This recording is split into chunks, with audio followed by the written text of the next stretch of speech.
shocked to see the incident, but private medical colleges also used to take care for their students, and especially the girl child at night time.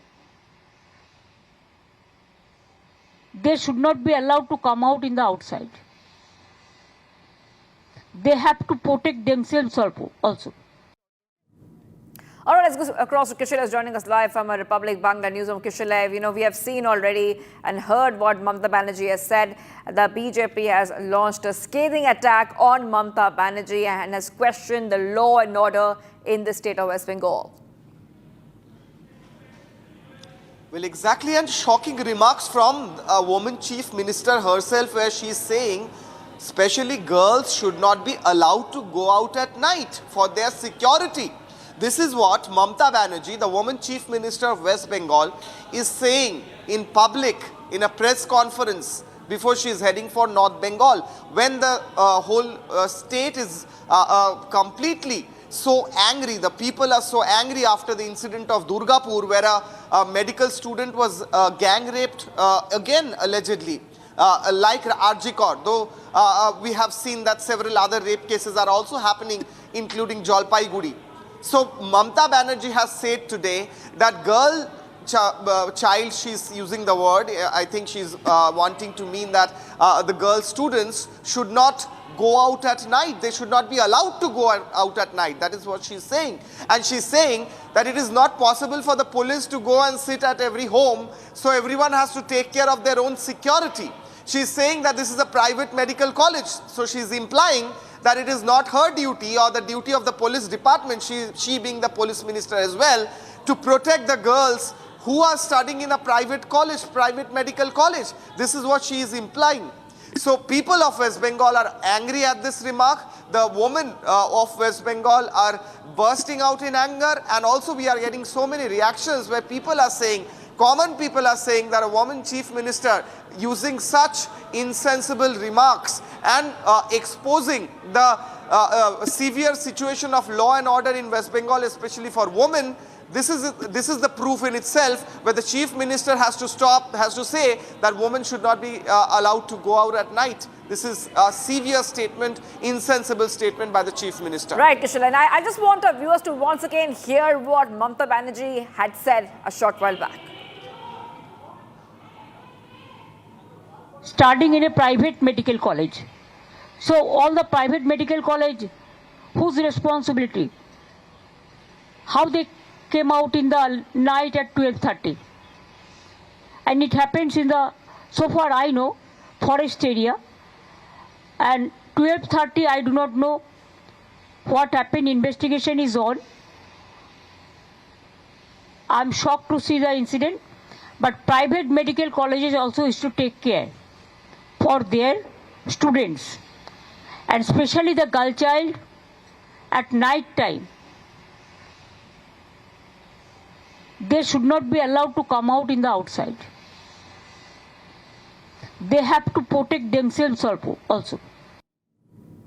All right, let's go back to Kishore is joining us live. Kishore, we heard that statement once more. The investigation is underway in this case, but also let's put our focus on the situation in West Bengal. We have seen many incidents which are very similar, where we see that the lives of women and girls in West Bengal are in danger.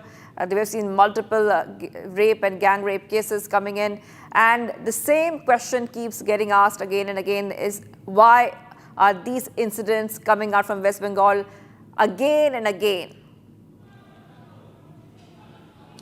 So many incidents, in fact, and nature of this incident is similar like Arjikor. In the case of Arjikor gang rape case, the woman was murdered, the medical student was murdered, but this person has been gang raped, and she is with severe injuries. She is admitted in the hospital. Now this happened so close to that particular medical college that it can almost be said that it is very near to the campus. It's just a few hundred feet away from the campus. So it is a question of the security provided by the police as well. Is it not the responsibility of the state police to ensure that a medical college, where hundreds of students, thousands of students come from even outside the state, is secured by guarding it throughout the day and throughout the night? Is it not the responsibility of the police ministers to see this? This particular medical student who was raped, gang raped allegedly, she came from Odisha, Balasore. She came from Odisha to study, and now she is in the hospital in a very severe situation. She is being treated there, and she has been allegedly gang raped so close to her college, and the chief minister comes out and says that this is an incident in a private medical college, so she is not really hold on, Kishore, hold on. Hold on, Kishore. Mr. Jagannath Sarkar, Bengal, BJP MP is joining us on the phone line. Really want to go across and take a reaction. Mr. Sarkar, your reaction coming in. We heard what Mamata Banerjee has said, where she is saying that it was a private institute. What do I do? What do I do? This is a police's domain. That is exactly what she said about this gang rape case coming in from West Bengal. देखिए, बंगाल को जो हाल बना दिया ममता ने vote का लालच में, वो रेपिस्ट को सजा नहीं देते, जहां घटना घटते उनका सफाई देने के लिए रेपिस्ट के पक्ष में लेते, इसलिए पुलिस भी उनका पक्ष में जा रहा है कि ममता बनर्जी खुद पुलिस मंत्री भी है। इसलिए बंगाल का हाल ऐसा बनाने के बाद ये हर रोज ये बढ़ रहा है कि उनका पनिशमेंट नहीं हो रहा है। इस बारे में ममता जो सजेशन दिया वो मीडिया करके जो लड़की लोगों को रात में बाहर आना सही नहीं, प्रशासन खत्म करके ये रेपिस्ट को वोट लाने के लिए ऐसा बयान दे सकते किसी स्टेट का सीएम, ये सोचा नहीं को भी। ये जो गलत बात ममता ने बोल रहा है सिर्फ वोट के लालच में, वो सोच रहा है जो ऐसा काम कदम उठाएंगे बंद कर देंगे तो रेपिस्ट को वोट नहीं मिलेंगे, तो वो इसलिए कोई देश खिलाफ काम करते उनको भी कोई पनिशमेंट नहीं देते। सारी करप्शन को बारे में मदद हो ही दे रहा है। समाज को अधोपतित करके वोट लाना ही ममता का काम है, इसलिए ये बयान दे सकते ममता का पक्ष में ही संभव और किसी को संभव नहीं है। All right, thank you, Mr. Jagannath Sarkar, Bengal BJP MP, joining us there, getting a reaction. We're getting some more reactions from the BJP spokesperson Shahzad Poonawalla has also spoken on this matter. Let's go and play out his reaction. Once again, Mamata Banerjee's comments, most misogynistic, patriarchal comments which do victim shaming, have come to the fore instead of standing in solidarity with the gang rape victim, which was a rerun of RG. She is now siding in a sense with the vote bank and with the accused or with the balatkaris by saying that the woman was wrong. Why the women or the girls are getting out in the night. In the RG case also similar such stupid arguments were made. We have seen that time and again, whether it is Sandesh Khali, the woman is blamed, the women who are from SC/ST community are blamed, and Shah Jahan is protected. In post-poll violence, the women are doubted, and the TMC Karyakartas who have done the rape or the molestation are protected.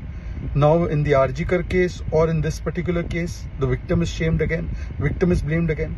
But those who say ladki hu lad sakti hu, those who are outraging just yesterday about women's rights and women's issues, they are eloquently silent. Will they now outrage against Mamata's statement? No, they will not. Mamata Banerjee failed to protect the girl, and now she's blaming the victim, she's blaming the girl, and she has done this all the time. She has done this in Park Street rape case, she has done this in Nadia rape case. Once a 14-year-old girl was raped, she has said it is a love affair gone bad. This is the kind of mentality. It's an anti-woman mindset. It is a Mati, Manush, Mahila Virodhi mindset.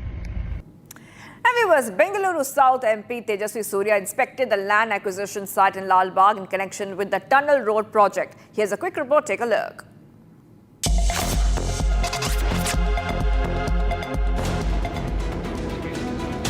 BJP MP Tejasvi Surya inspected the land acquisition site in Lal Bagh in connection with the Tunnel Road project. Tejasvi said that the Tunnel Road project as proposed by the Karnataka government is a disaster for Bengaluru.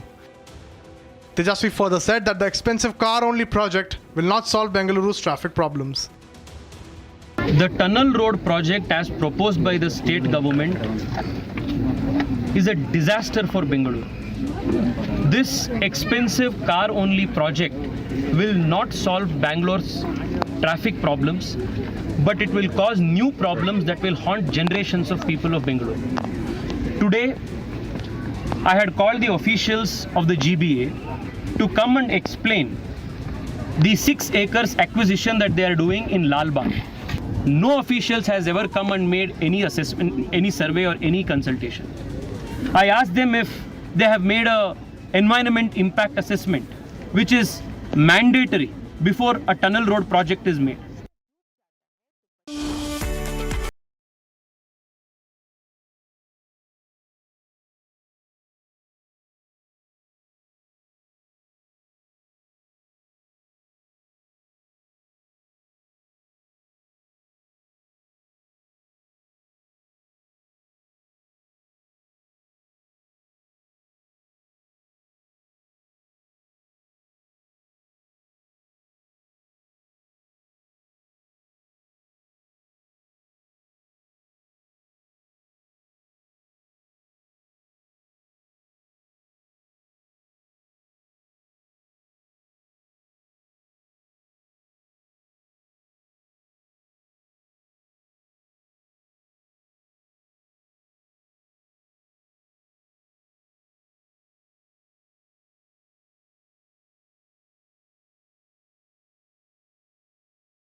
Chholiya हो या लोबिया, सफेद चने या काले चने, सब कुछ मजेदार बने। Bliss weaves the magic of warmth into a cold day. Experience bliss in all its forms with Hindwear. Hindwear, designed for bliss. MDH की हल्दी मिर्ची धनिया करे कमाल, ये रंग दे, ये खुशबू दे, ये तीखा, ये कम पड़े, क्या निराला MDH masala.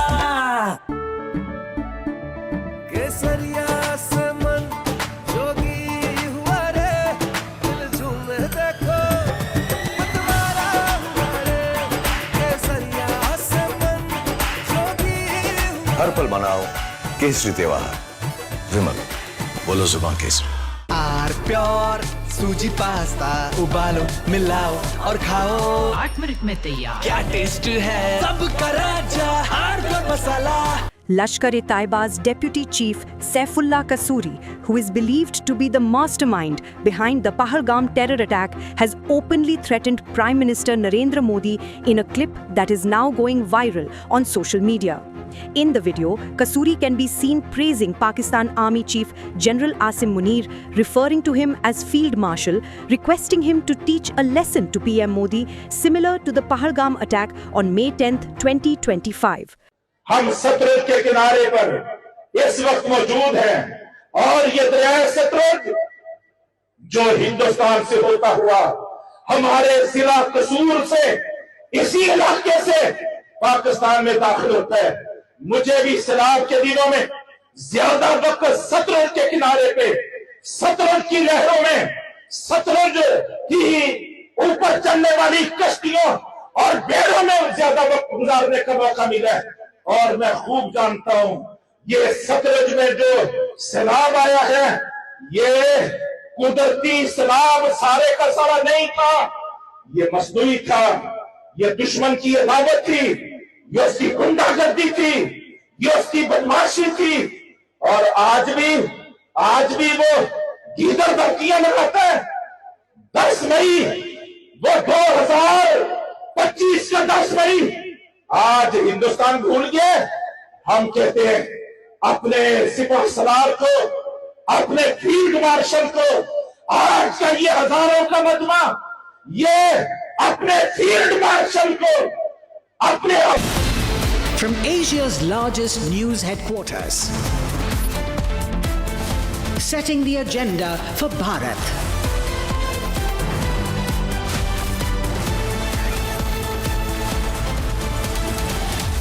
You're watching Republic.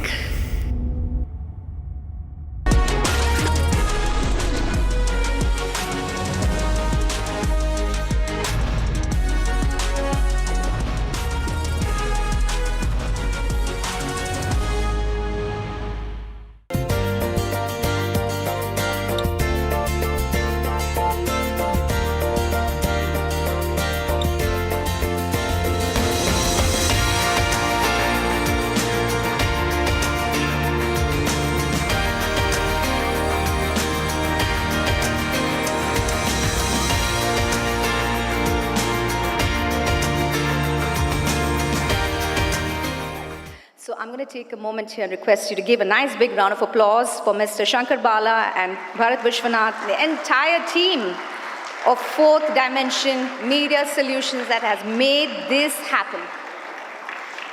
I asked the founders, what is the purpose of this summit? What is the objective? And they said 3 things. Number 1, learning from leaders. Number 2, unlearning what's not important. And number 3, best of the top 2.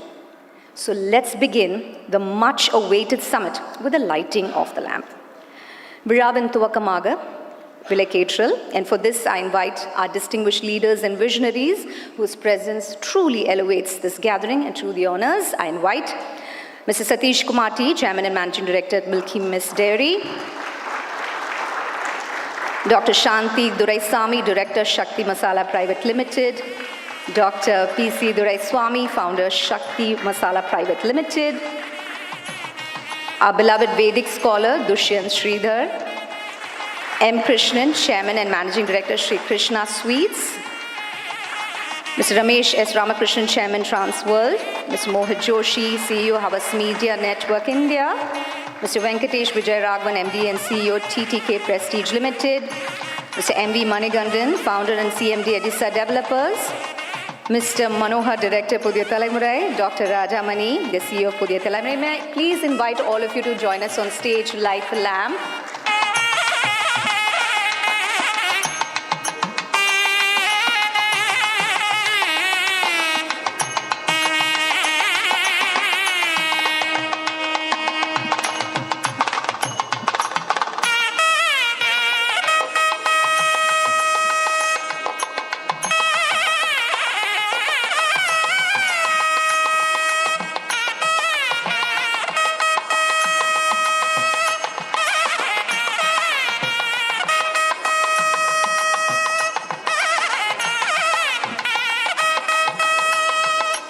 Illuminating every corner it touches, ladies and gentlemen, South India's media shines with insight and influence. Group photo, please. Group photo. A quick group photo. Balamaha Kaitati Kondaduoma. Big round of applause to the wonderful luminaries onto the stage.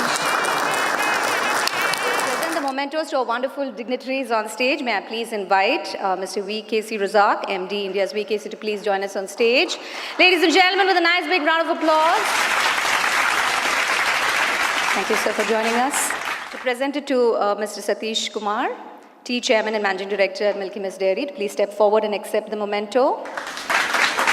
Thank you. Thank you so much.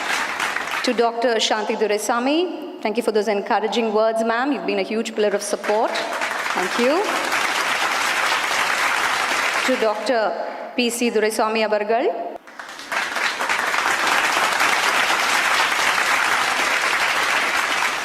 Thank you so much, Dushin, for joining us. A big round of applause once again. Next up, I invite Mr. Atul Prabhu, Director, Product Management. That's Truecaller to please join us here. With a big round of applause, ladies and gentlemen. To present it to Dushyant Sridhar.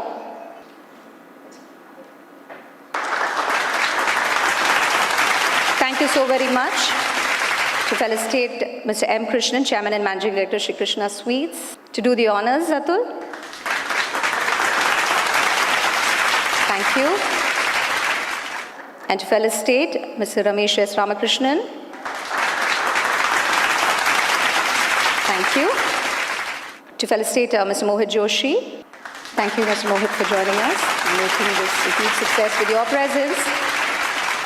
Next up, I invite on stage Mr. Balamurli, CEO, Transworld Dubai, to felicitate, to honor Mr. Venkatesh Vijay Raghavan. Thank you. To honor Mr. Manigandan. Mr. Manohar, Director, Pudhiya Thalaimurai, and Dr. Rajamani, the CEO of Pudhiya Thalaimurai as well. One last picture with the wonderful dignitaries. Take center stage. Last time you didn't. We just want you in the center of the stage for a quick group photo. What a grand beginning for South India Media Summit 2025, ladies and gentlemen. As always, ladies and gentlemen, we'll have amazing visionaries, leaders whose passion, creativity, and impacts make us all incredibly proud today. So yes, South Indian Media Summit 2025 launches with unstoppable energy. So may I invite on stage Mr. Anand, co-founder, Sweet Karam Coffee, Mr. Manigandan, founder and CMD, Edisa Developers, Mr. Vijay Sunku, Director, Parimal Mandir, Ms. Geeta Ramakrishnan, co-founder, 7 Doors to Heaven, and this session will be moderated by Mohit Joshi, CEO, Havas Media Network India. Ladies and gentlemen, with a nice, thunderous round of applause as we kickstart the very first session. Thank you very much, and welcome to the South India Summit, something that Shankar, Bharat and team have been doing fabulously for the last so many years. So a big round of applause to them once again, please. Sitting here, we don't realize the amount of effort that goes behind creating it. And yesterday, a few of us were saying that it's become like an annual, the way you go to a temple once in a year, you know, you have to go to Shankar's South India Summit. So it's like a tirth, as we call it. And we do it because of the love and relationship that we have with him. When he calls you, you cannot say no. So having said that, I'm really humbled to be here sitting with such leaders in the industry, and the discussion that we are going to be doing is around decision making, something that you are doing practically every day, many times. And I want to understand from each one of you on the various nuances of decision making. Some say that you can't make decision based on fear, the possibility of what might happen. Some say the art of decision making includes the art of questioning, and everybody has a different way of decision making. So, and the way the environment has been changing, the fast changing business environment, I think decision making is also becoming so much more complex, because initially if a decision could be taken for a longer period of time, today you have to decide on a daily basis. So I want to first understand what is decision making as per you guys. So Mr. Anand, as a founder of a fast scaling consumer brand, how do you define informed decision making in your day-to-day business? Thanks, Mohit. First of all, I take a minute to thank Shankar and for this opportunity. It's an honor to be on the stage amidst all the stalwarts. So thank you so much, Shankar. Thanks, Mohit, for the opportunity. So as a startup, for us, time is gold. I think decision making to us is the balance of speed and thought. It's a fine balance between using logical reasoning and data, and with a leap of faith. So it's a clear balance between both. While the logic gives me the confidence, the belief gives the courage to take a decision. So it's very important for us. And I strongly believe that any decision that is not taken within the time has no value to it. And for us being in food industry, the trend keeps changing, not even previously it was quarter, it was months. Now it keeps changing every day, depends on weather, mood, and a lot of trends keeping changing day by day. So you need to be on the toes. By the time you take the decision, the trend would have already become outdated. So it's a fine balance between speed and thought. Well said, sir. Well said. Sir, Vijay sir, and you have a legacy business, legacy category like agarbattis. Do you feel decision making is more about experience and intuition than data? While the gentleman here talked about data and said that everything has to be data driven. You, in your experience, how do you manage the balance between data and intuition? See, for a new age companies like Sweet Karam Coffee, it would be much more easier to decide because of a new age being in place, and largely it is data driven decisions which will be easier for them to make. But for a legacy companies like us, which is a 75-year-old company, we have a balance of old age theory and the new age Gen Z management. And what makes a big challenge for us is all these decades of our existence, the decision-making process was purely based on experience. Due to the unavailability of data in those times. But now, the challenges are much more complex. The data is in place, and you have, on the other hand, the experience which we largely believed all along. I want to understand your perspective, Mani sir. What is your perspective on this? How do you see this evolving in your industry, the mental health awareness, and do you have certain perspectives or some ways of assessing that for your people? So it's not how strong you are physically, it's how strong you mentally decides how strong person you are. So in our organization also we face today many problems. Many youngsters are there. Once a small problem could not solve, they get stressed and they are very much agitated. So for this in our organization, we are maintaining a strong policy of making to learning and development. To HR, we are giving a strong training for making people to how to solve their problem, how to handle their problem, how to bring their problem to the management. Many people doesn't bring the problem to the management. Keeping the problem with them itself is causing a mental stress for them. So once the problem is solved, they're mentally very strong. Once the problem cannot be solved, they are mentally very weak. So in any organization, once we tell from lower employee to any higher employee to bring the problem or solve the problem, we train themselves, the mental stress goes very low. So that is a perspective from my side. Okay, and this is a very important topic. And the culture also plays a vital role. Absolutely. A big round of applause, such prominent speakers, and more importantly, what an amazing session. Ladies and gentlemen, we move on to our next session, which will spotlight business strategies, contingency plans, and negotiating positions for the media and entertainment sector. And the panelists for this session are trailblazers, shaping business and innovation. And for this, I invite on stage Mr. Vivek Nabisan, Managing Director, Nabisan's Dairy Private Limited. Mr. Ganesh Ram, MD and Chief Executive Officer, MF Utilities. Mr. Shrikant Ramani, Director, SGR 777 Foods Private Limited. Mr. KB Balamurli, COO, Transworld Dubai, UAE, to please join us on stage. And we have Mr. Karthik Sharma, Group CEO, Omnicom Media Group, will be moderating this session. Ladies and gentlemen, this is the second session, and you know how fabulous it has been, so give them a nice big round of applause as we welcome them on stage. What is your single most important priority as a leader, and how are you aligning your respective organizations to deliver on the expectations? Anyone can start and then build on each other. Yeah. Hi, Karthik. Thank you for that question. So I think, jumping into your question, I think you just need to be relevant at this point of time. And, to be relevant, you need to embrace change. Right? So I was also attending a leadership program by the LMI Institute. And I was actually fascinated by one of their bylines, which said, challenge to change and changed to challenge. Right? So I think I would just want to go by that. And to answer your second question on how do you align yourself, your organization for this, I think in one word, I think it's just going to be how it's preparation, right? And how well you're going to prepare your organization.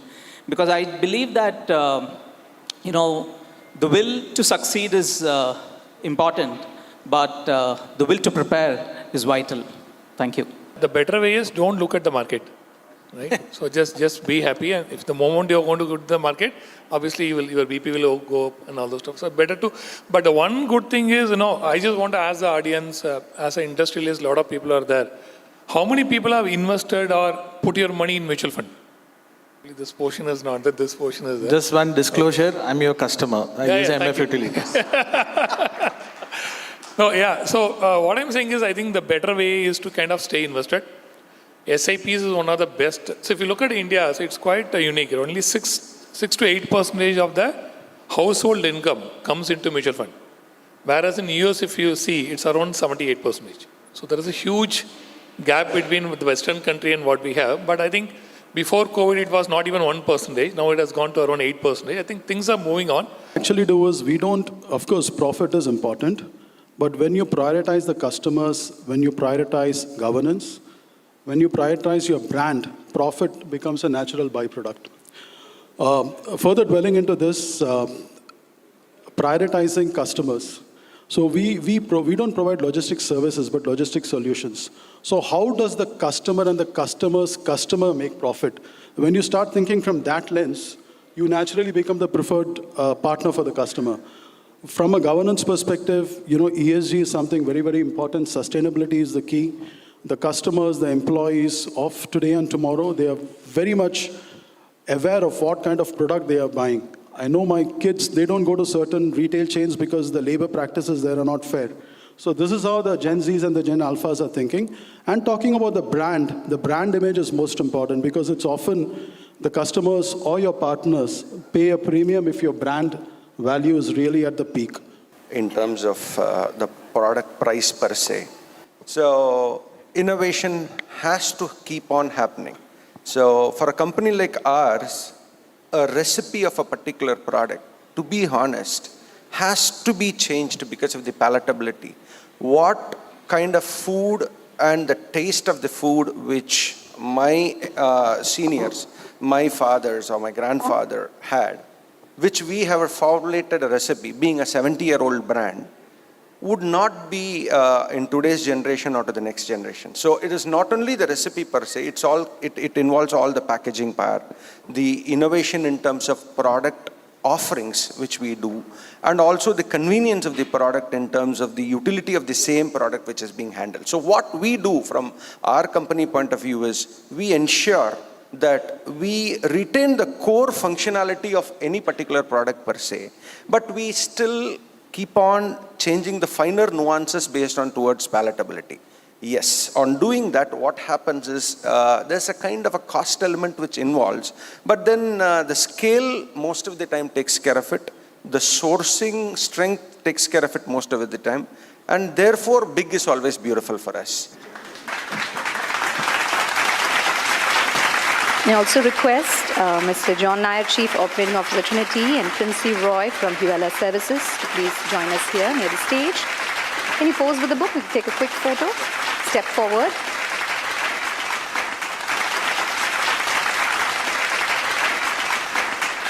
Let me go ahead and invite them onto the stage, ladies and gentlemen. Mr. Venkatesh Vijay Raghavan, MD and CEO, TTK Prestige Limited.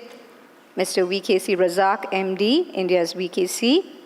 Preeti Murthy, President, WPP Media. Uday Jadhav, Chief Executive Officer, Sakal Media Group, and this session will be moderated by Shibu Shivanandan, Founder and Managing Director, Pivot Rules. I invite the wonderful panel and the moderator onto the stage. And as always, this is how we'll welcome them, with a big round of applause.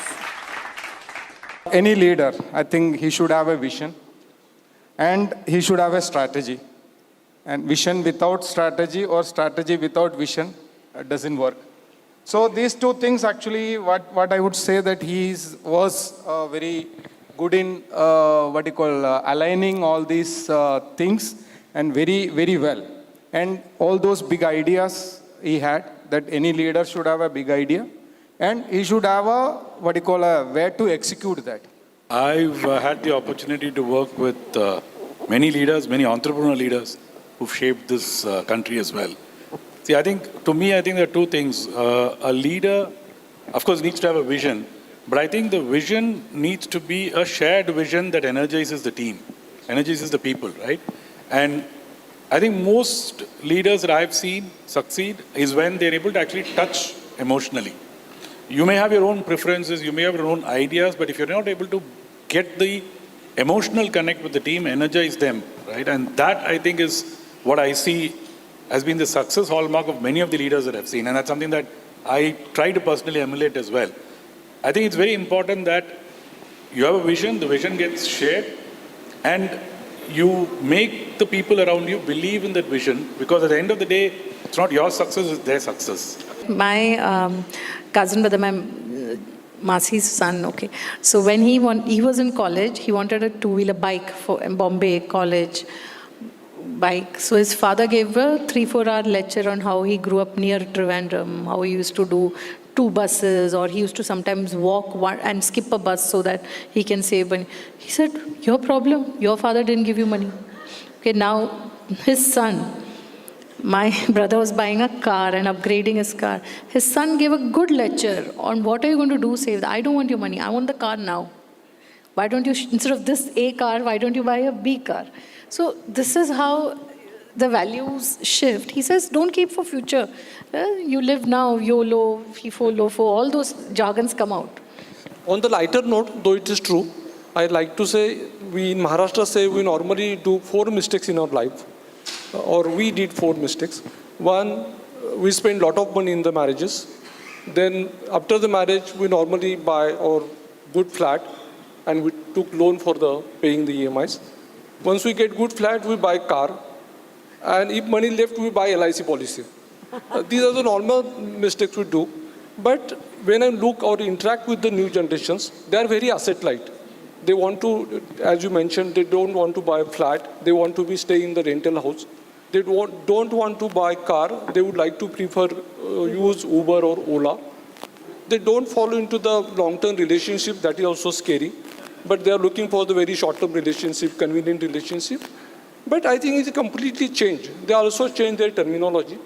When I stress, sometimes I stress in the office, the Gen Z team comes to me and they ask me, are you stressed? When I say negative, they laugh at me. But we need to use the language also, that the terminology has completely changed. I think sometimes I face problem to deal with this new generation, new Gen Zs. Dishantu medeva sadatvadiyaha dayataranga nuchara katakshaha Shrotreshu pumsam amritam ksharantim saraswatim samshrita kamadhenu. Hoi polloi, a very good afternoon to the audience that is gathered for the 6th season of this beautiful South India Media Summit. Every day, like any other day, today would have begun with a certain number. Wake up at 5 a.m., so the number 5 comes. Have breakfast at 6:30, 6:30 comes. What time did the session begin? 9:52. How many people were there? There were 3 panels, 5 members each, 4 plus 1. So everything is about number. How much ever we have liked, disliked, the prejudice that we have had for mathematics during school days or college days wouldn't stop us from appreciating the number that is credited as salary every month we see. So numbers is all that we have. So there's a very primary level, the way I take it. Every religion, every community has its own set of nice things to say. So from what I have bequeathed, from what I have learned, from what I have internalized are these teachings. So when we deal with Hinduism or Sanatana Dharma or the Vedic civilization, the way we call it, the way we perceive it, often the Western universities often call this religion polytheistic. We aren't polytheistic, we are polymorphic. We believe there is one truth that we see in various forms. So that we have always been a country that has relied and respected mathematics to the core. Even people who sit by the elevated platforms outside their traditional village houses called Tinnai are called Ganapati. Ganapati means people who calculate and recite Vedas. So Ganam means counting. And we have completely relied, else you wouldn't have beautiful temples constructed if people had no idea of what numbers were. So even our simple recipes are about 7-cup cake. So take this 1, take this 2, take this 3, take this 4. Right from food to mathematics to textiles to architecture, this country has relied so much on numbers. Did you want this session to stop? There you go. That's how amazing it was. Thank you. And thank you for celebrating our wonderful culture and reminding all of us, from the food that we eat to the saris that we wear, there is so much richness in us that no other civilization, no other country can compete. Ladies and gentlemen, India is awesome. India is amazing. Thank you. Thank you so very much for reminding us about the richness of my beautiful country.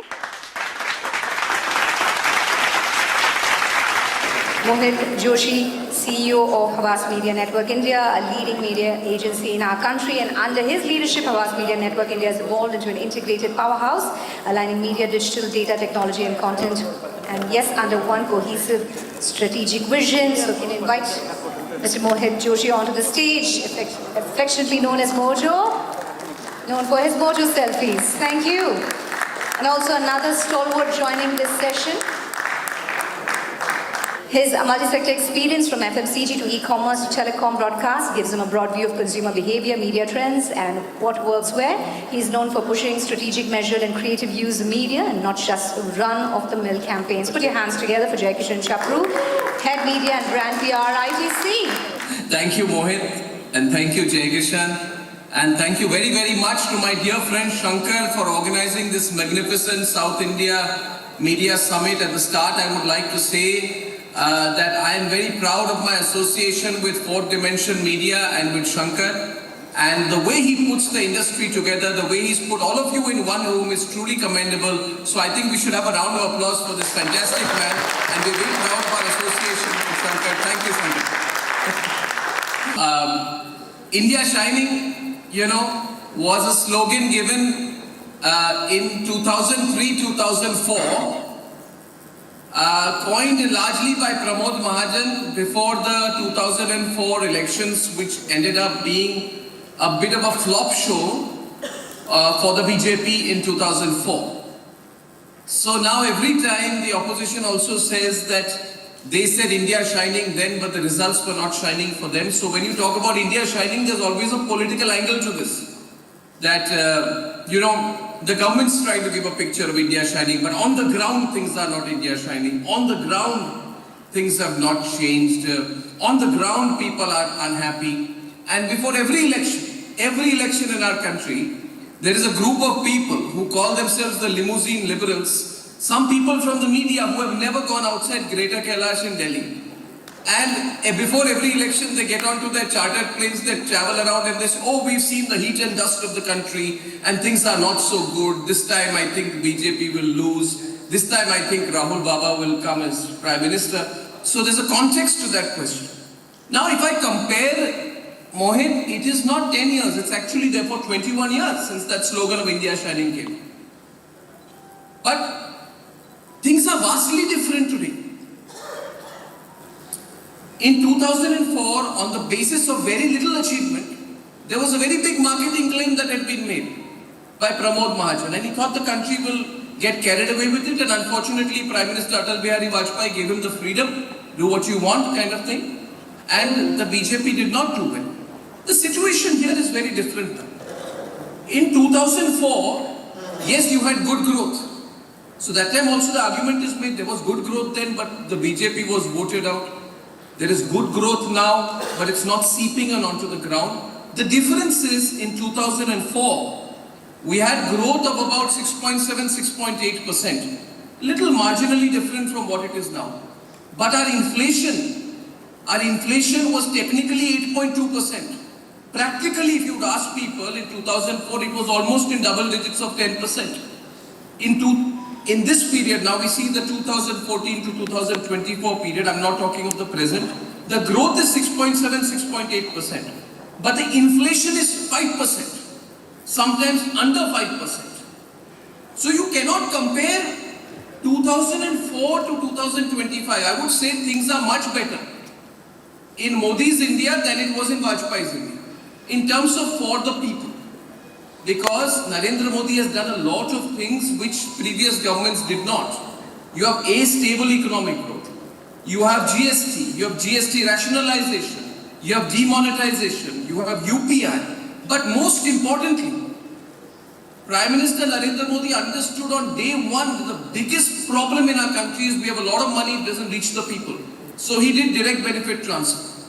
So I feel there was an element of social reformation in what Narendra Modi was doing, and therefore I think he kept his focus on the domestic economy.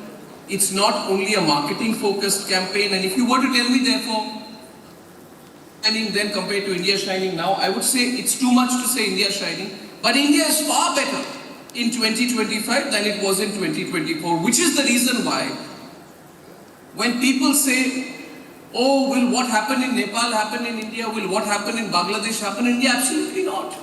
Some political parties will want that to happen in our country. But that deep level of personal dissatisfaction which exists in some of our neighbors is not there in India today.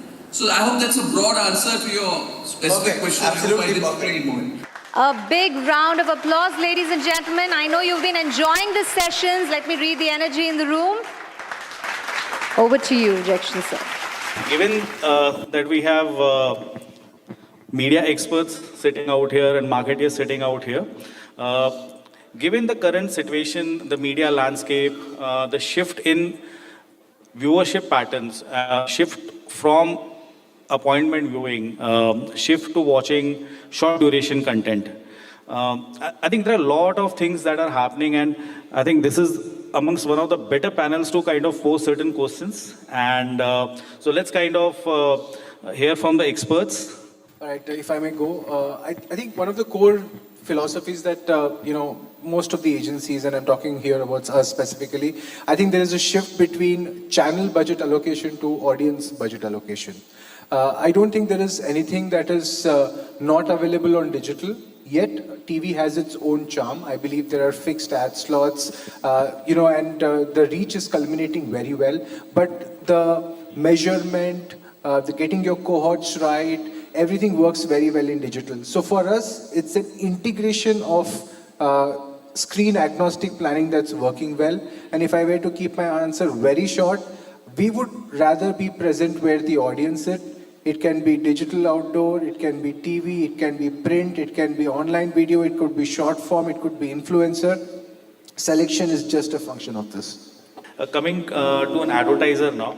So Mr. Nandgopal, if you can help us understand, with the changing consumption trends, how finely are you slicing your media spends? With the increasing influence of digital and of course the changing consumer behavior, we have also recalibrated our media investment. So if you look at, there's an ATL and there's a BTL angle to it. And if you look at the ATL side, where earlier, it was 80-20 skewed towards traditional media, today that has increasingly moved to 40-60 for us, for our line of products. And within the digital stream itself, we all know that digital is a very fragmented universe. So we kind of focus more on search, online video, and social in that context. Now, 40% is moving towards the BTL side. So that's because, we have a lot of push categories. And so on-ground activation becomes important. So if you look at it at an overall pie, it's a 60-40 ratio between ATL and BTL. And within ATL, the construct and breakup that I given. And that's how we're looking at it. When it comes to completely buying, we are not buying anything which is like, we buy and then we fly away, right? So we buy and we continue to buy today, tomorrow, and again future. So we are actually reaching out to a consumer, right? Earlier days also we were doing the same thing. The method of doing was different than today's era. That's the very basic element of, today's advantage. As I said that, technology helps us to, drive anything that is impossible to a possible in today's world. And from a mindset point of view, of course, the upskilling is definitely an important thing. I keep telling my own people that, it's like when somebody goes into an examination, when they score, 99 or 99.9%, and very next day, they are getting into a job. And it doesn't mean they've learned everything completely, right? Their zero-based learning starts from the day one of their work.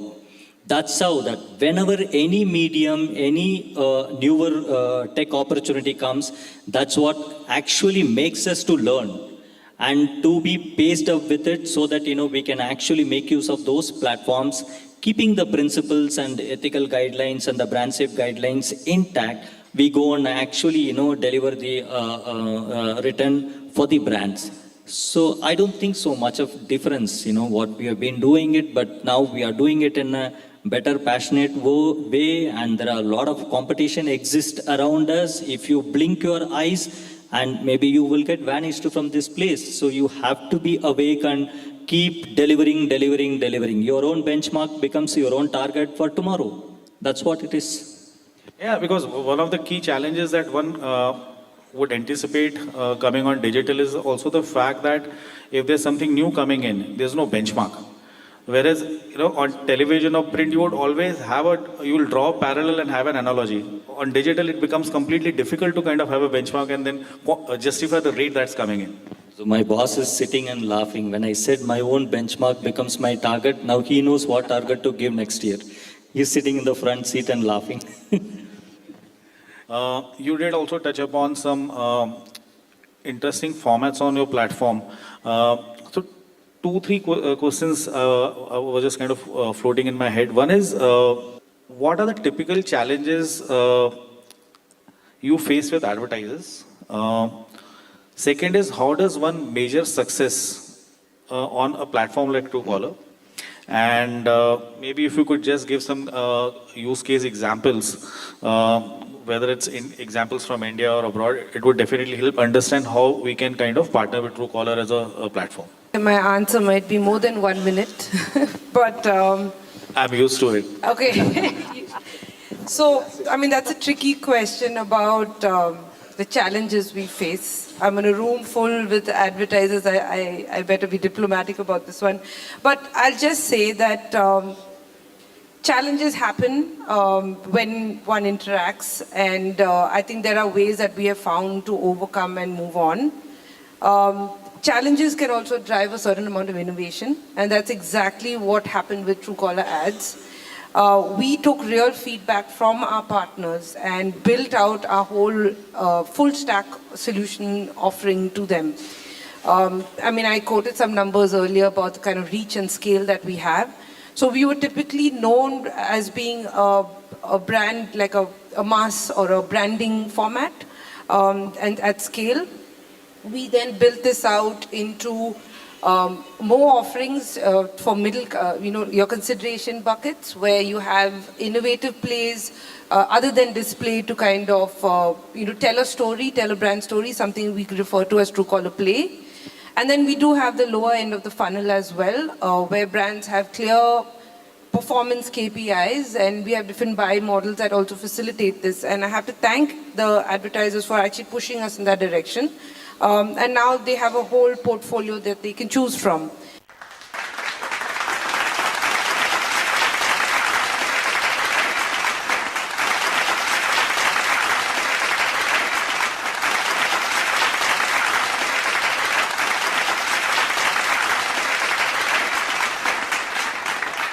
Thank you to the organizers for giving me this opportunity to be here in this esteemed, among this, esteemed audience. It's truly wonderful to be here. I work in Truecaller as the Director of Product Management. I lead the global ads product. So I and the team essentially obsess about creating ad products which not only fulfill the advertisers' objectives on the one hand, but also create really meaningful and impactful experiences for users. So Truecaller's mission is simple. The mission is to make communication safer, smarter, and more efficient. And if you think about it, this problem has never been as important, as ever before. 1 in every 3 phone calls that an average Indian receives is from outside the phone book. On an average, the Indian consumer receives 3 spam messages in a day. It is estimated that in just last year alone, upwards of 22,000 crores was lost in frauds and scams. So this is a large problem, and it's becoming even bigger, and Truecaller is on a mission to solve this. So if you think about it, trust is built very deeply into what Truecaller does, into how consumers use Truecaller on a daily basis, and how the kind of perception we're able to drive in the user's mind. And we do this with the help of our best-in-class solutions. The first is, of course, the caller ID, which helps you identify who's calling. We also have something called verified businesses, which is essentially to let you know if there are legitimate businesses trying to reach out to you. And then, of course, there's messaging or SMS. And now when we think about, talk about ads on Truecaller, like how does it all come together, right? There's a reason why more than 10,000 brands continue to work with Truecaller on the ad side on a continuous basis. And I spoke about trust. I think it goes back to trust. When you have that kind of a product, you have unparalleled reach. Like Althea spoke about this, in this panel. In the world, we have 450 million global users. In India, 300 million. And in South India, we have 75 million monthly active users. And it's not just that, it's also about the stickiness. So if you see our DAU to MAU ratio, it's upwards of 80%. That's right up there in terms of the best apps in the world. So not only do we have a very large base of users, they actually come back onto our app almost on a daily basis, which is phenomenal. And these numbers are right up there in terms of any benchmark that you can think of, in terms of the best media properties which are out there. So think of your IPL cricket season, think of your T20 World Cup, the numbers are right up there. But it's not just about reach, it's also about relevance. And relevance really has 2 parts to it. One is the fact that you're able to meaningfully cohort users. So for example, you're able to reach out to mothers, shoppers, travelers. And then there's also the context in which you're showing. And this is also one of the discussion points that came up in the last panel. So if you think about it, the attention span of users today is lower than ever. There are so many apps which are competing for attention, whether it's social, whether it's gaming, whether it's messaging. And here, Truecaller has a unique advantage. If you get a phone call, the attention level is at the highest. And it's also the most uncluttered screen. So it's relevance in terms of finding the right audience, but it's also relevance in terms of how your brand's message is placed on the screen in the context of the user. And when we do that, when you reach the relevant users in the relevant manner, we see that it drives results for businesses. Just 3 examples of how we've been able to drive impact among many. And so we have a lovely panel here today who probably will decipher what CTV exactly means, what's the future of television, where is it going, and I hope we are able to create a thought-provoking session. So I'll start with a simple question and with the topic. So when you hear, CTV or future of television, what is the first thing that comes to your mind? And do you really believe this terminology, or you think it's just another fancy word from the ad tech world? So any one of you can answer. Today, the homes our homes become a dual TV scenario, while the cable comes through the to the television. The remote functions as multiple options. So you have a hybrid box which helps you to view the regular broadcast content. At the same time, you also have an internet connected options loaded with apps and other options, which is of our convenience. So one side it is appointment viewing, on the other side it is apna time, prime time. That's it. Anybody else want to take this up? Yeah, hi, good afternoon all. This is Uni Krishnan here. I am from Asianet News. Princey, the good thing is that whether it is linear television or ZTV, end of the day, television exists. Television is going on. So like few years back, there was this narration that print is over, television is taken over, and now the recent past you have television is over, digital is taking over, right? But then the good news is that television in whatever format is there, it is going to continue. And as some of the previous things, the juice in television is still there, and it is only that we need to take it and drink. Whichever way it is, juice is there. So do you think CTV is an evolved form of television? Yes, of course. It's an evolved form of television. In both the format, linear TV and CTV, both is going to remain in the market. As Mr. Unikrishnan told, this is not going to vanish off for the time being. Because if the statistics, if you take in India, India is the largest country in the world, which has got 89% of the digital penetration happened. And that too in Tier 1, Tier 2, Tier 3 cities, it is keep on increasing. The government's initiatives and everything helps all these digital formats to sustain and more number of viewers are going to increase. Likely he told print is not going to be finished and television also is not going to be finished. Everything will be remaining and going much more larger.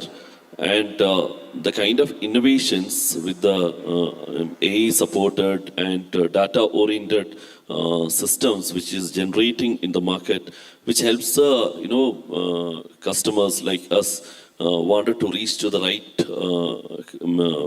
targets in whichever market lying. And the electronic goods penetration, if you take in another format, recently one article came, almost 90% gas cylinder has got penetrated into the rural market. Parallelly, all these things, electronic gadgets, is going to penetrate the Tier 2, Tier 3 cities, and that naturally will expand the scope of CTV as well as linear TVs also. So the future is much believed to be very strong. Both are here to stay. Yeah, yeah. You want to add something, Sujata? So I think, this is a change which is here to stay. If you look at the stats, CTV household has kind of doubled in last 2 years. We see that impact in ad spends as well. So I wouldn't say it is an evolution of television. It is a combination of television and digital, because you're not watching the same content that you watch on television. It's a different content that you are watching on CTV. So for the larger question, which is basically, linear TV and CTV, whether, are we going to write the obituary of linear TV? That time is, way too far. We are such a large country that, there is going to be both format or both forms of television consumption. However, having said that, linear TV is what is kind of witnessing an accelerated growth. Only suggestion is, while pitching the client, both the teams have to come and pitch. Both the TVs have to come and pitch? Both the teams. There is the channel teams team have to come and pitch. And the digital team. Okay. Together, if they come and pitch, client understanding will be. Because digital team always complains about TV. TV's performance. And they confuse the branded. He is talking blatant Yes, truth. totally. Okay. No. So if it's the same organization, suppose for example, it's a bigger agency who have both digital and TV team, they both have to pitch together, give a proper solution. Digital works for, digital may not be, it is a new medium.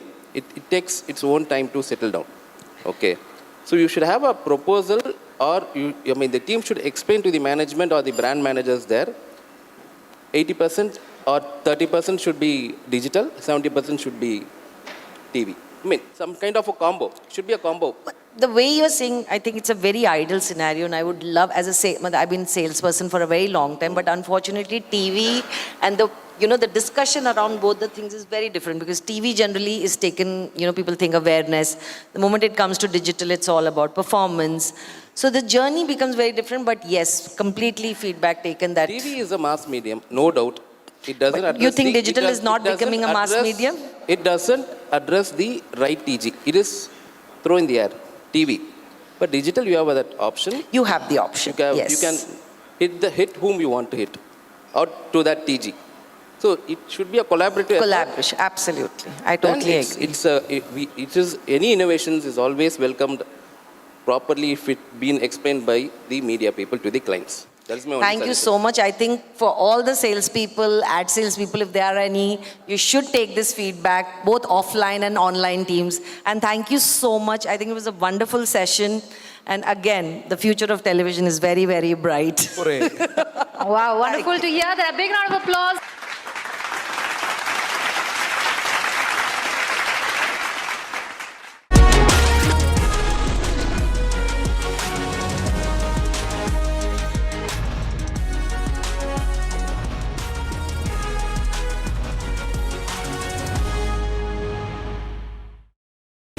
Pure suji pasta उबालो मिलाओ और खाओ 8 minute में तैयार क्या taste है सबका राजा hardcore मसाला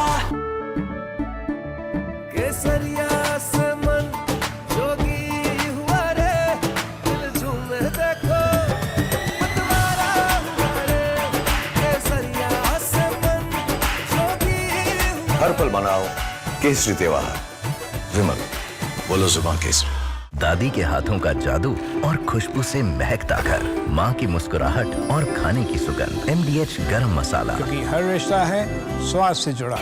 MDH की हल्दी मिर्ची धनिया करे कमाल, ये रंग दे, ये खुशबू दे, ये तीखा, ये कम पड़े, क्या निराला MDH masala.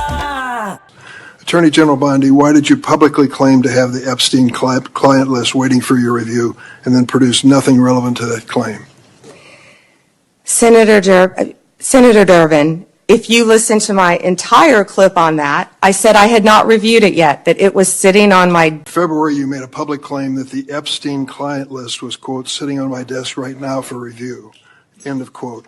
You then produced already public information and no client list at a major media event hosted at the White House. Attorney General Bondi, why did you publicly claim to have the Epstein client list waiting for your review and then produce nothing relevant to that claim? Senator Durbin, if you listen to my entire clip on that, I said I had not reviewed it yet, that it was sitting on my desk along with the JFK files, the Martin Luther King files, and I said I had not yet reviewed it. And if you see our memo on Epstein, you will see, excuse me, our memo on Epstein clearly points out that there was no client list, our July 6th memo. Going back to the Epstein files, according to another whistleblower who made a protected disclosure to my office, you pushed the FBI to review approximately 100,000 Epstein-related records on an arbitrarily short deadline in March, and the FBI was directed to flag any documents that mentioned President Trump. Nothing came of that review until July when DOJ and FBI released an unsigned memo stating, quote, there's no incriminating client list. Why was the July 7th memo unsigned? The July 7th memo came from the FBI and the Department of Justice. Director Patel answered those questions very clear. And, you know, Senator Durbin, I find it very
from Asia's largest news headquarters.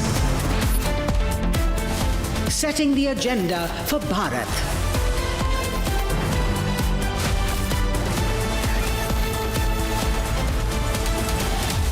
You're watching Republic.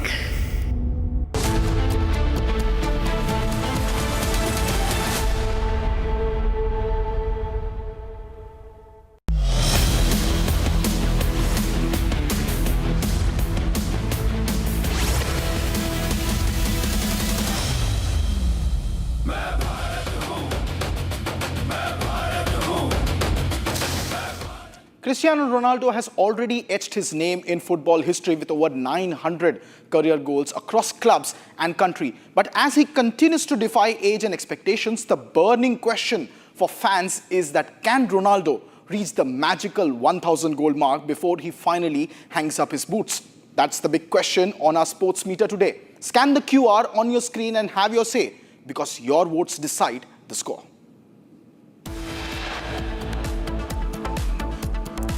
Republic crew lands in Afghanistan, brings you detailed input as Pakistan and Afghanistan continue their clashes with high intensity. Afghanistan's government claims that at least 58 Pakistani soldiers were killed and over 30 injured in the clashes along the Durand Line in the last 48 hours. Afghanistan issues a stern warning to Pakistan, says we will not leave the attack unanswered.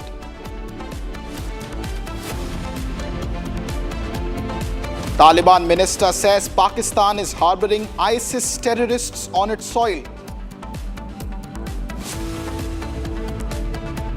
Taliban government slams Pakistan's deep state for disturbance in Afghanistan.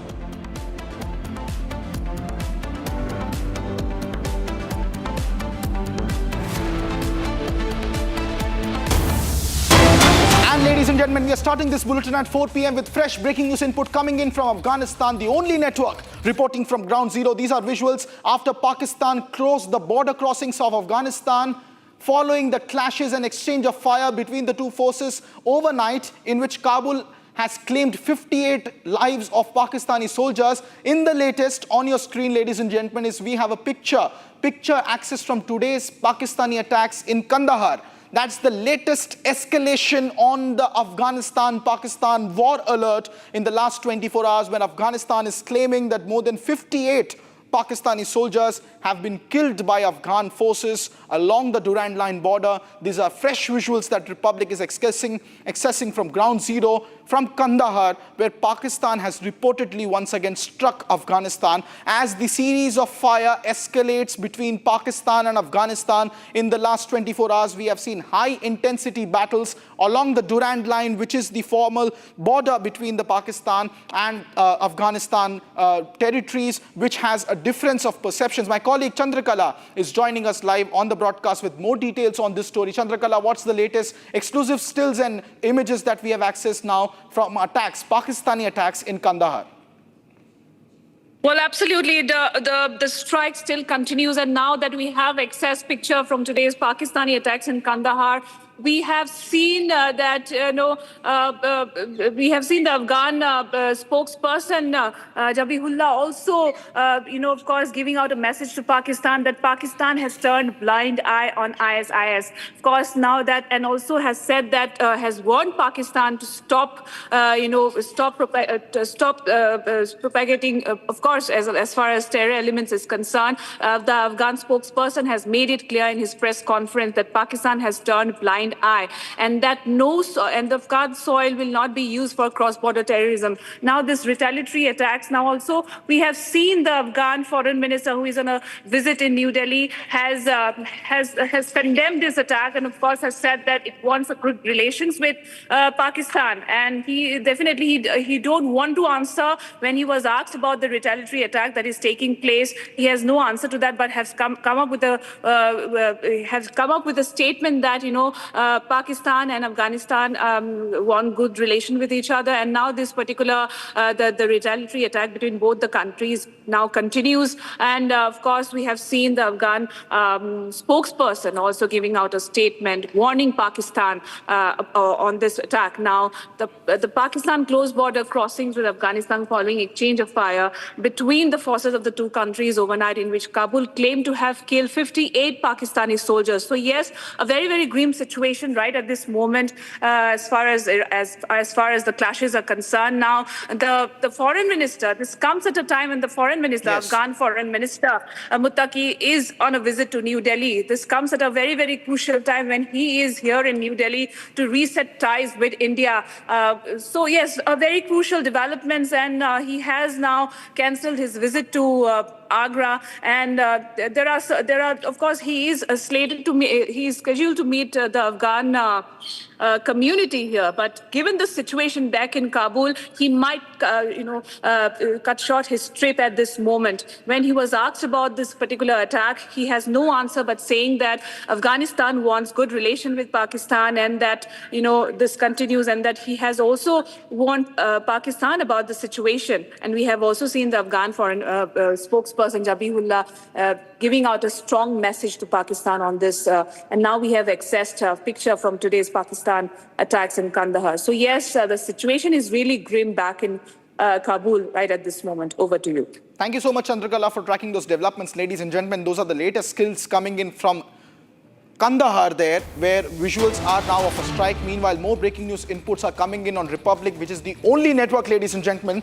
that is reporting from on ground. Now, sources are telling Republic that in Helmand and in Kandahar, in the south part of Afghanistan, Pakistani drones have carried out airstrikes in the border areas, particularly in Behramcha and in Spin Buldak.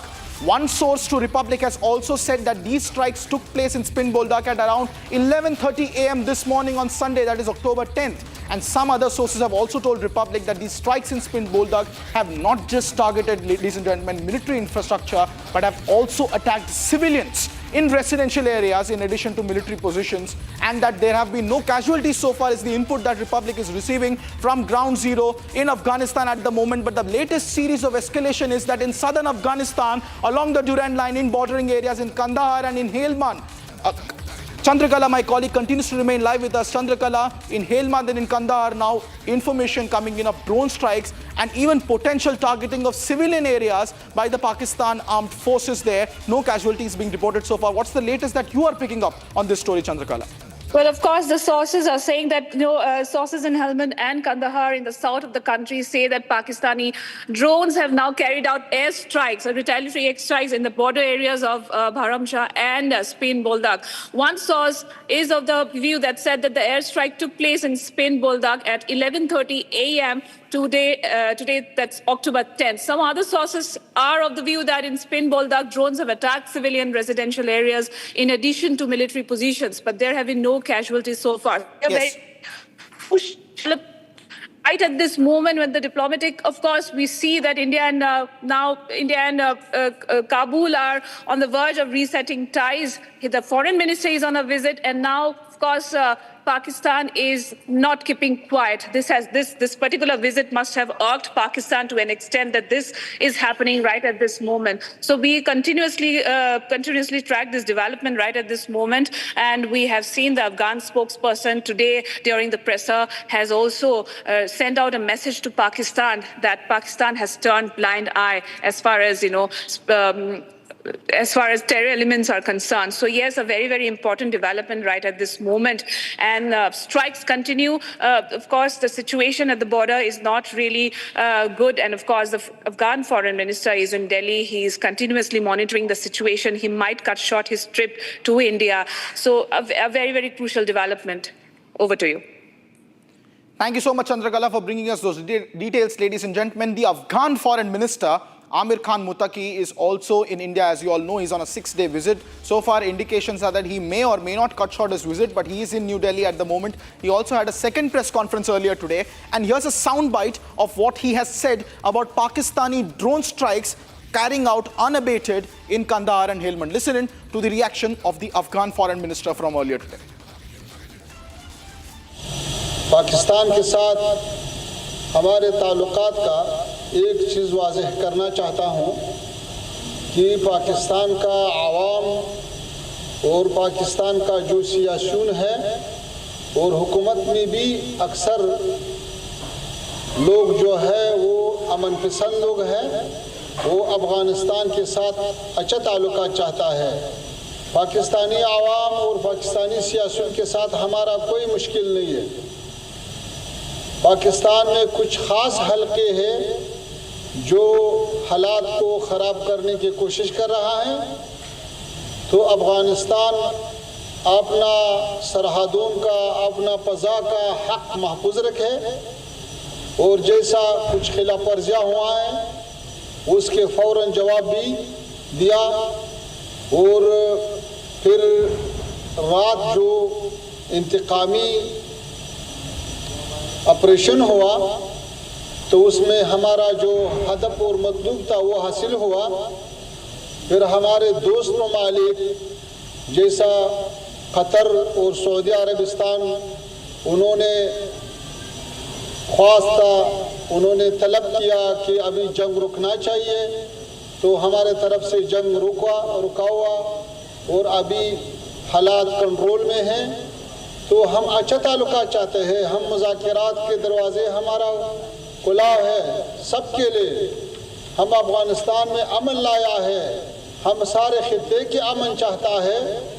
तो ये एक बेहतरीन फुर्सत आया है कि सब मसाइल मुज़ाकरे और मुफाहमे के रास्ते से हल होना चाहिए।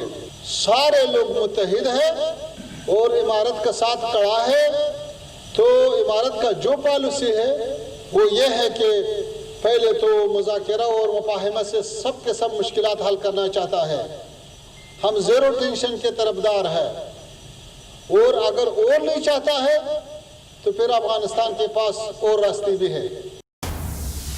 And ladies and gentlemen, just as Afghan's foreign minister sitting in New Delhi has launched a scathing attack on Pakistan, we are getting breaking news input that Pakistani Army Chief General Asim Munir, beg your pardon, Field Marshal now, Asim Munir is visiting the Afghan border areas following fresh clashes between Taliban and Pakistani forces. Now the Pakistani Army Chief Field Marshal Asim Munir is visiting the bordering areas between Afghanistan and Pakistan despite the Taliban's announcement of a halt of attacks. Now, local sources in Pakistan are telling us that the Pakistan Army has continued its attack and is continuing its targeted drone attacks in areas of southern Afghanistan, particularly in Spin Buldak, in Kandahar, in Behramcha, in Helmand. We just showed you the visuals earlier, just a few seconds ago, of the plumes of smoke rising in Kandahar. And now we are getting latest breaking reports on border tensions between the two countries intensifying.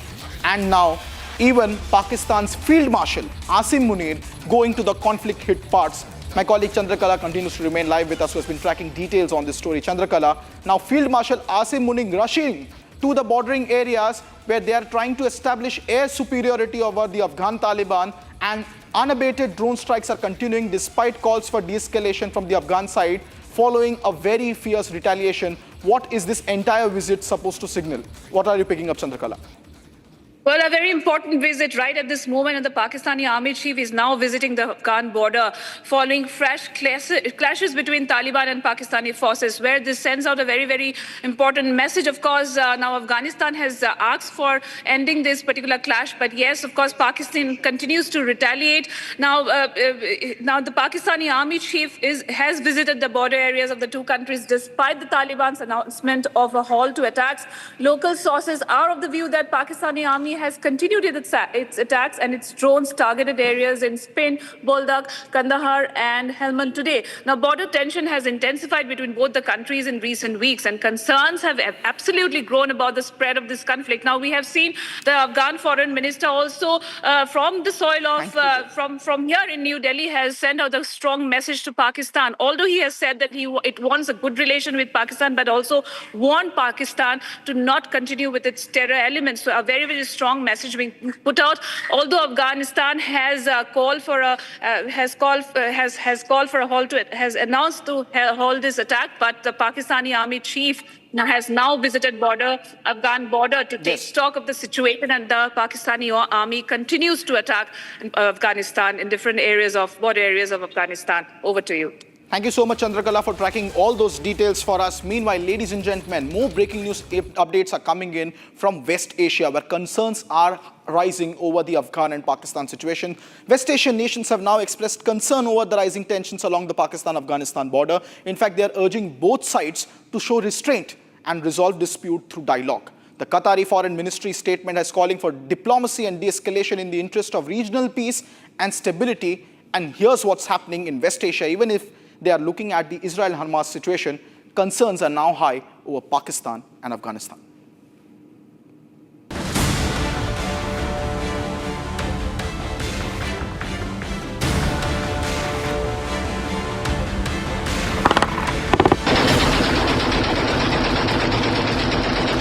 The Afghan forces' multi-front operation has delivered a crushing blow to the Pakistan military, resulting in mass casualties of the Pakistani soldiers, military establishment, infrastructure, outposts and weapons.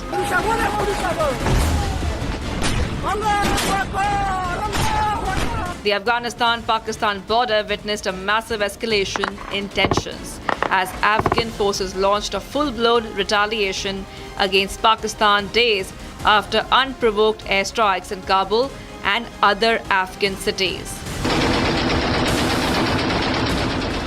The escalating tensions have prompted regional concern. Iranian Minister of Foreign Affairs Abbas Araghchi has called on his country's two neighbors to exercise restraint. Qatar has raised alarm over the situation, urging both sides to prioritize dialogue, diplomacy and restraint, and to work towards containing differences in a manner that helps reduce tension and avoid escalation in order to achieve regional security and stability.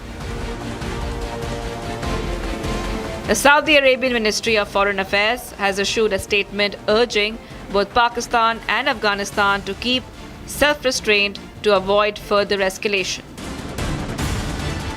The kingdom calls for self-restraint, avoiding escalation and embracing dialogue and wisdom, which will contribute to reducing tension and maintaining the security and stability of the region, the statement said. As tensions simmer, the message overall is clear. As Pakistan and Afghanistan trade blame across a fragile border, the international community is urging restraint and dialogue.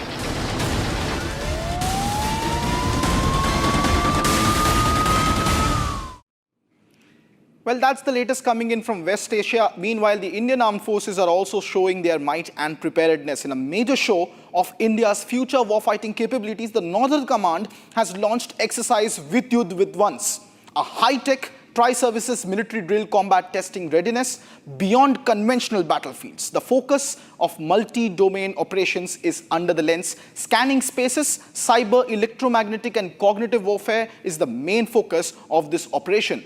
Troops from the Army, the Navy and the Air Force along with the national agencies are integrating niche technologies together along with AI tools and next generation systems to stimulate future wars. The exercise underscores India's thrust on jointness, innovation and of course, Atmanirbharta, sharpening the force's edge on the battlefields of tomorrow.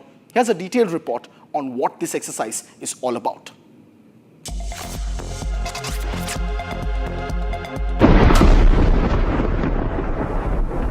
Warfare is no longer confined to land, air, or sea. Today's battlefield extends across space, cyber, cognitive, and other domains. The Indian Armed Forces embrace multi-domain operations, where all forces operate with synergy, incorporating other national agencies for a unified and decisive response. In the digital battle space, cyber warriors defend the nation's data sovereignty. Electronic warfare units dominate the spectrum, disrupting enemy networks, securing ours. Jointness, integration, and innovation form the backbone of future warfare. Every sensor, every shooter, every soldier, connected, aware, and decisive.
Chholiya हो या लोबिया, सफेद चने या काले चने, सब कुछ मजेदार बने।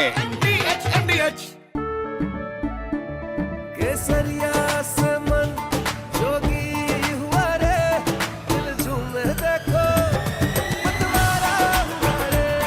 केसरिया से मन जोगी हुआ। हर पल मनाओ केसरी त्योहार। विमल, बोलो जुबान Kesari.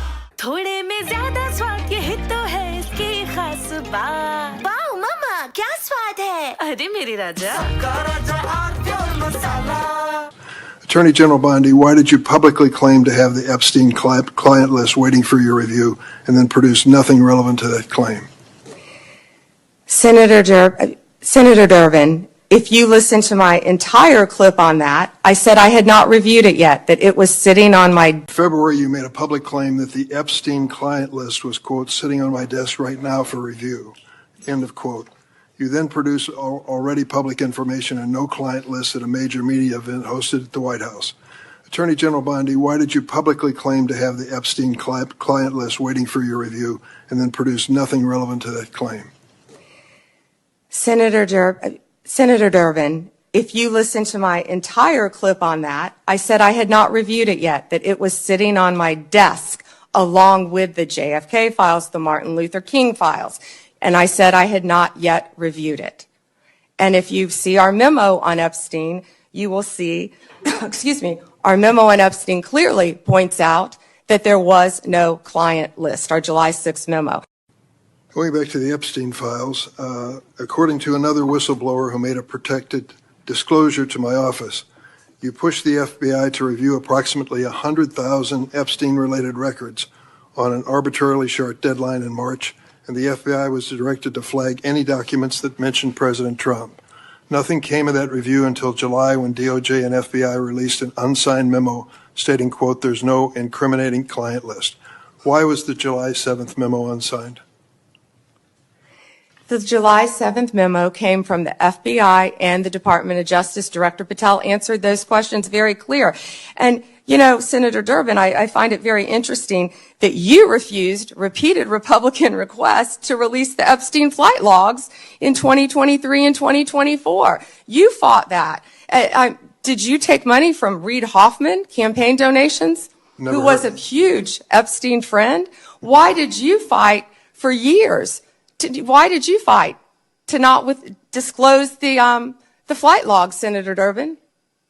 I can tell you I did not refuse. One of the senators here wished to produce those logs, and I asked her to put it in writing, and she never did. Yeah, I think Senator Blackburn would quarrel with you on that. And I will quarrel with you as to read somebody that you mentioned I never heard of.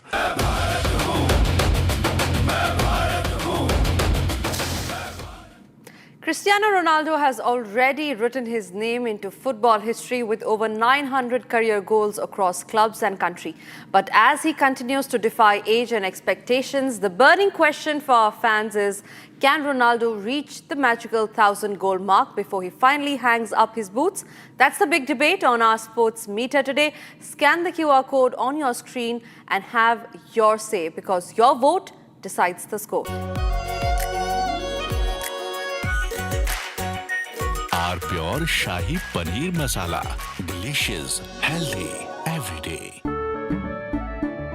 केसरिया से मन जोगी हुआ रे, दिल झूमे देखो मतवारा हुआ रे।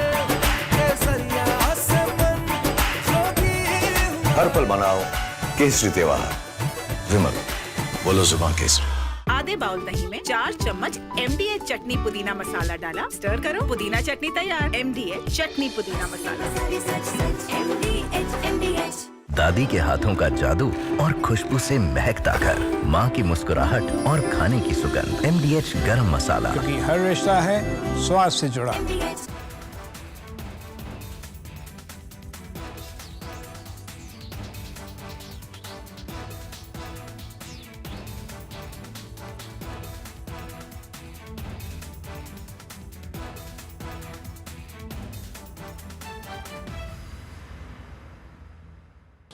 Attorney General Bondi, why did you publicly claim to have the Epstein client list waiting for your review and then produce nothing relevant to that claim?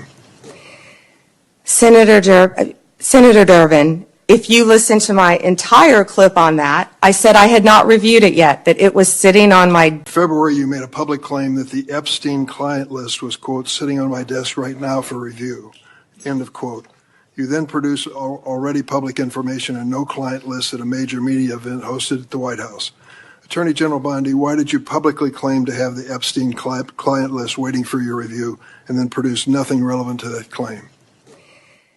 Senator Durbin, if you listen to my entire clip on that, I said I had not reviewed it yet, that it was sitting on my desk along with the JFK files, the Martin Luther King files. And I said I had not yet reviewed it. And if you see our memo on Epstein, you will see, excuse me, our memo on Epstein clearly points out that there was no client list, our July 6th memo. Going back to the Epstein files, according to another whistleblower who made a protected disclosure to my office, you pushed the FBI to review approximately 100,000 Epstein-related records on an arbitrarily short deadline in March, and the FBI was directed to flag any documents that mentioned President Trump. Nothing came of that review until July when DOJ and FBI released an unsigned memo stating, quote, there's no incriminating client list. Why was the July 7th memo unsigned? The July 7th memo came from the FBI and the Department of Justice. Director Patel answered those questions very clear. And, you know, Senator...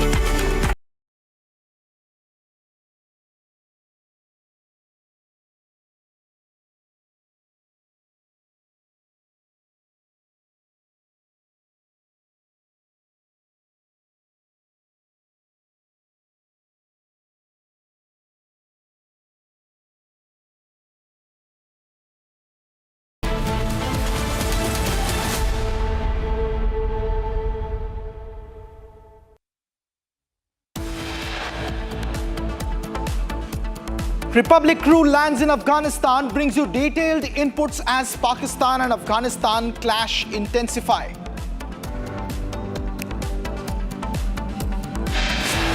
Afghanistan government claims at least 58 Pakistani soldiers were killed, over 30 injured in clashes along the Durand Line.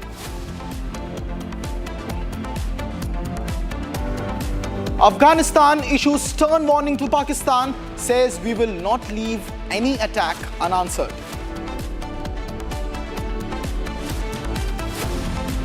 Taliban minister says Pakistan is harboring ISIS terrorists on its soil.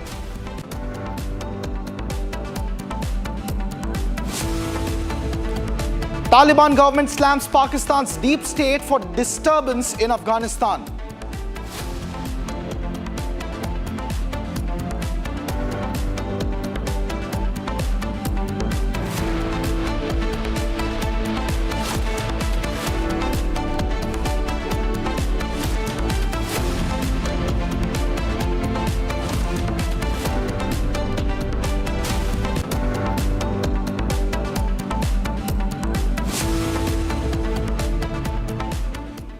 Welcome back, ladies and gentlemen. Coming up next week on Republic Media Network is one of India's biggest thought leadership conclave, the Republic Bharat Rashtra Sarvopari Sammelan. Our theme this year is Atmanirbhar Shaktishali Bharat. Join us as we bring together voices from politics, culture, defense, spirituality and enterprise, all united by one vision. Next week on October 15 at Republic Media Network headquarters from 9:30 a.m. in the morning. Be there.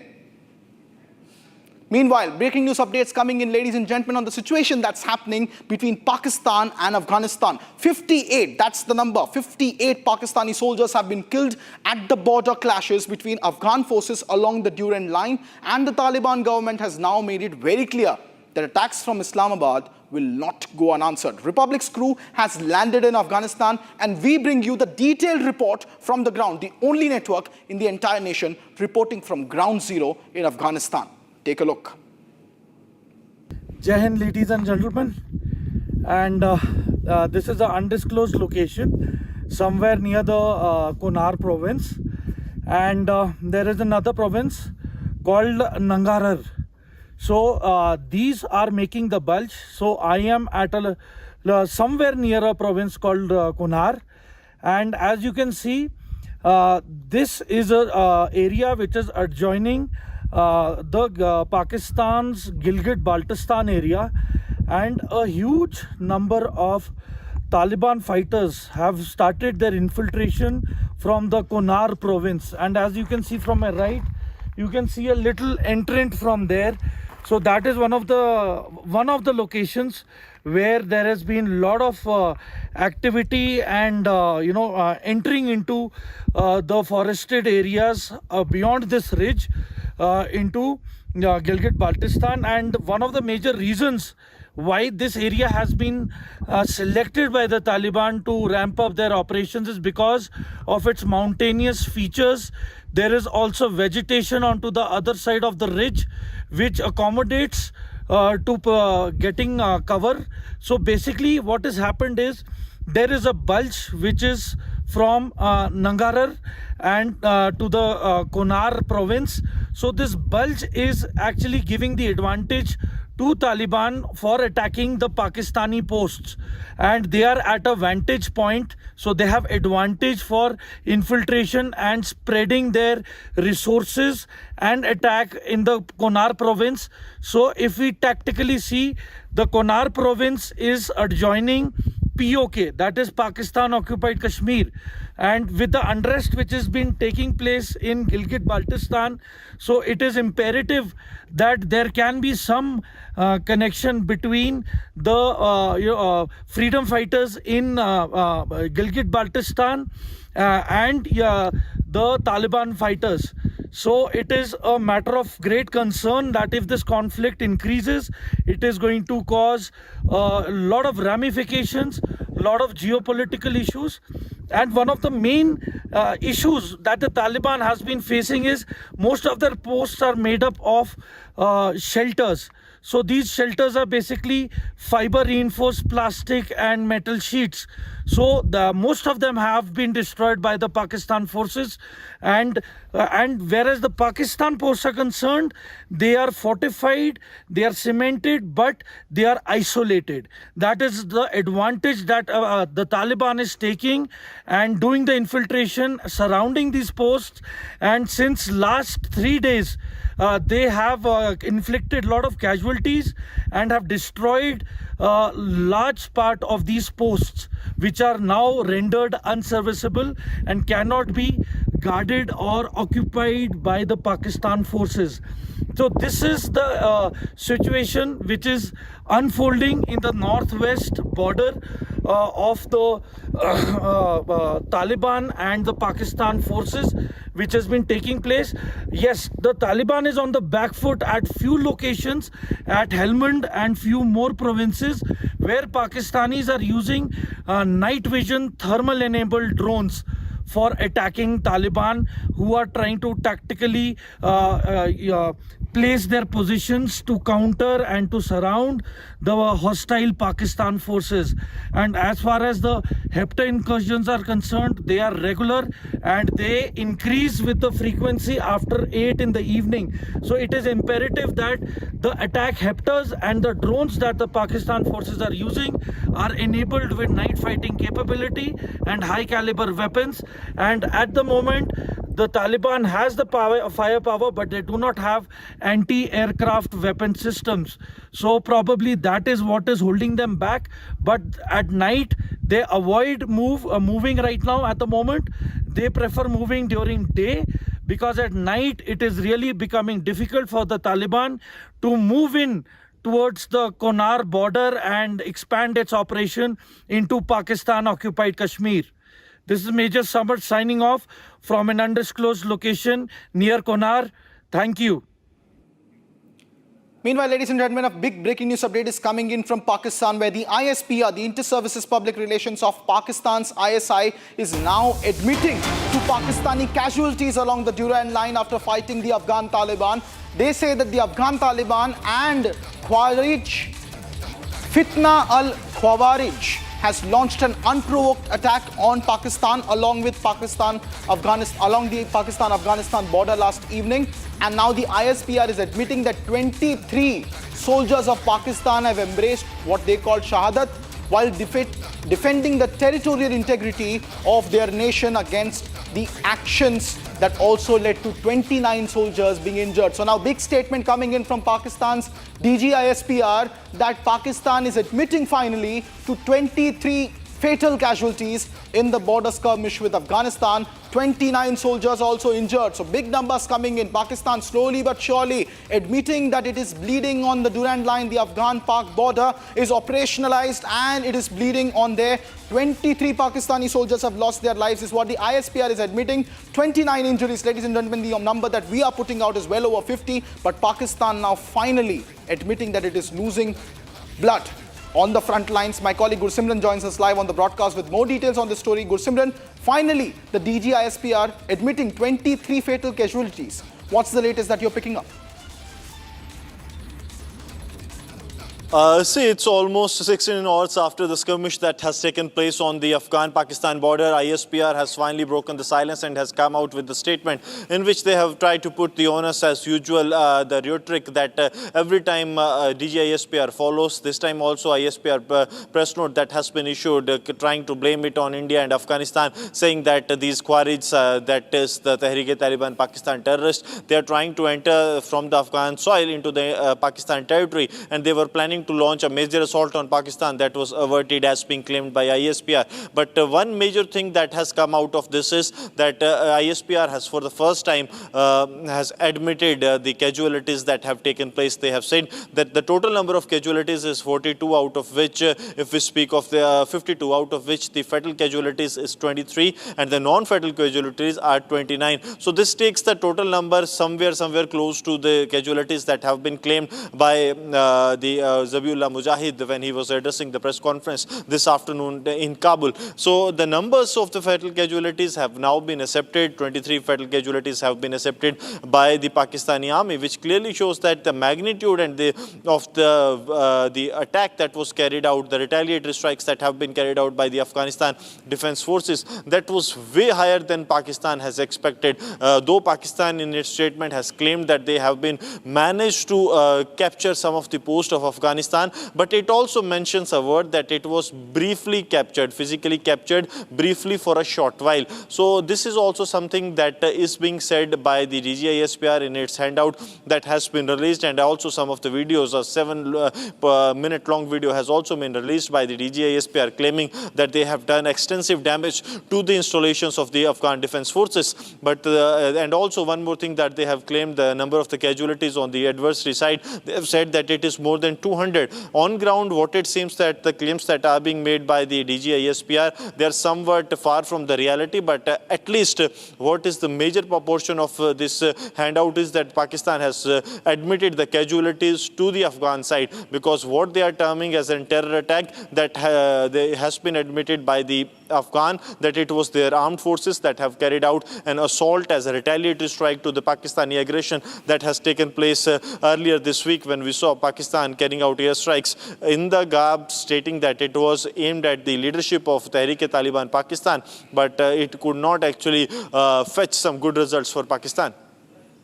Thank you so much, Gursimran, for tracking those details. Ladies and gentlemen, the ISPR finally admitting mass casualties along the Afghan border. Meanwhile, let me take you back to what exactly happened 48 hours ago when Afghanistan's Taliban government accused Pakistan on Friday of conducting airstrikes on its land, particularly in the capital city of Kabul, and warned of consequences. Now, these accusations came as Islamabad had claimed that it was taking action against the Tehreek-e-Taliban Pakistan. According to Pakistani security officials, 11 more Pakistani soldiers had earlier been confirmed, and now subsequently we are getting more information that the ISPR has admitted 23 more fatalities in the clashes. The overall number is looking at over 50. Now in the Tira area near the Afghan-Pak border, where the tensions were particularly also very high, Islamabad is now asserting that Tehreek-e-Taliban Pakistan is operating from Afghan soil, and Kabul is continuing to deny the charge and threatening even more retaliation if Pakistani aggression continues. Here's a detailed report of the account what happened 48 hours ago.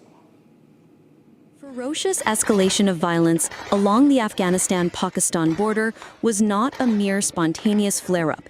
It was the immediate and brutal fulfillment of an explicit threat of revenge issued by Kabul in response to Islamabad's aggressive cross-border actions. The current conflict is rooted in a deadly cycle.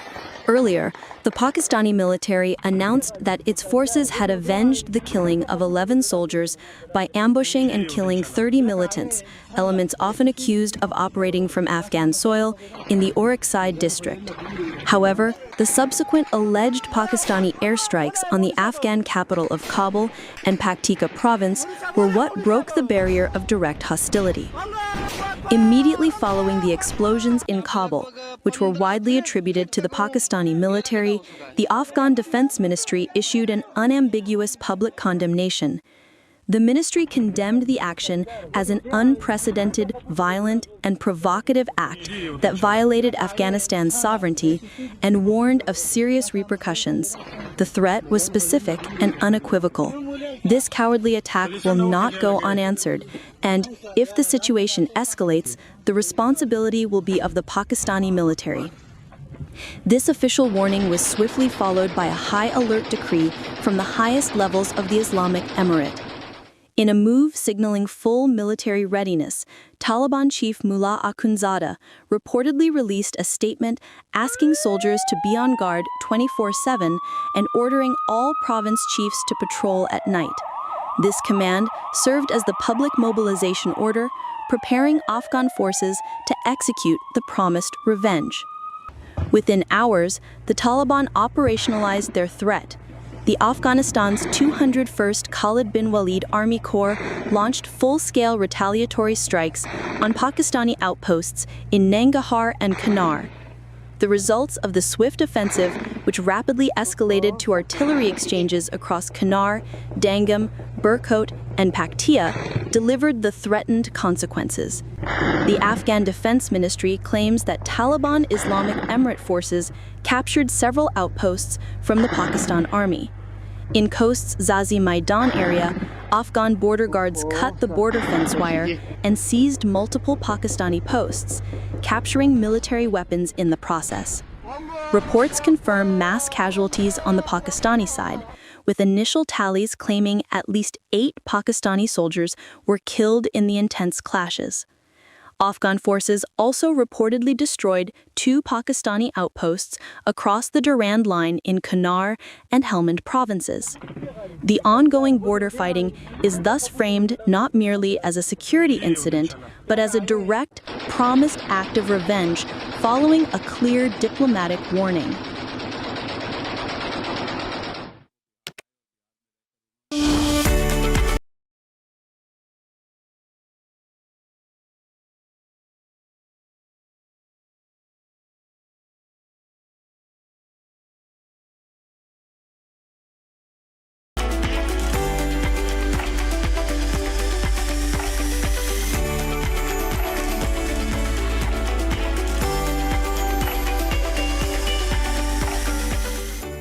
Shifting our focus now to some more breaking inputs coming in from the national capital of Delhi, where Prime Minister Narendra Modi interacted with farmers from across the country as he participated in a special Krishi program at the ICAR Indian Agricultural Research Institute in New Delhi yesterday. The farmers say that Pradhan Mantri Matsya Sampada Yojana PMMSY is a very big hope for startup farmers, particularly leaning towards pisciculture. Listen in to this report.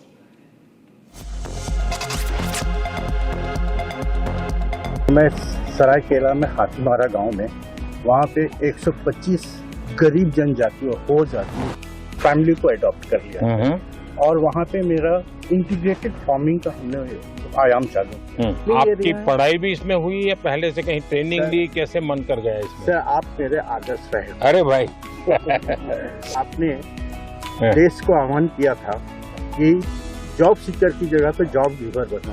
पूरी दुनिया में Tata steel अपना product बेचती है, मेरे product को Tata steel बेचती है। वाह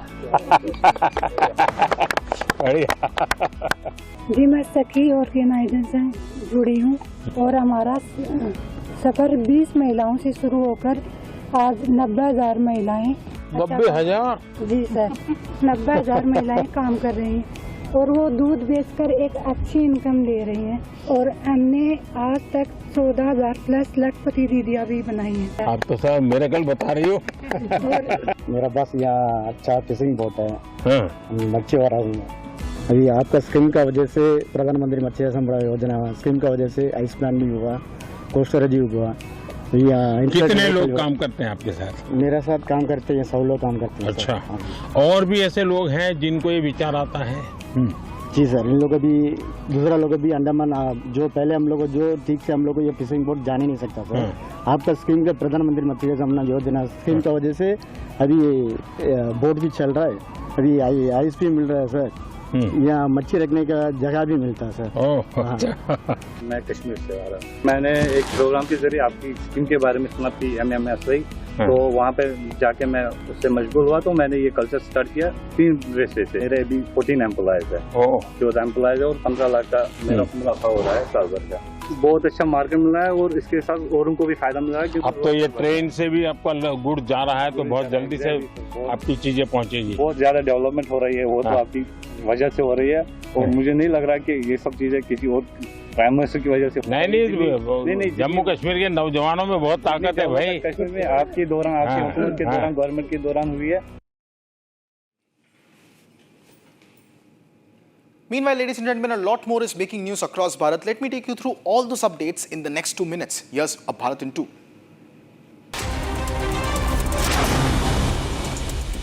The Bharatiya Janata Party on Sunday has announced names of 3 candidates for the upcoming Rajya Sabha elections in the Union Territory of Jammu and Kashmir. The party has named Dr. Ali Mohammad Mir, Rakesh Mahajan and Satyapal Sharma as its candidates. The polls for the 4 Rajya Sabha seats are set to be held.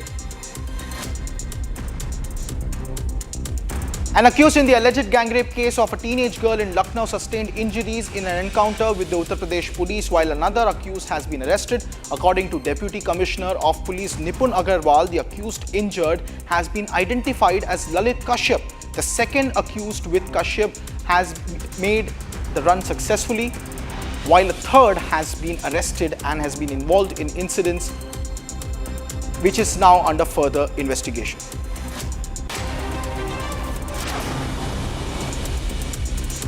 एक लड़की के साथ कुछ व्यक्तियों द्वारा दुष्कर्म करा गया। इसमें तत्काल ही पुलिस ने उस पीड़िता के पिता की तहरीर पर नामजद अभियुक्तों के विरुद्ध अभियोग पंजीकृत कर लिया था एवं इनकी गिरफ्तारी हेतु हमने कई टीम्स बना रखी थी। हरौनी रेलवे स्टेशन के पास जब पुलिस पिकेट लगा के चेकिंग कर रही थी, तभी वहीं से बाइक सवार 2 अज्ञात व्यक्ति वहां से गुजर रहे थे। जब पुलिस ने उनको रोकने के लिए बोला तो उन्होंने पुलिस पे फायरिंग कर दी। इसमें आत्मरक्षार्थ हेतु पुलिस ने उन पर फायरिंग करी, जिसमें कि एक व्यक्ति घायल हो गया।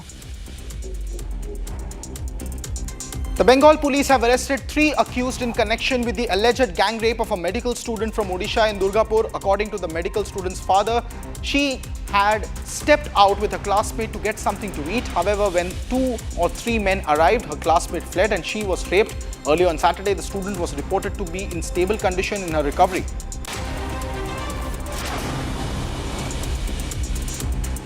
Three persons arrested and they have been forwarded to court today, and further investigation is on. Everything is going according to all the protocol. All investigation is taking place. Minister of State for External Affairs in India, Kirtiwardhan Singh, to represent India at the India Middle East Peace Summit titled in Sharm el-Sheikh. Peace Summit, which is going to be chaired jointly by US President Donald Trump and Egyptian President Abdel Fattah al-Sisi.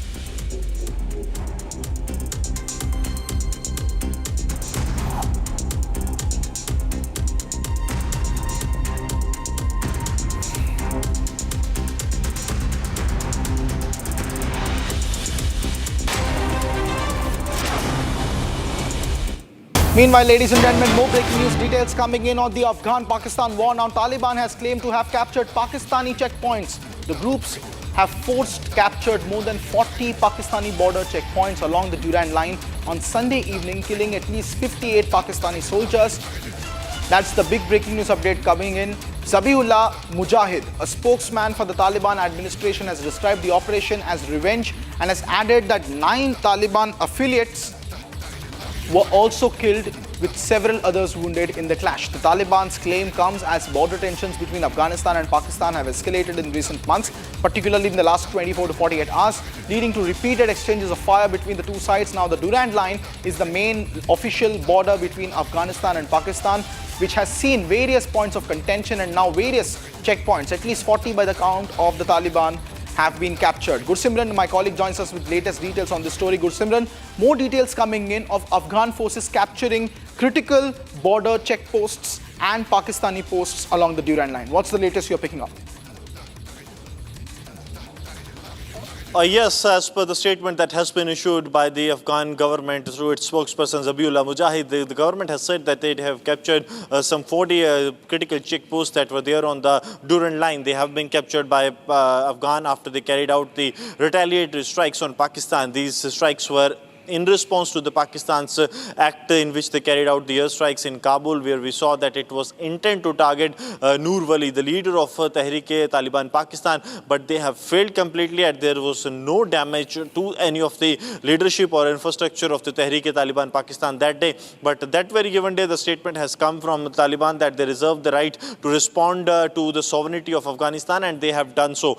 Now, if we go by the number of casualties to the on-side, DGISPR has come out with the total number of casualties close to 52, out of which 23 are fatal. While if we speak of the casualties to the Afghan side, Afghan government has said that they have some 20 casualties, out of which some are fatal and some are non-fatal. So the number of casualties speaks of the volumes that Pakistan was never prepared for this magnitude of strikes or retaliatory action by Afghanistan, and Afghans have taken Pakistan by complete surprise.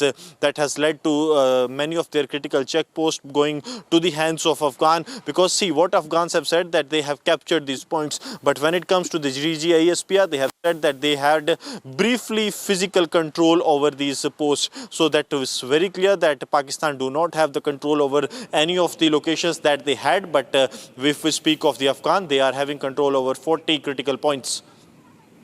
Thank you so much, Gulsimran, for tracking those details. Ladies and gentlemen, that's the latest coming in now. Afghan Taliban is claiming that they have captured more than 40 posts along the Durand Line on the Afghan-Pak border. That's it for this edition of Live and Breaking, ladies and gentlemen. Do not go anywhere. We'll be right back after a very short break. On the other side is a very special edition of the legal side of things with our senior executive editor, Ridham Anand Bharadwaj. Stay tuned.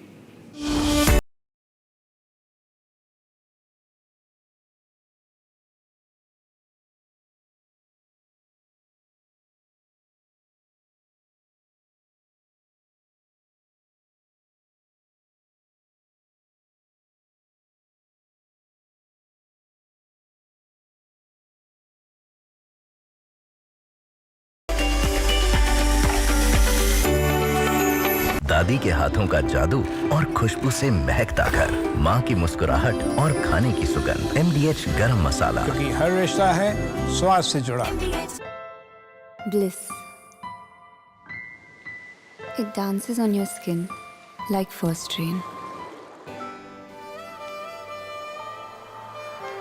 Experience bliss in all its forms with Hindware. Hindware, designed for bliss.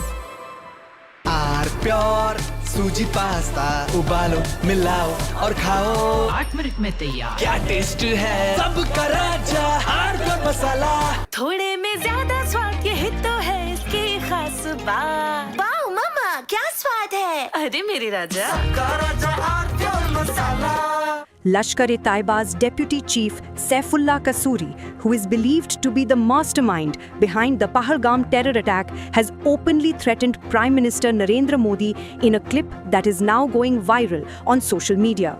In the video, Kasuri can be seen praising Pakistan Army Chief General Asim Munir, referring to him as Field Marshal, requesting him to teach a lesson to PM Modi similar to the Pahalgam attack on May 10th, 2025. हम सतलुज के किनारे पर इस वक्त मौजूद हैं और ये दरिया सतलुज जो हिंदुस्तान से होता हुआ हमारे जिला कसूर से इसी इलाके से पाकिस्तान में दाखिल होता है। मुझे भी सैलाब के दिनों में ज्यादा वक्त सतलुज के किनारे पे सतलुज की लहरों में सतलुज की ऊपर चलने वाली कश्तियों और बेड़ों में ज्यादा वक्त गुजारने का मौका मिला है और मैं खूब जानता हूं ये सतलज में जो सैलाब आया है, ये कुदरती सैलाब सारे का सारा नहीं था, ये मसनूई था, ये दुश्मन की अदावत थी, ये उसकी गुंडागर्दी थी, ये उसकी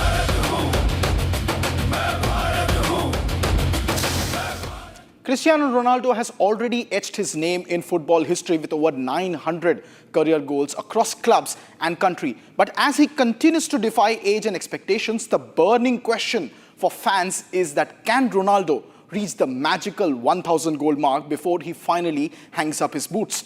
That's the big question on our sports meter today. Scan the QR on your screen and have your say, because your votes decide the score. Pure suji pasta उबालो मिलाओ और खाओ 8 मिनट में तैयार क्या टेस्ट है सबका राजा hardcore masala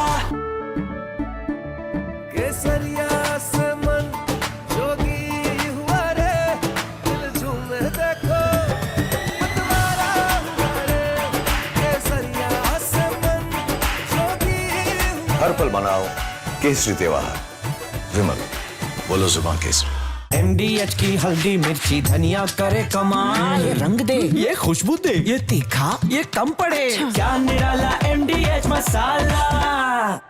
Attorney General Bondi, why did you publicly claim to have the Epstein client list waiting for your review and then produce nothing relevant to that claim? Senator Durbin, if you listen to my entire clip on that, I said I had not reviewed it yet, that it was sitting on my... In February, you made a public claim that the Epstein client list was, quote, sitting on my desk right now for review, end of quote. You then produced already public information and no client list at a major media event hosted at the White House. Attorney General Bondi, why did you publicly claim to have the Epstein client list waiting for your review and then produce nothing relevant to that claim? Senator Durbin, if you listen to my entire clip on that, I said I had not reviewed it yet, that it was sitting on my desk along with the JFK files, the Martin Luther King files, and I said I had not yet reviewed it. And if you see our memo on Epstein, you will see, excuse me, our memo on Epstein clearly points out that there was no client list, our July 6th memo. Going back to the Epstein files, according to another whistleblower who made a protected disclosure to my office, you pushed the FBI to review approximately 100,000 Epstein-related records.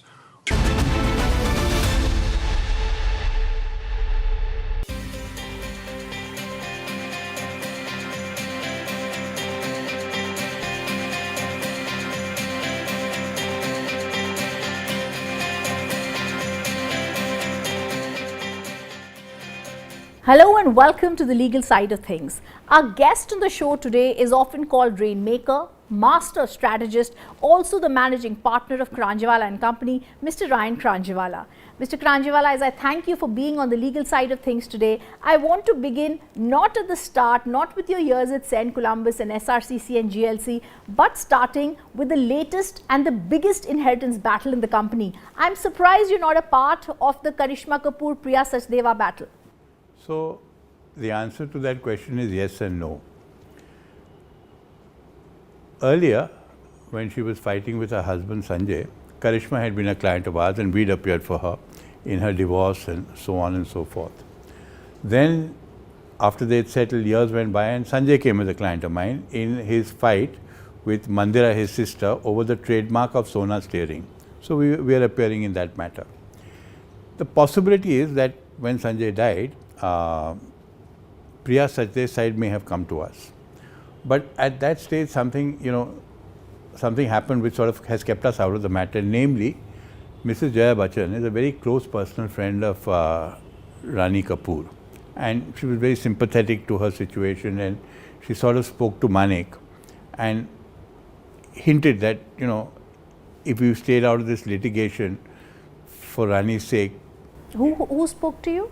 Mrs. Jaya Bachchan, yeah, okay, all right, spoke to Manik, my wife, okay. and who she's very friendly with. And I, of course, know her, but she spoke to Manik, my wife, and sort of hinted that, if we keep out of the litigation, it would be a nice thing to do.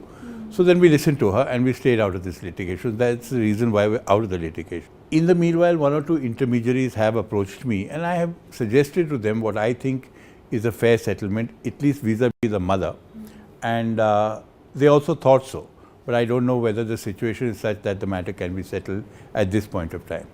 So that's why we're not really in the thick of things. Have you seen the latest viral video, the fiery legal battle between I saw. Rajiv Nair and I Mahesh saw. Jethmalani? I What do we make out of such things that happen in the Delhi High Happen Court? every day in court. It's nothing, not such a big deal. Such big words and don't talk back to me. See, you have to understand, these things happen in court. You know, you weren't there in the early days when Fali and Soli used to sort of shriek and bark at each other. But this is all part of the game, and usually 8 out of 10, the minute you step out of court, things are normal again. The other big cases you've done since I've started with cases, for us, of course, the Shah Rukh Khan case is something that we've seen you as a part of winning it for Shah Rukh. He had this team of lawyers in Bombay. They weren't able to do what your magic and strategy in Delhi got him to do in Bombay. That's not fair. That's not fair. The foundation was laid by the Bombay lawyers, and the sort of icing on the cake was the fact that we were able to get Mukul to come down from London at short notice, and we briefed him, as did the Bombay lawyers, and we succeeded. And I think, frankly, that was a case in which we should have won anyway. So, were you personally involved? Were you there? Only in the sense that I kept in touch with what was happening, and my two partners, Ruby Ahuja and Sandeep Kapoor, were both there personally. Right. And did you think they should have got justice early? Did you think it was... Everyone, look, if I think my client has a good case, then obviously I think he should have got justice at the trial court level. Yes. He didn't. You've also done the defamation case and others for Harpreet Puri. Hardeep's wife. Hardeep's wife, that's right. Yeah. And you won it. Well, we got something. Yes, we did. Yes. So in such cases, what is the advice that you give to your clients when something is spoken about them which is out of context? It depends. It goes from person to person. It goes from situation to situation. So normally when somebody is sort of defamed, you see how serious is the defamation. You see how much it has really hurt the reputation of the person concerned, how worked up that person is about what has been said, and you see how much circulation it has got. Because normally if a well-known person enters the fray and sort of goes ahead and then contests that defamation, then if 10 people read it, 200 will read it. So, and when people read something, whatever you say, some people will believe it, some people, unless it's outrageous, some people will believe, some people will not believe. In this case, we had a clinically open and shut case. There was no way we could have lost it. So we just went to court, and she was she was the wife of a political person. Allegations of a very serious nature of corruption were made. They also reflected on him in a sense, because it was a flat that his wife had when they were foreign IFS officers and so on. So we had no choice but to go to court, and we went because we were on a strong wicket, and we succeeded because we were on a strong wicket. And Maninder, who's our lawyer, was the one who argued it for us. And Hardeep Puri is someone you've known since the days of SRCC. Yes. So he's not the only one. You had many connections from days of SRCC, whether it's meeting Mr. Jaitley in the first week, or whether it's in GLC where you met Mr. Rohatgi, whether it's Mr. Rohington Nariman. Who are the names that you met back in the early years, including in Columbus, your school? So in Columbus, I had a gang of 4 or 5 friends who are still friends. And in fact, recently we were sort of thinking of, one of our friends. So there were 5, 6 of us. There's a friend of mine called Firoz Masters. There's a friend of mine called Deepak Sarup. There's a friend of mine called Girish Sareen, who I just had lunch with today. There's a friend of mine called Sunil Goel. There's a friend of mine called Manu Chadha, who's a well-known chartered accountant, T.R. Chadha and company. So these were, in a sense, a core gang of ours, and we used to sort of meet on a day. Then there was Bobby Bedi, the guy who made Bandit Queen. Yes. Then there was Vivek Jain, there was Mohit Satyanand, there was Ravi Dubey, who's no more, and a lot of people. But these 5 were the core 5. And we stayed in touch throughout, because most of them were with me in Shriram College also, and we still stay as friends. So just now, in June or July, I forget exactly when, Deepak took all of us to Bangkok to celebrate his 70th birthday, because we're all going to turn 70 in a short span of time. Very nice. So that's how it is. So that was my lot in school.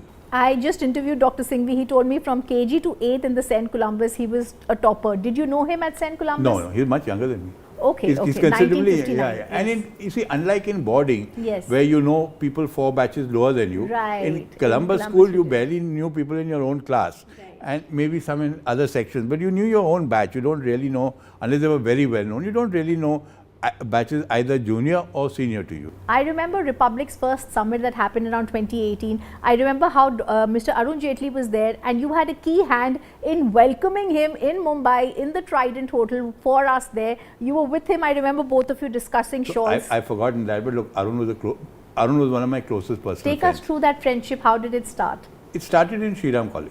You were in the student union also. Yeah, but that is because of Arun. So it's that friendship started in Shriram College. Corridors of Shriram College. One day, a sort of man walked up to me, very good-looking young man. And the thing about Arun was very different from a lot of people. Even when you first looked at Arun, you knew he was different. You know, he was a cut above the rest, sort of. So he just came and said, "Hello, I'm Arun Jaitley, and I'm contesting for college union president." And he won that election. We became very close friends. And then what he did is he inducted me into 2 things, college union debating and student politics. So I joined the ABVP because of him, then I became student councillor, then I became college union president after he had left. He was at that time the DUSU president, and I probably would have been the DUSU president the year after that, but Mrs. Gandhi imposed an emergency, so all elections were cancelled.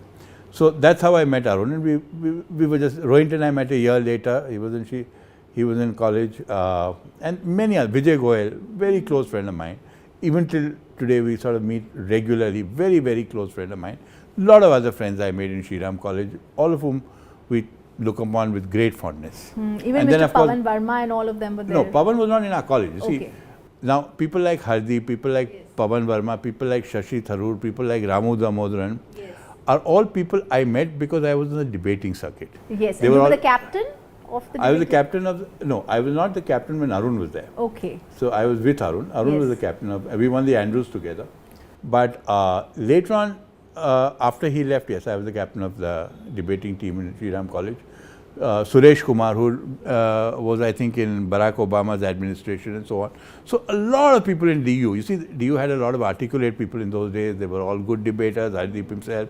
So that's we used to meet each other and we bumped into each other, and those were the relationships we made. And what about GLC? What was different about it? What were the connections you made in Government Bombay? law was a complete change. See, the first thing about government law you have to remember is the cultural difference between Delhi and Bombay. Right.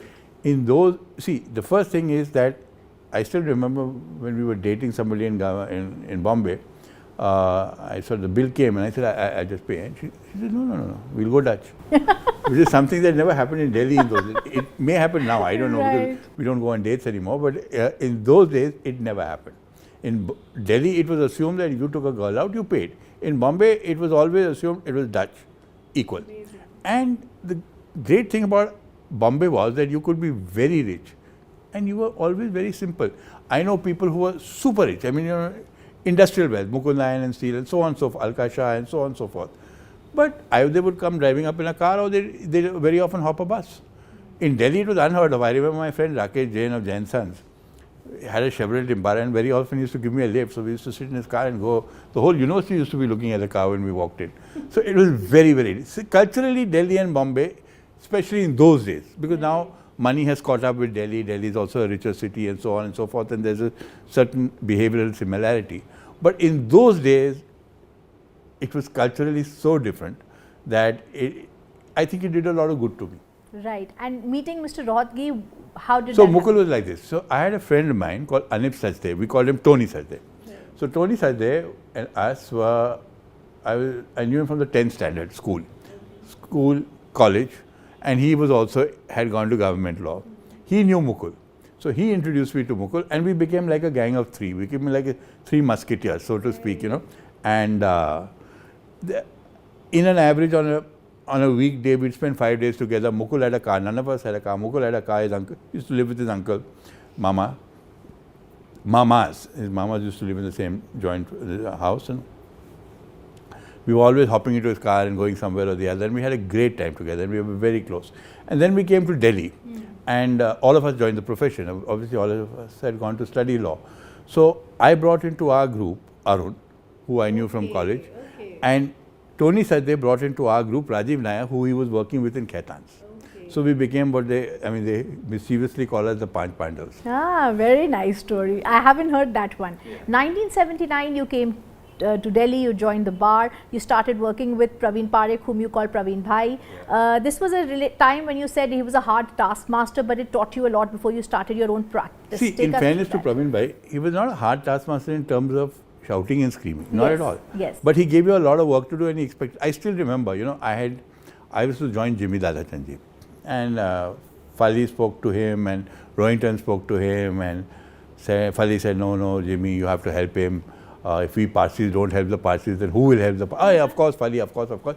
Then Jimmy said yes, and he went off to Italy. Then he came back, Fali talked, he went off to America, then he came back. So then Fali said, one day Rohinton came to me and said, listen, my dad has decided you join Praveen Parekh. I said, whatever uncle says. So I went to meet Praveen. 8th August, I remember, I went to get my interview. It was my brother's birthday, so I remember. 8th August, and there I go. And Praveen just said two things to me. You work when I work. I work 7 days a week. Simple. And he did. And he was an extremely hardworking man. He used to get up at 4. Now, none of us got up at 4, but he used to get up at 4 and work. He was one of the hardest, he was one of the busiest counsels. So, the experience that we got, I think, still stands me in good stead 40 years later. Gosh. That's what I feel. How many Mr. Karanjawala seniors of that time did you brief in these? All of them, all the top seniors. Really? You can't brief every senior, but yes, every yes, top sure. senior. Oh gosh. Anybody you name, Fali, Soli, Venugopal, Chitle, Tarkunde, my father-in-law Justice Tarkunde, Anil Diwan, Mridul, Siddharth Mridul's father, Mridul, Parasran, yes, of course. Mr. Parasran, former attorney general, Yes, everybody. We briefed all of them. So I want to ask you a question which is very less asked. These seniors who you briefed, these were the doyens of the law at that time. Did any of them throw files? Were they fiery? Were they angry? Yes, I remember that actually. Fali had that happen. See, because what happened is, you went at about 8:30 in the morning for a conference in Nariman's house. He had 10 matters or 15 matters that day, 10 of which he had seen only a little bit and he had to get ready. And he was incredibly fast. You know, I mean, he read much faster than you spoke, and he would just ask, where is this? And you'd give him the page, where is that? And you give him the page. So you had to be well prepared. Otherwise, you couldn't start reading the brief. I mean, anyway, so he was very, very easy. So he was a little sharp. I mean, I don't think I ever had a file thrown at me, but That's quite a compliment. No. A lot of people didn't have flies thrown at them, but I mean, he could rubbish, crack, like that. Right, Yeah, and you copied that really well. I remember Mr. Nariman's voice saying rubbish like that. So it was like that. Yes. So that was it. Before I ask you about the respect you have and who you like the most out of the seniors or briefing them, 1983 you started your own law firm with your wife. Tell us a bit about that. So what happened was I married Manik. She was Justice Tarkunde's daughter. And 1 month after my marriage, I got married on 17th April. About a month later, the advocate on record exam came up. So Manik was to sit for it.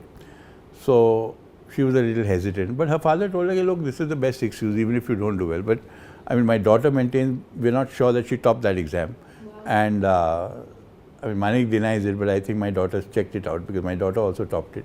Wow. And so it's a bit of a record in the fact. I never sat for it.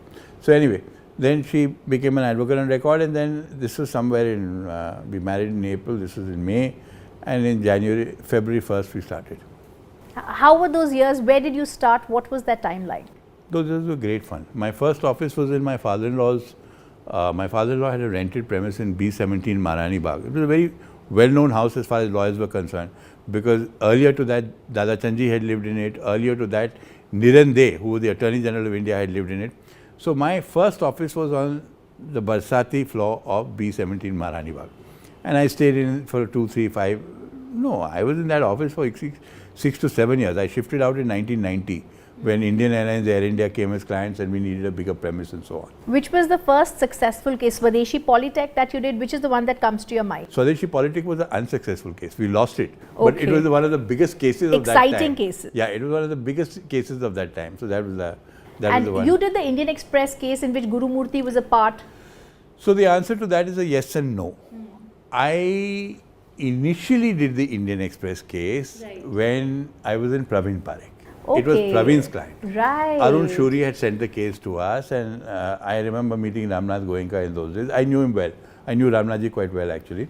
And I remember meeting him in those days, and he'd been talking about it. And then he suddenly said, he used to call Gurumurti used to say, I'm known as Ramnaji's Mundu. So Guru is not very tall, he's not diminutive, but he's not very tall, very intelligent, super hardworking. He used to have that big pen of his, very simply dressed, and he would work from morning to evening. Brilliant, super hardworking. He was the one who actually built the case, if you ask me. Arun was there because I inducted Arun in the matter because he was familiar with municipal laws, which I wasn't. And I was in Parekh at that time. He actually built the case, and then Naliman argued it, and then this thing. Then I stopped working on that matter for a year when I left Praveen. It continued with Parekh. And then Express came back to me, but not in this matter, as a client years later. Okay. And Swadeshi Polytech, you said it was one of the most exciting cases? It was a very big case. It went on for 4 months in the Supreme Court. Our team, Pinaki Mishra, had brought it to the firm. There was Arun, there was Gurumurti, there was Pinaki, there was our friend Beena Gupta, and us all together in the case. And our lead counsels were as follows: Venugopal, Anil Devan, Ashok Desai. Wow. Ashok Desai was still in Bombay in those days. He'd come down to argue it here. Amazing. Yeah, so it was a great time. And who did you like briefing the most? Among all the lawyers, not only in this case. So, different people, different this thing. My own personal preferences and comfort zone was with Fali and Soli. Right. I knew them well. I knew Fali very personally. I knew Soli. I like Soli's way of working. So, both of them were. If I were to take 2 favorite counsels, then they'd be my 2 favorite counsels. What was so wonderful about the time of Soli, Fali, Ram? What was different and distinctive about all 3 of them? It's an era that's gone by which will never come again. First of all, the court was smaller.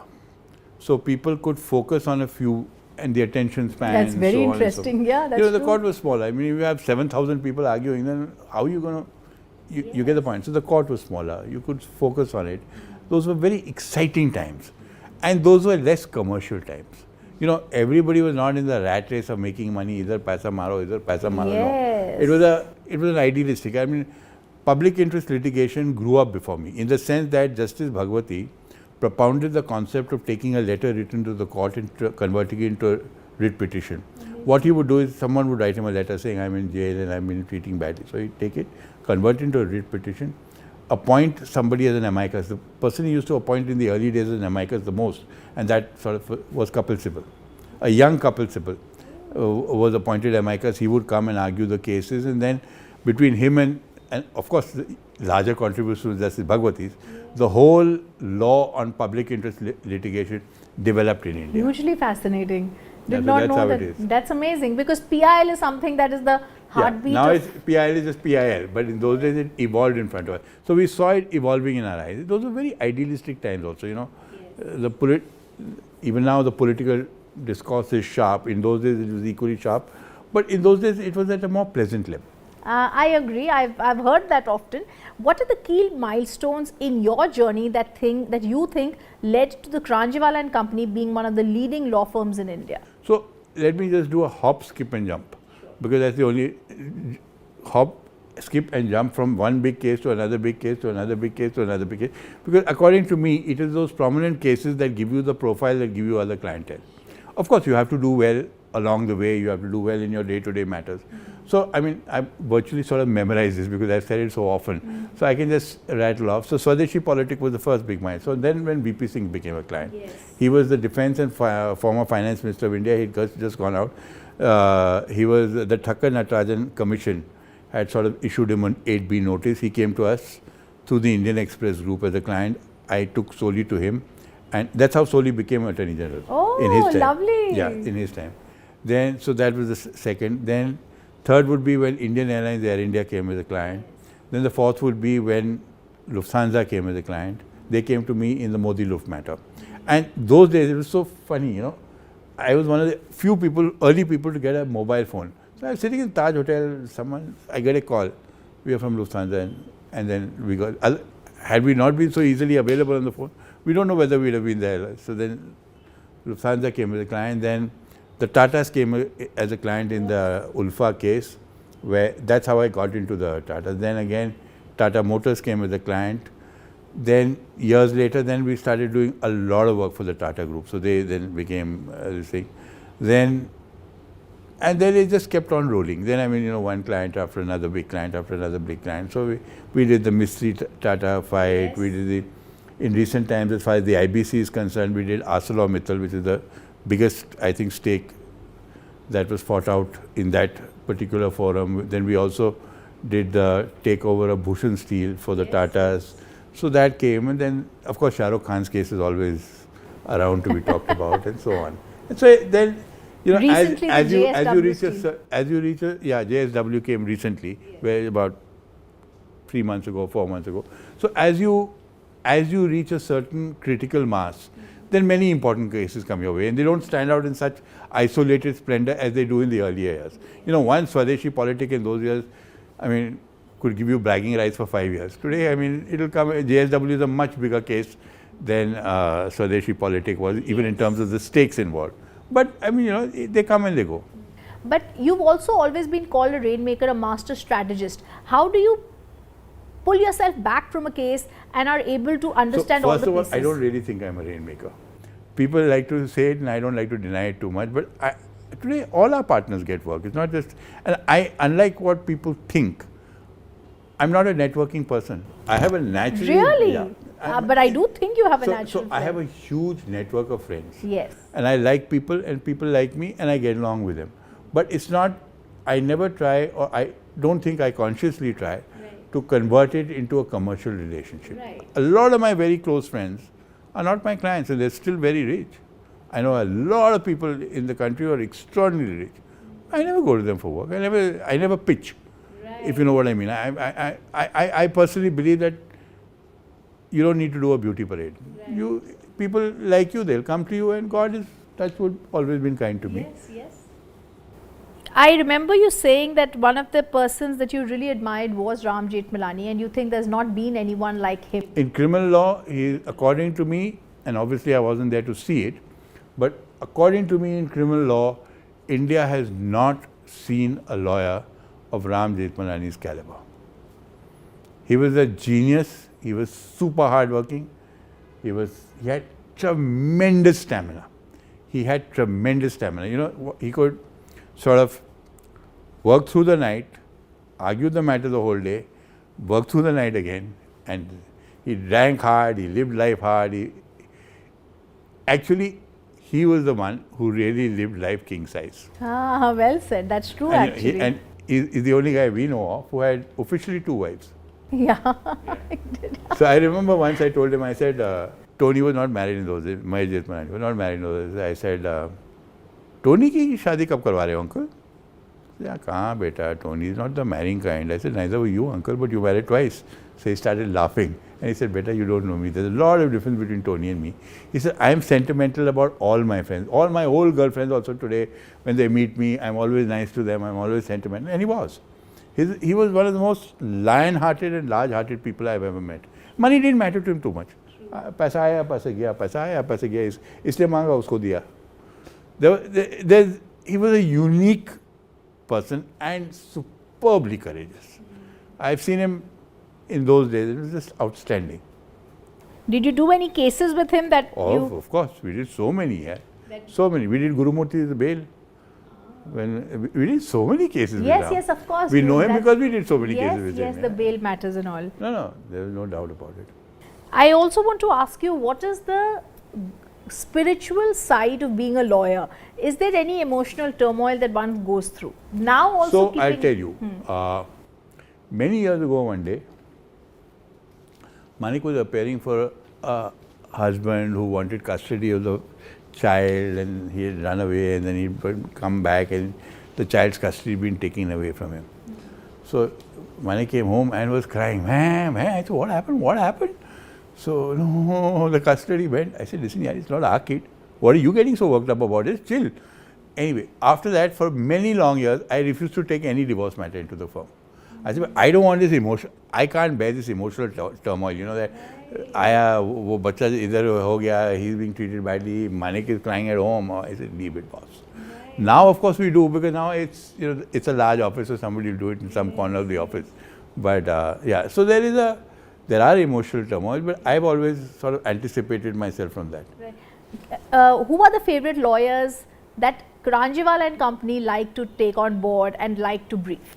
All, and at different points of time, but we normally go to the top lawyers. Yeah. Who are your favorites? Now, look, I mean, Mukul is one of my closest friends. So, I mean, obviously he's a great favorite. We go to Singhvi a lot. We used to go to Arun a lot. We go to Salve a lot. Salve has been, we used to go to Rohinton a lot. Salve, for example, has been, we owe him a lot because when Manik was giving our advocate on record, if you remember, I told you that it was just a month after our marriage. Yes. So, she was very weak in accounts. Salve tutored her.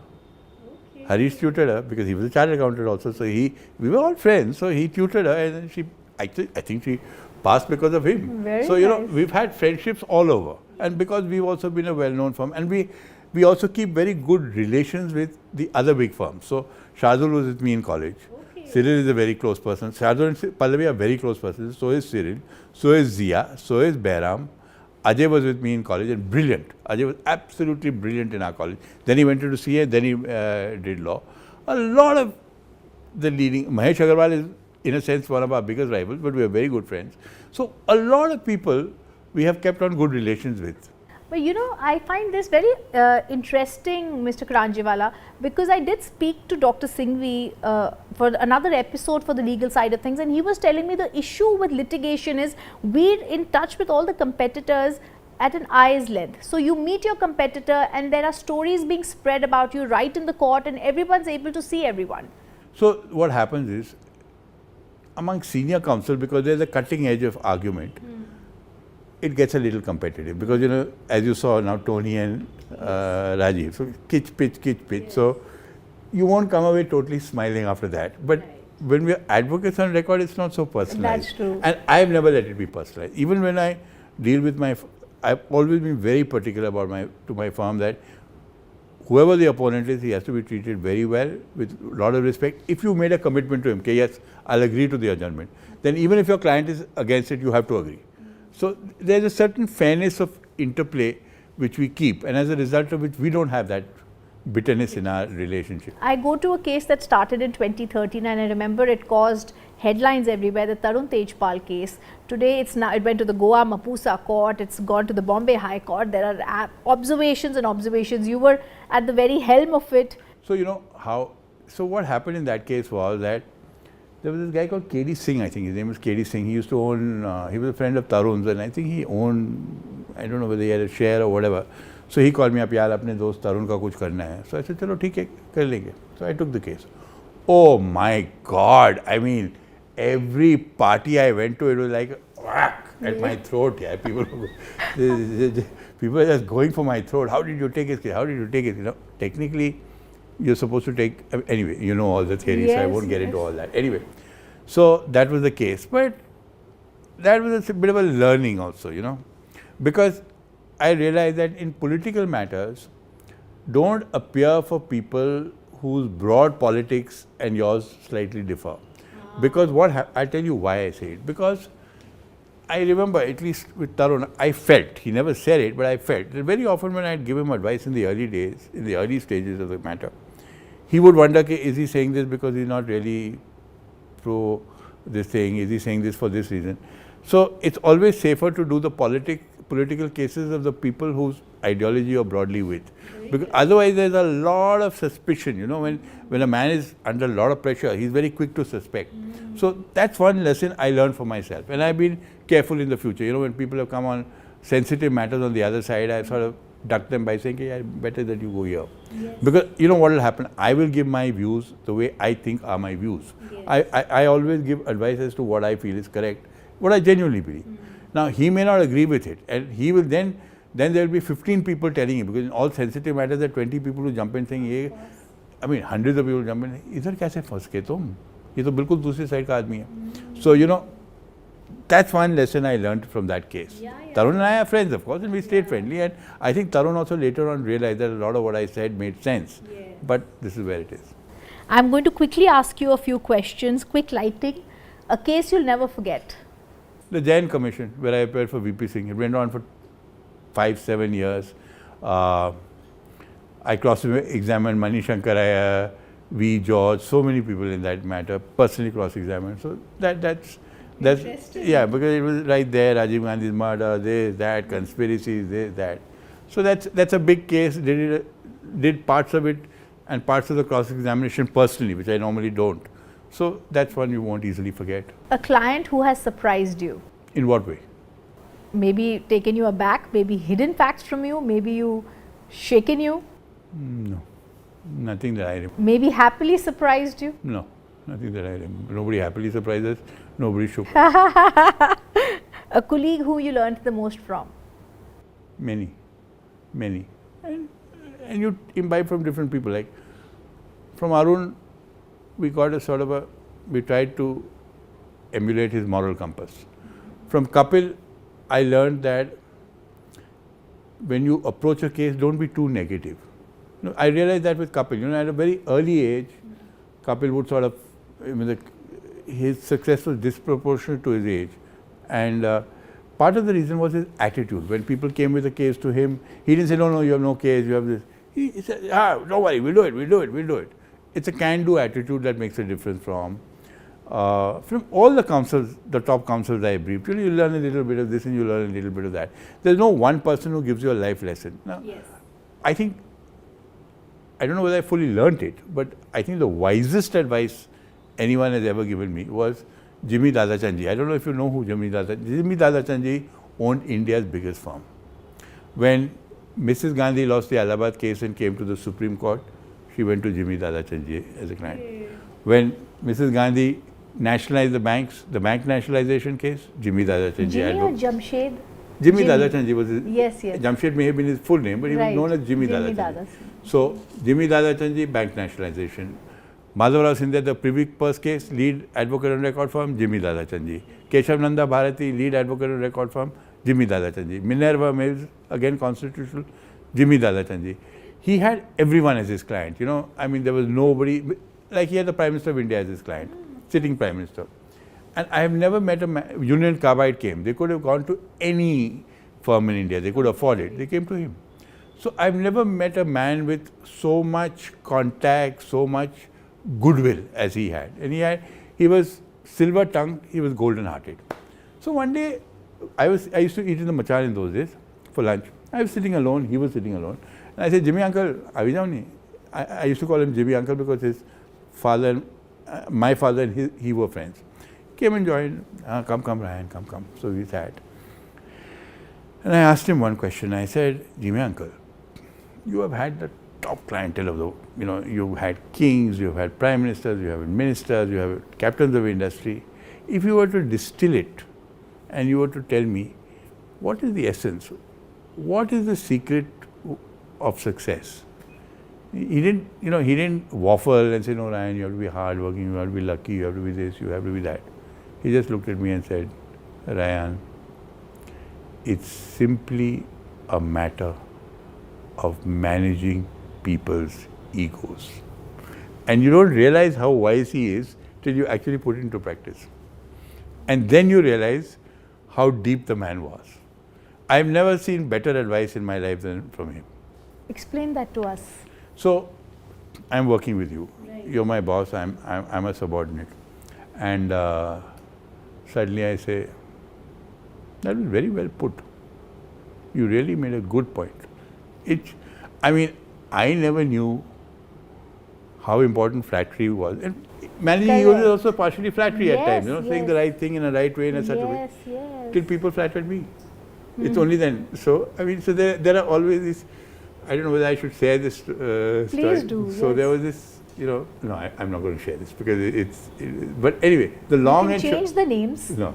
But the long and short is that you just have to handle people's egos. If you go head on, find fault constantly, it doesn't work. You have to find ways to just bring them on your side.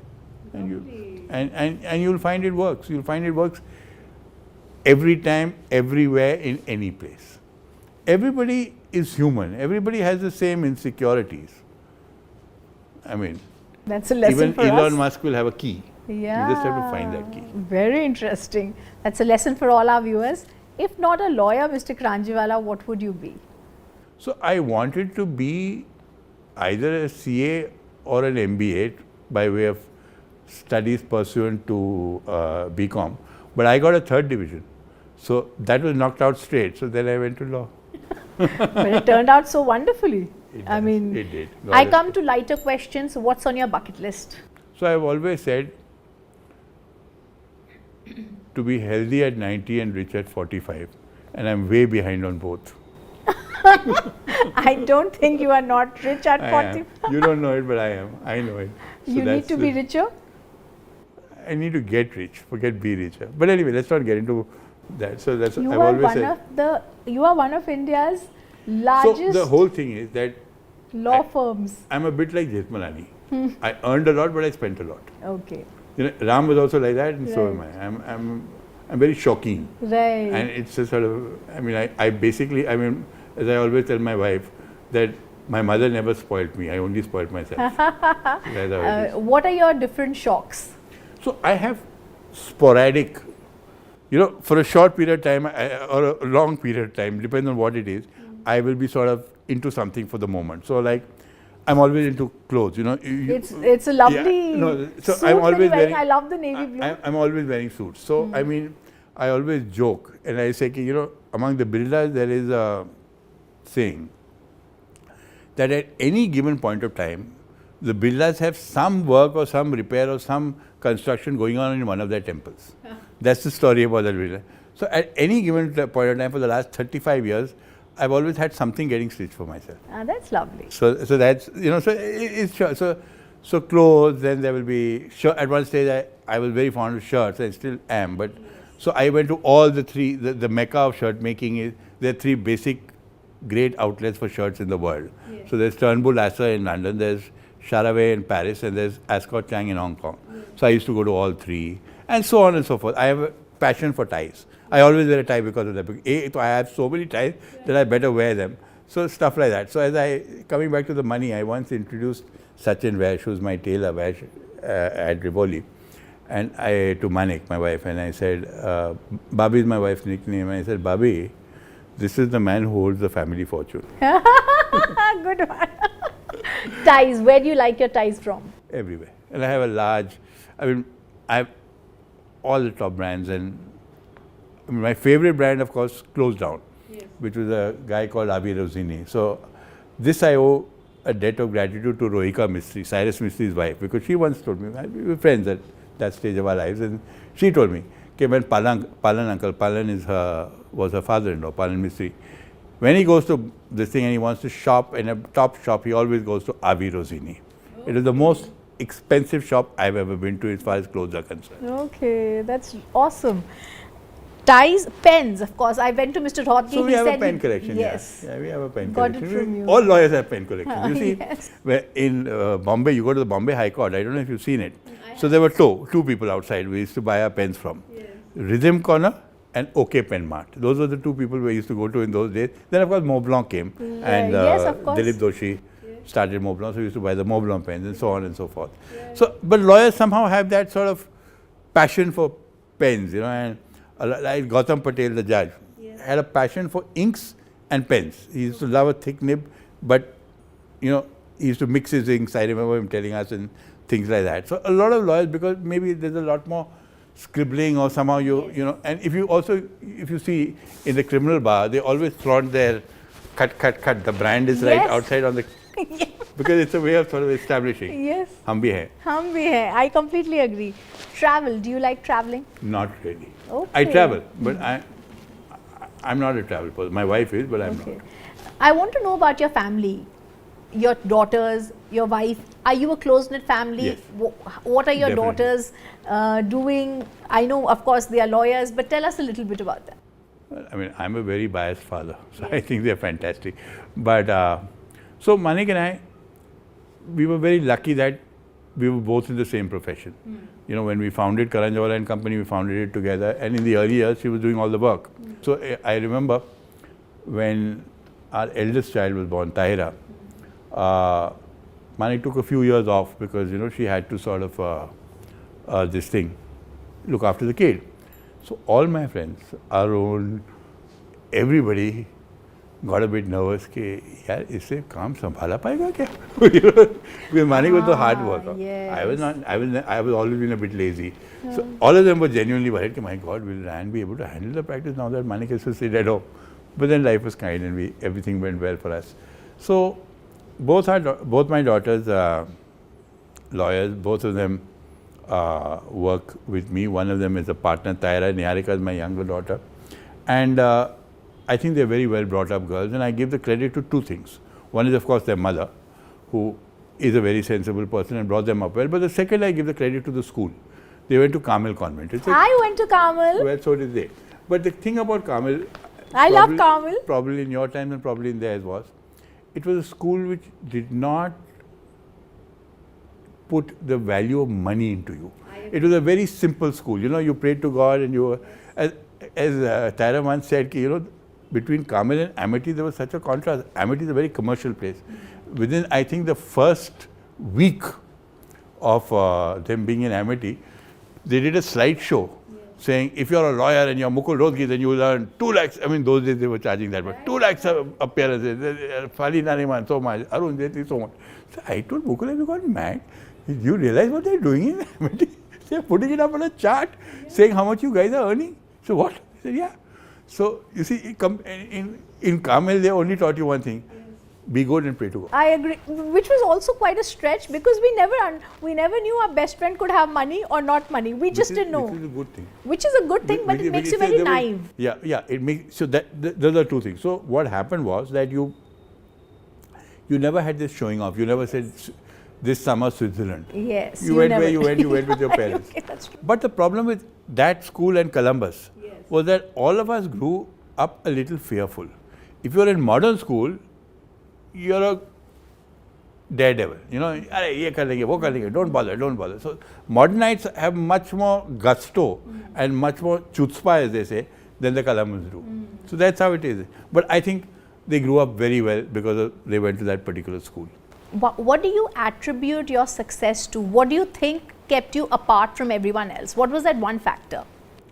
So the real question is, how did you get to be so big by being, despite the fact that you don't work that hard?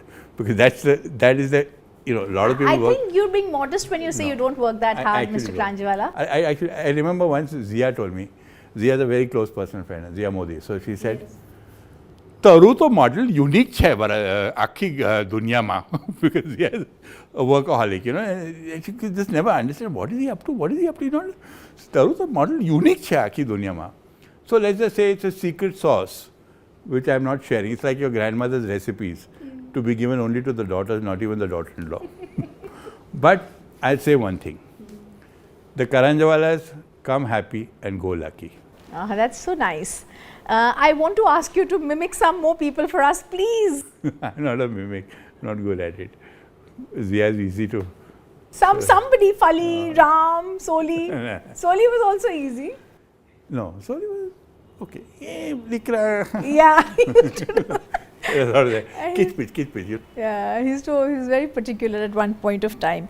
So, I also want to then ask you, where do you relax? What do you do to relax? What is a day in your life like?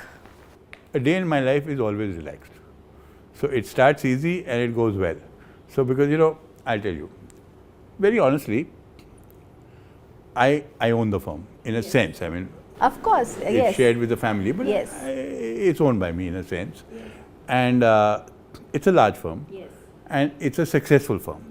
So now, if you're a litigator in a large firm, you're not going to be in day-to-day litigation. You can't, because otherwise you'll get stuck in one matter or the other. So, actually, to be honest with you, I was always sort of delegated. You know, I always delegated a lot. But post my tumor operation, I'm on one kidney. I had a tumor. So in the year 2001, after that, I sort of stepped further back. Maybe I shouldn't have. So I get up, I sort of get ready and all, go for lunch. Then hit my office post 3:34. And then I'm there in office till I feel the work is over, and then I go out. So then in office, I do one thing which I do fairly religiously, which is that I check, you see, there's a system which works. So when I get into office, I get some dark pads, so many dark pads come to me with letters. So every letter that goes into the office and goes out of the office, I look at. No, it's not amazing. It's just but that's a very thorough practice. No, it's not. It's just a way of staying in touch with what is happening when you're not physically there. Because we record letters to our clients. Today we went, this happened, that happened. He argued this, he argued that. So I'm not saying I read it like I'm reading a statue. Yes. I read it. I have an idea and I move on. Yes. So in that sense, I always know what is happening in office. Yes. Secondly, my phone is always on. Yes, it always is. Yeah. Anytime I want to be in touch with you. I have a simple rule which I kept for myself from the beginning. I said, I don't take numbers I don't know, but anybody then can message me. If you want to get, if you're giving a call to buy some watch or something, then I may not take your call. But if you have an urgent message or something, you just say, I'm so and so, this is the case I have, and I'll immediately get back. So my phone is always on. So in that sense, I'm always available. And I always said to myself, who is going to call you? Clients or friends? And both are entitled. So why get into this? No, I don't answer calls this time. I don't take this. I don't want to. I'm not like that. If it's work, it's any time of the night, any time of the day, I'm ready. Do you read? Do you like movies? I used to read a lot. I read less now. Okay. What did you read? I always read non-fiction. For years I've been reading non-fiction. I don't read fiction much. Okay. So like at the moment I'm reading that Syed Siddiqui's book, Eyewitness. So I'm finding it quite interesting because I like the political thing. So he's giving an account of, and a lot of things you remember, a lot of people you knew.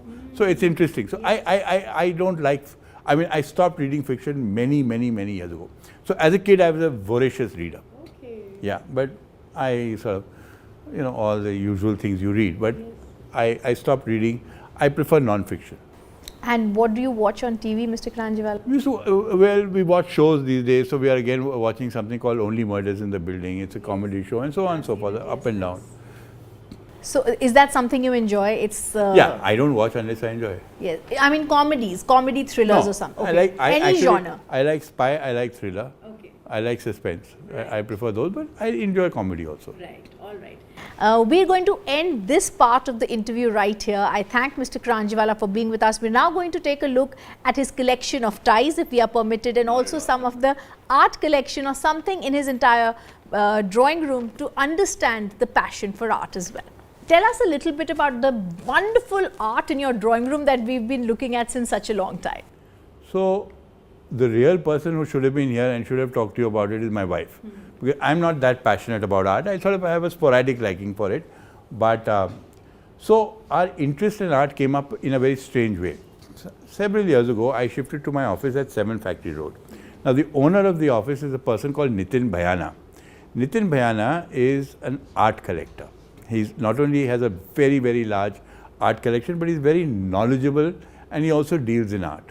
So through him, he sort of come to us and said, Ryan, they're saying, there are some good pieces. So Manik took interest, I took interest, and then, slowly through him, we started buying. And some of the art is of course gifted, but we started buying because we realized that with Nitin, two things are going to happen.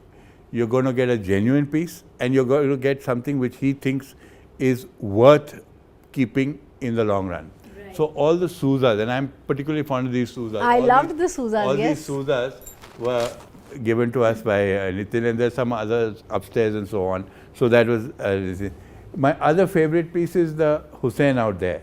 Yes. That Hussein, it's Nitin got it for me at quite a deal. And then of course, Manik's favorite piece is the Padamsi. Okay. Yeah, that is Manik's favorite piece, and my other favorite piece is statues go is the Ganesh. That's the wonderful one that he. I really like it. I'm very happy to get it. And why Ganesh? There is so much Ganesh all around. I just like it. It's something you have an affinity for something. So yes. so I was very happy to get that Ganesh. Then of course some of them, like one of the Prabhas over there, was gifted by Pinaki Mishra to us on our housewarming when we shifted to this house. Right. Then there's Satish Gujral, which... So which one are you talking about, this one? Yeah, I think that one. So that was gifted by Pinaki. Then, there's a Satish Gujral. Yeah, yes, Gujral, yes, yeah, that's so lovely. So the Satish was gifted by his son Mohit to me when I did a case for him. Then Anjali Ila Menon has given us... Okay. Anjali Ila Menon has given us 1 or 2 gifts, and one was given by a friend of ours called Imran Beg when I did a case for him. So some of the art is sort of collected and bought, and some of the art is gifted. Very nice. And that's how it is. And this has been mostly your choice or Manik ma'am's choice? Some have been mine, some have been Manik's, but I mean, look, what Manik likes will come into the house. Yes. What I like will also come into the house, but Manik has to also like it. Right. No, but it's beautiful. I especially We're very lucky. We like it. we like it. So the art. That's how it is. This was an episode of the legal side of things that made us learn some things.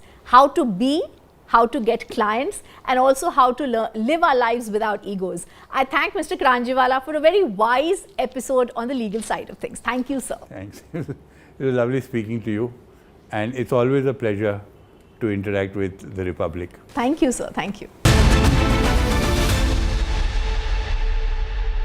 ये है secret recipe MDH का जीरा SIP जल जीरा मसाला। SIP SIP जीरा SIP जीरा SIP MDH का जल जीरा सिप MDH का जल जीरा सिप। इसको घर पे लगाओगे तो शादी का तो पता नहीं, पर घर पक्का नहीं टूटेगा। रुंगटा नहीं तो घर स्ट्रॉन्ग नहीं। रुंगटा स्टील TMT बार एकदम solid.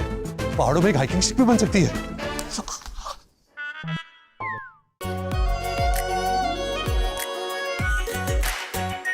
Are pure shahi paneer masala, delicious, healthy every day.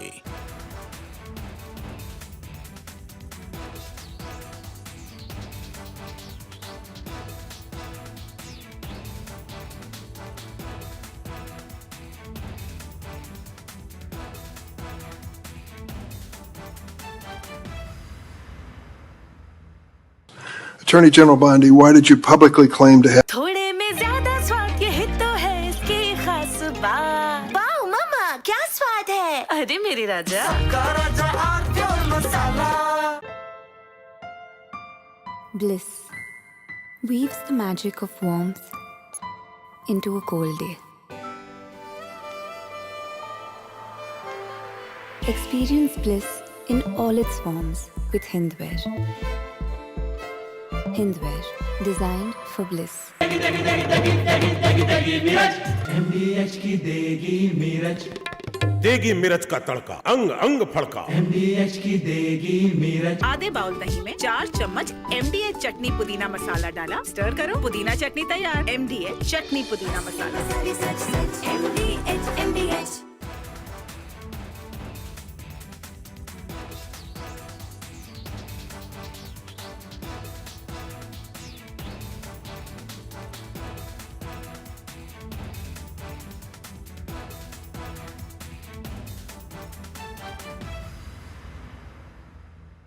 Lashkar-e-Taiba's deputy chief Saifullah Kasuri, who is believed to be the mastermind behind the Pahalgam terror attack, has openly threatened. ये है सीक्रेट रेसिपी MDH का जीरा SIP जल जीरा मसाला। SIP SIP जीरा SIP जीरा SIP MDH का जल जीरा सिप MDH का जल जीरा सिप। त्योहार की खुशियां होंगी double. Hyundai super delight days में आपकी मनपसंद कार्स पर मिल रही है कमाल के डील्स। वैसे लोगे तो आप हुंडई, चाहे दिल की सुनो या डील्स की।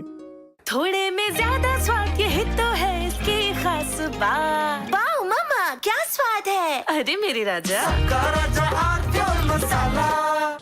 Attorney General Bondi, why did you publicly claim to have the Epstein client list waiting for your review and then produce nothing relevant to that claim? Senator Durbin, if you listen to my entire clip on that, I said I had not reviewed it yet, that it was sitting on my... In February, you made a public claim that the Epstein client list was, quote, sitting on my desk right now for review, end of quote. You then produced already public information and no client list at a major media event hosted at the White House. Attorney General Bondi, why did you publicly claim to have the Epstein client list waiting for your review and then produce nothing relevant to that claim? Senator Durbin, if you listen to my entire clip on that, I said I had not reviewed it yet.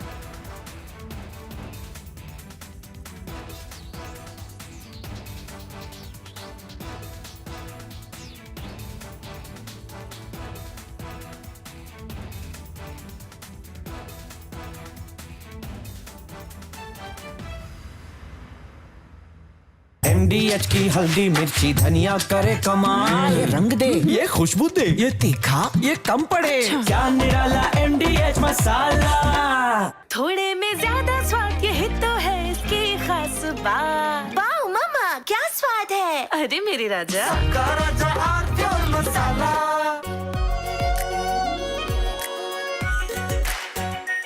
Are pure shahi paneer masala, delicious, healthy, everyday.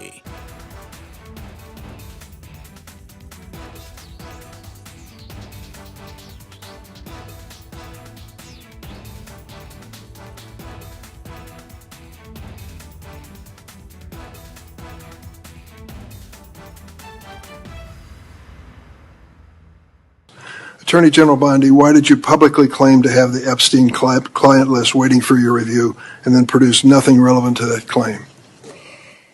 Senator Durbin, if you listen to my entire clip on that, I said I had not reviewed it yet, that it was sitting on my... In February, you made a public claim that the Epstein client list was, quote, sitting on my desk right now for review, end of quote. You then produced already public information and no client list at a major media event hosted at the White House. Attorney General Bondi, why did you publicly claim to have the Epstein client list waiting for your review and then produce nothing relevant to that claim? Senator Durbin, if you listen to my entire clip on that, I said I had not reviewed it yet, that it was sitting on my desk along with the JFK files, the Martin Luther King files. And I said I had not yet reviewed it. And if you see our memo on Epstein, you will see, excuse me, our memo on Epstein clearly points out that there was no client list, our July 6th memo. Going back to the Epstein files, according to another whistleblower who made a protected disclosure to my office, you pushed the FBI to review approximately 100,000 Epstein-related records on an arbitrarily short deadline in March, and the FBI was directed to flag any documents that mentioned President Trump. Nothing came of that review until July when DOJ and FBI released an unsigned memo stating, quote, there's no incriminating client list. Why was the July 7th memo unsigned? The July 7th memo came from the FBI and the Department of Justice. Director Patel answered those questions very clear. And, you know, Senator Durbin, I find it very interesting that you refused repeated Republican requests to release the Epstein flight logs in 2023 and 2024.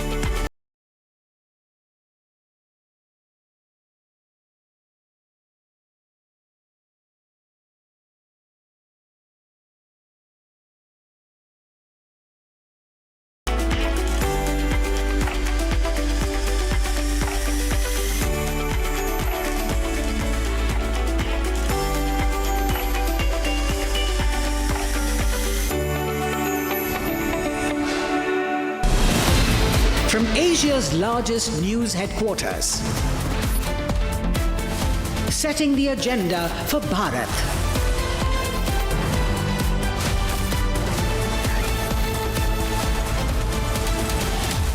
You're watching Republic.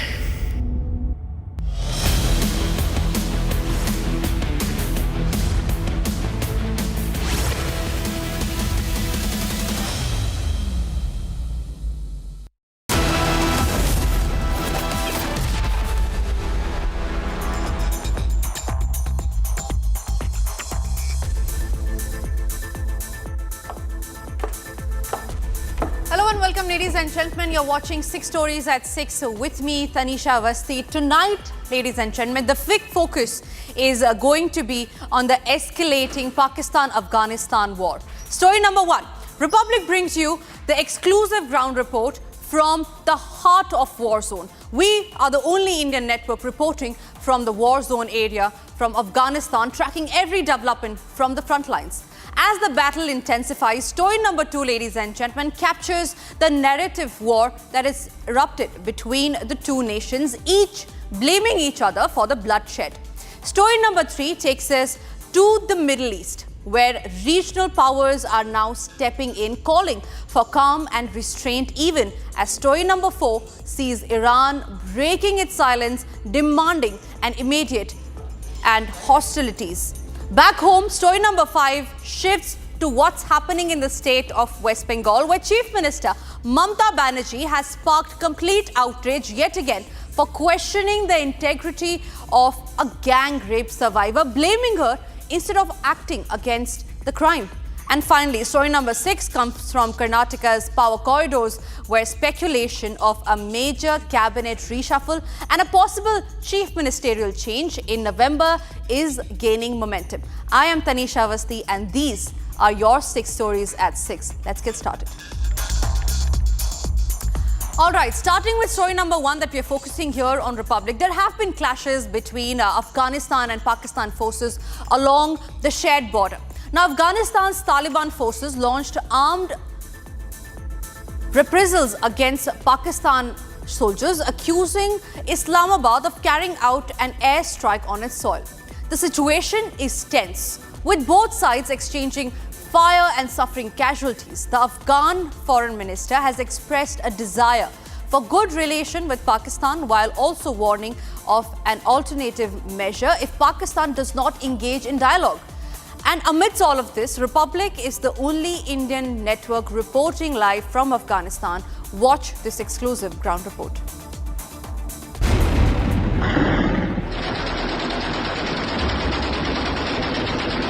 At a time when Afghan security forces launched attacks on Pakistani border posts late Saturday, in what the Taliban government described as the retaliation for repeated violations of Afghan territory and airspace. Republic is the only Indian channel reporting live from Afghanistan from an undisclosed location. This is an undisclosed location somewhere near the Kunar province, and there is another province called Nangarhar. So these are making the bulge. So I am at somewhere near a province called Kunar, and as you can see, this is a area which is adjoining the Pakistan's Gilgit-Baltistan area, and a huge number of Taliban fighters have started their infiltration from the Kunar province. And as you can see from my right, you can see a little entrant from there.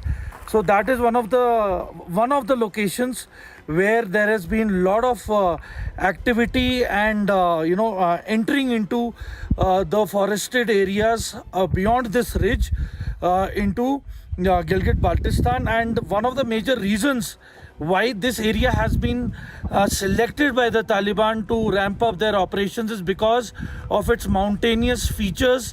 There is also vegetation onto the other side of the ridge, which accommodates to getting cover. So basically what has happened is there is a bulge which is from Nangarhar and to the Kunar province. So this bulge is actually giving the advantage to Taliban for attacking the Pakistani posts, and they are at a vantage point, so they have advantage for infiltration and spreading their resources and attack in the Kunar province.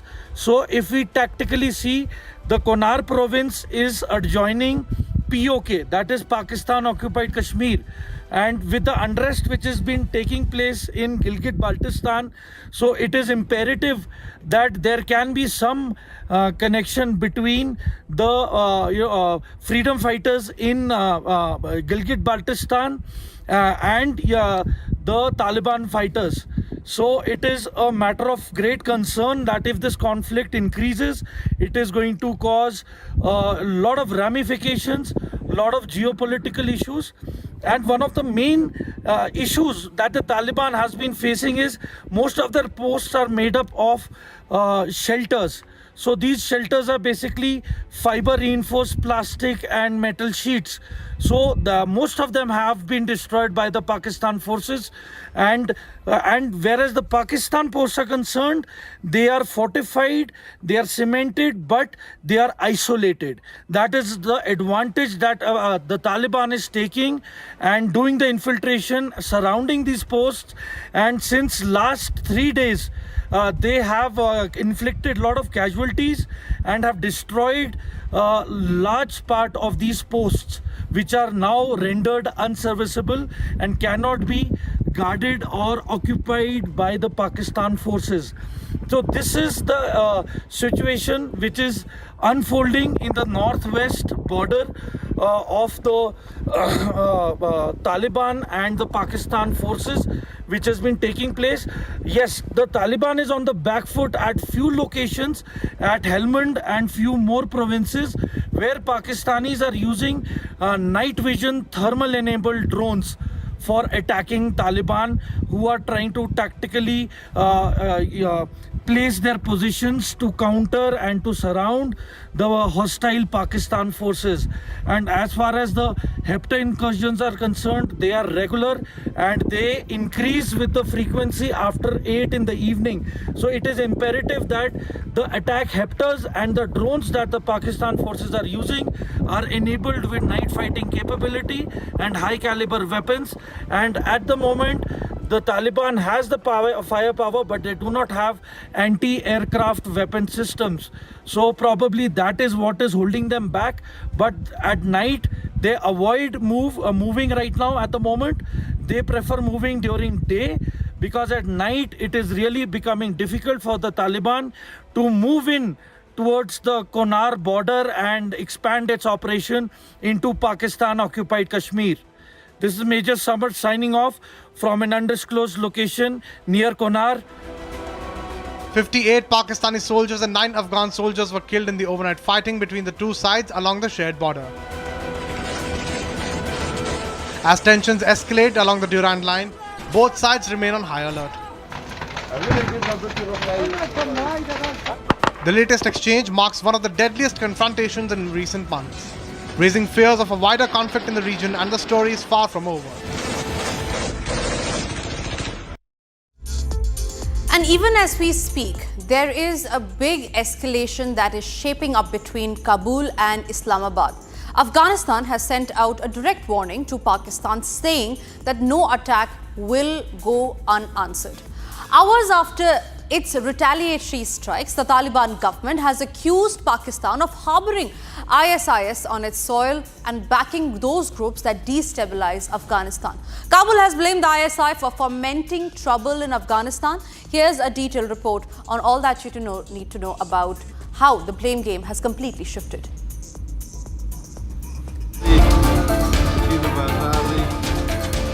Hours after Kabul's retaliatory strikes, the Afghanistan government has issued a stern warning to Pakistan, making it amply clear that any provocation will be met with force. At a press briefing, Afghan government accused Pakistan of turning a blind eye to ISIS activities inside its borders and said Afghanistan will not tolerate terror emanating from Pakistani soil. In a direct attack on Islamabad's deep state, the Taliban administration blamed Pakistan's ISI for fomenting unrest inside Afghanistan, alleging that a faction within the Pakistani army cannot tolerate peace in the region. The Afghan government also said that any breach of Afghan sovereignty would face immediate retaliation, asserting that no attack will go unanswered. Pakistan में कुछ खास हलके हैं जो हालात को ख़राब करने की कोशिश कर रहा है, तो अफ़गानिस्तान अपना सरहदों का, अपना फ़ज़ा का हक़ महफूज रखे और जैसा कुछ खिलाफ वर्जियाँ हुआ है उसके फ़ौरन जवाब भी दिया। और फिर रात जो इंतकामी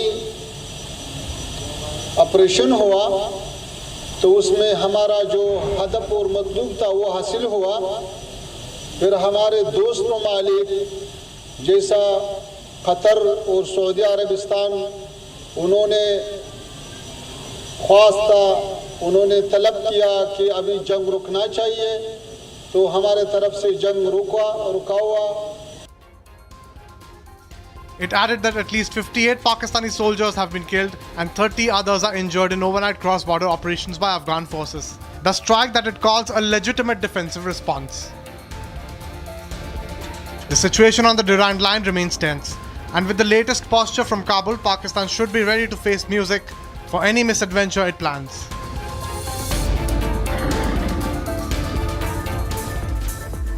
Middle East nations have expressed concern over rising tension along the Pakistan-Afghanistan border, urging both sides to show restraint and resolve disputes through dialogue.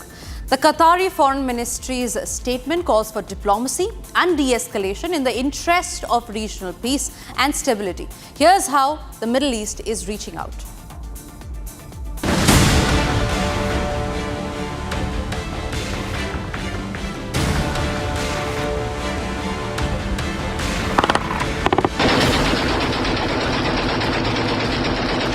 The Afghan forces' multi-front operation has delivered a crushing blow to the Pakistan military, resulting in mass casualties of the Pakistani soldiers, military establishment, infrastructure, outposts and weapons.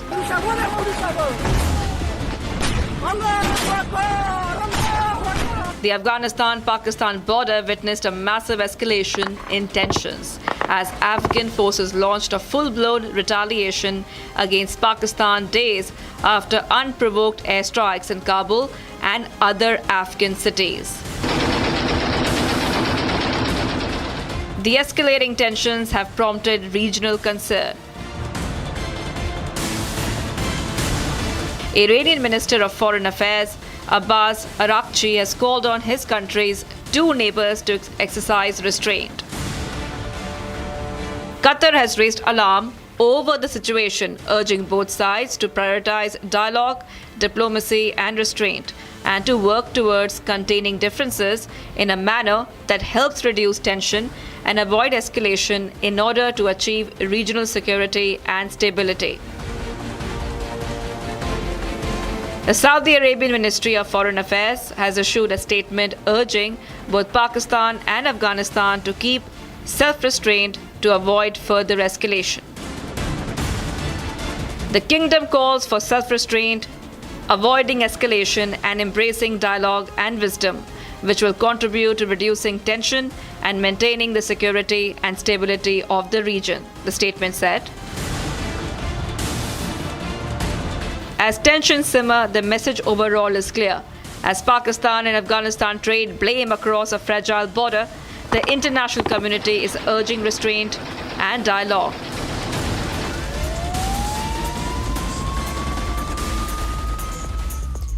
And as clashes between Afghanistan and Pakistan erupt on the border between the countries, following Afghanistan's retaliation to Pakistan's strikes, neighboring country Iran has now called for an immediate cessation of all hostilities, offering to help ease the tension between the two countries. Tehran has reiterated its stance on creating an environment of peace in the region through dialogue. Let's have a look.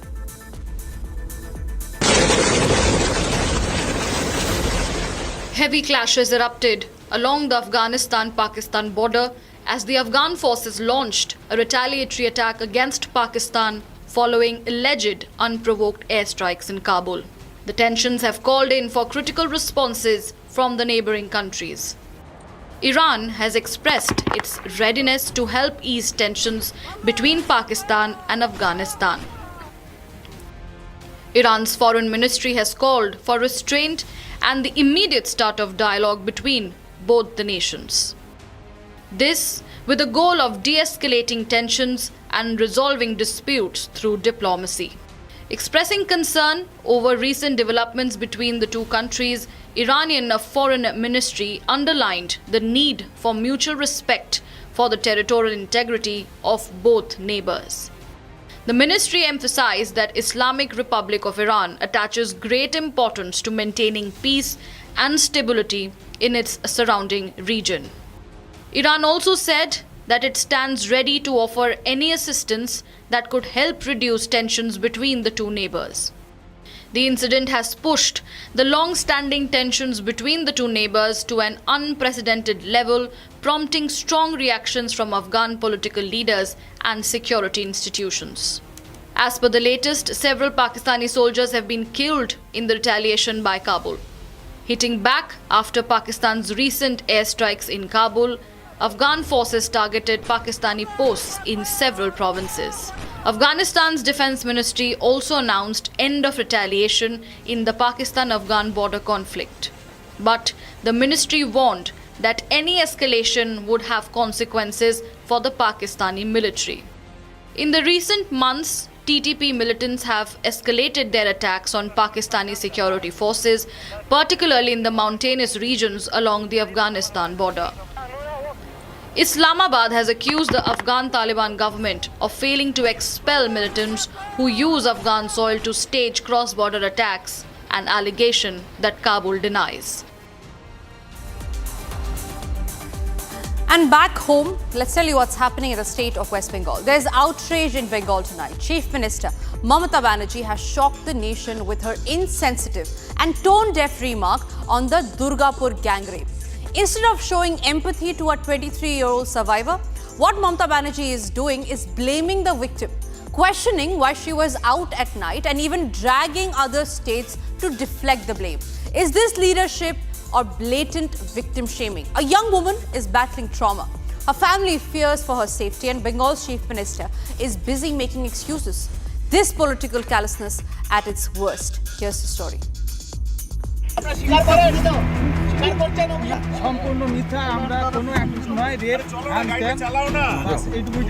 On Friday, October the 10th, a medical student was allegedly gang raped in West Bengal's Durgapur. The 23-year-old medical student from Jaleswar in Odisha is a second-year MBBS student at a private medical college in Durgapur. On Friday night, she was out with a friend when some men approached them. They forcibly took the woman to a secluded area and raped her. 3 persons arrested and they have been forwarded to court today, and further investigation is on. Everything is going according to all the protocol. All investigation is taking place. One of the 3 accused who have been arrested so far by the police is the victim's classmate. The father of the MBBS student from Odisha who was gang raped in West Bengal's Durgapur has said he will be taking his daughter back to Odisha and that he is concerned about her safety in Bengal. बेटी थोड़ा develop हुआ और पीछे में pen भी हो रहा है, देख के आया अभी, चल तो नहीं पा रहा है, बेड में है।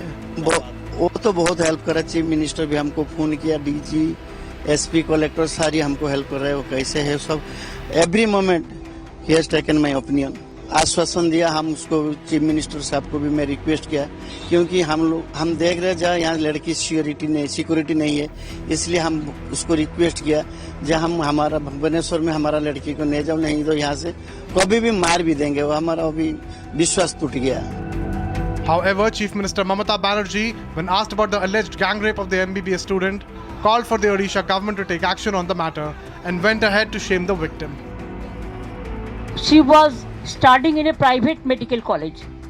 So all the private medical college, whose responsibility? How they came out in the night at 12:30. And it happens in the, so far I know, forest area. And 12:30 I do not know what happened, investigation is on. I am shocked to see the incident. But private medical colleges also used to take care for their students, and especially the girl child at night time. They should not be allowed to come out in the outside. They have to protect themselves also. The investigation into the rape case is underway as the police team sweep up the alleged location of the crime and continue to hunt down the 2 accused who remain absconding. And moving on, let's tell you what's happening in the state of Karnataka. In Karnataka, there are major talks and speculations about a major cabinet reshuffle in this state. But this is not it. The storm in Karnataka's Congress isn't dying down. In fact, it's exploding once again. Chief Minister Siddaramaiah versus his deputy D.K. Shivakumar, the silent tug of war is now out in the open. With reshuffle buzz that's growing with each passing day, with ministers taking sides and DK's time is nearing remarks, setting off a political earthquake. But viewers, the big question tonight is, will there be a change of guard in the state of Karnataka? Is Siddaramaiah losing grip as Chief Minister ambition grows louder? Here's all that you need to know about the major cabinet reshuffle that could take place likely in the month of November in the state of Karnataka. The power play in Karnataka is once again heating up. In Congress-ruled Karnataka, the political pot is boiling. There is a strong buzz of a major cabinet reshuffle that is expected in the month of November. But behind the reshuffle talk, the real story is the battle for supremacy. As Chief Minister Siddaramaiah and his ambitious deputy D.K. Shivakumar lock horns in a silent tug of war. Reports suggest this reshuffle could be Siddaramaiah's way of stamping authority, sending a loud and clear message that he is still in charge. On the other hand, DK Shivakumar, backed by a section of ministers including Karnataka's Home Minister Dr. G. Parameshwara, is towing the party line, saying they'll go by what the High Command decides. But between the lines, the ambitions are loud. And now, one remark by DK Shivakumar has reignited the fire. It all began during his visit to Bengaluru's Lal Bagh when a resident cheekily asked him, why isn't he the chief minister yet? DK Shivakumar's alleged reply was, time is nearing. This was all it took to set off a political storm. Watch how the sequence unfolded.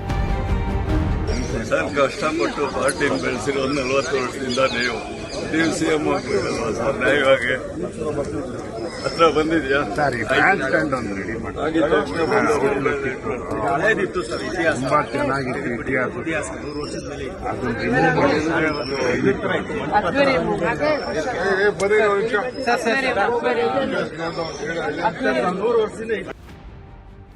Soon after, DK Shivakumar tried to douse the flames, warning the media not to twist his words, insisting he is not in a hurry to take over. But by then, the spark had already turned into a wildfire. Adding fuel to the fire, Karnataka Home Minister Dr. G. Parameshwara dropped a bombshell of his own. His latest comment reeks of aspiration and adds yet another twist to the Chief Minister change saga. ಯಾರಿಗೆ ಯಾಕಾಗಬಾರ್ದು thank you. As the government's halfway mark of 2.5 years approaches, murmurs are growing louder. Will Siddaramaiah make way for DK Shivakumar as per the so-called power-sharing formula? Even as DK plays it cool, saying he knows nothing about any reshuffle, the Chief Minister has called a dinner meet with cabinet colleagues tomorrow, setting off fresh speculation of something big that is brewing. The Congress may try to downplay it, but the writing on the wall seems clear. So, is Karnataka heading for a political shake-up? Has the countdown to change of guard already begun? Or is it, once again, just smoke without the fire? In Karnataka, the suspense continues, but the storm within the Congress is only growing louder.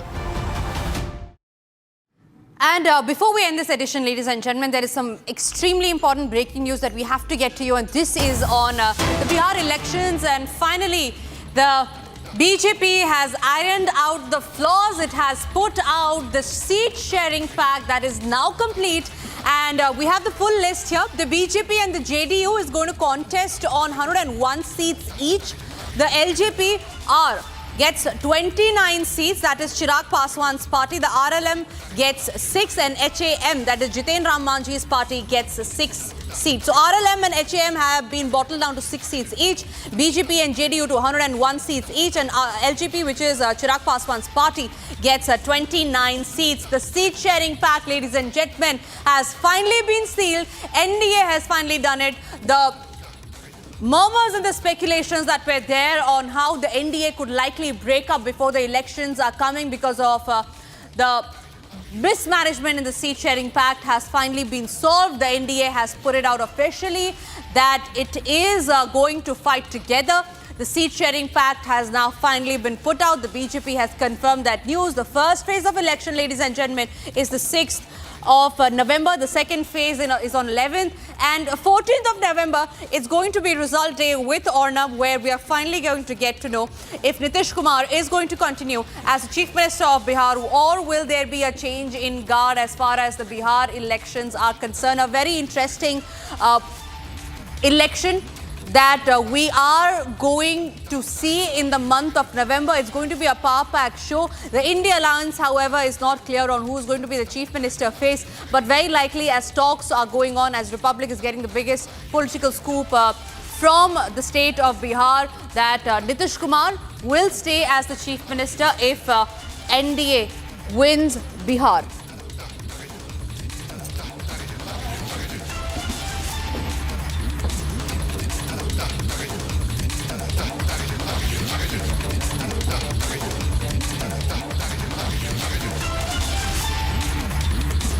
All right, ladies and gentlemen, that's the biggest news break that we're getting to you. The NDA has finally sealed the seat-sharing pact. It has ironed out the flaws, and it is all set to fight elections under the leadership of Prime Minister Narendra Modi, with Bihar Chief Minister Nitish Kumar, the current Bihar Chief Minister, who will be going to stay as the Chief Minister if the NDA wins this election. That's the biggest political scoop that we're getting here on Republic, and that's all that we've packed in this edition of 6 Stories at 6. Thank you for watching. We'll see you next week on Monday, 6 p.m, same time, same show. Thank you very much.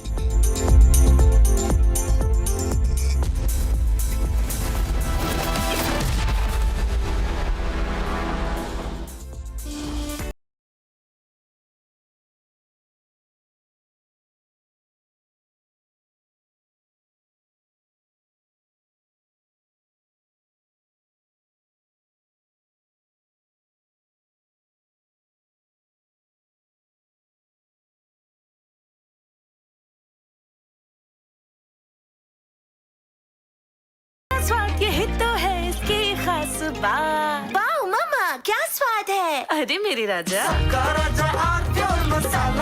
Some places feel like they've been waiting for you, where every piece speaks of legacy, from diamonds that celebrate ambition to festive gold that honors tradition. LD Sons.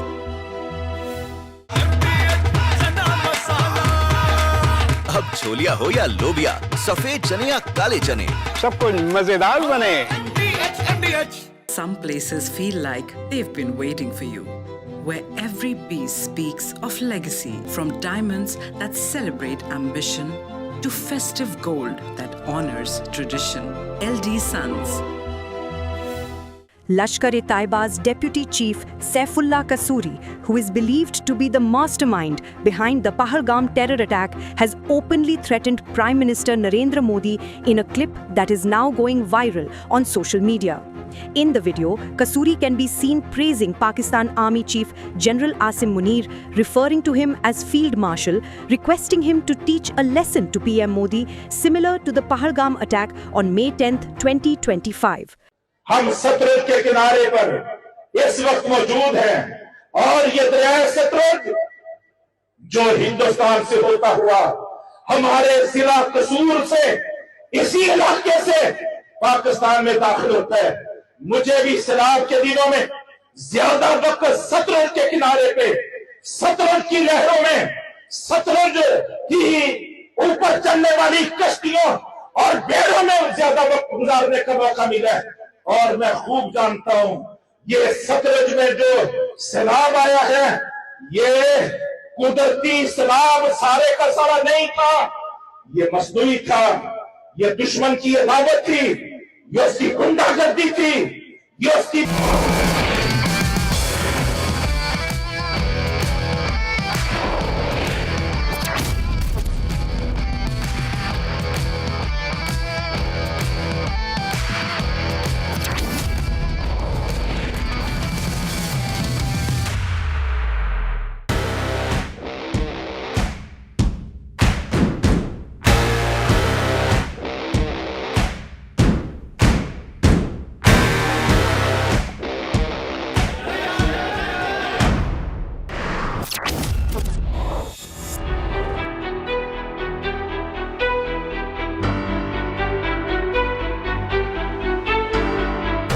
The world sees only the moment. The weight leaves the ground. They see the medal, the title, the impossible strength. But the true architecture of power is built in the silence, far from the stadium lights. Guiding stars seek the master who designs that strength. The guru who transforms raw ambition into an iron will. He is an architect of power, a philosopher of discipline. Coach Bhupinder Dhawan has not merely trained champions, he has created a dynasty of titans. He is the Dronacharya awardee whose wisdom is heavier than any weight lifted in his academy. This is not just a gym. This is a laboratory where human potential is refined into pure gold standard power. मेरे पिताजी wrestler थे, wrestling coach थे, Hansraj college Delhi university.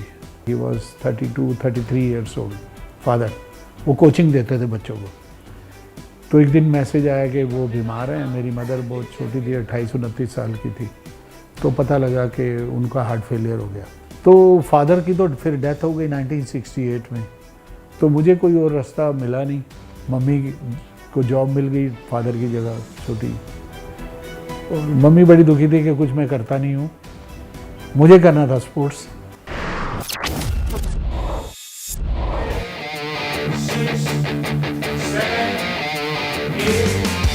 Every legend must choose between personal glory and the creation of legacy.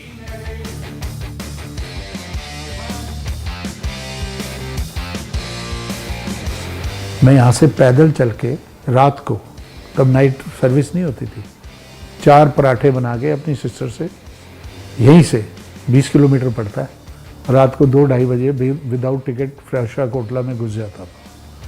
तब कन्नोली, Paul शीहन, डग Walter's की team आई हुई थी, मुझे अभी भी याद है.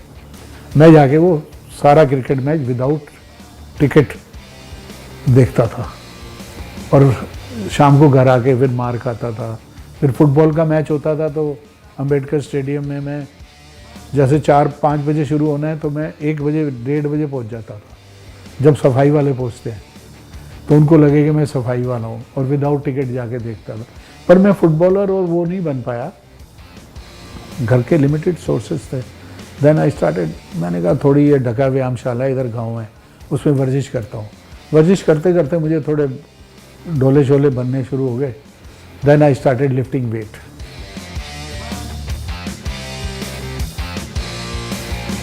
Coach Dhawan dedicated his immense strength to the nation's future.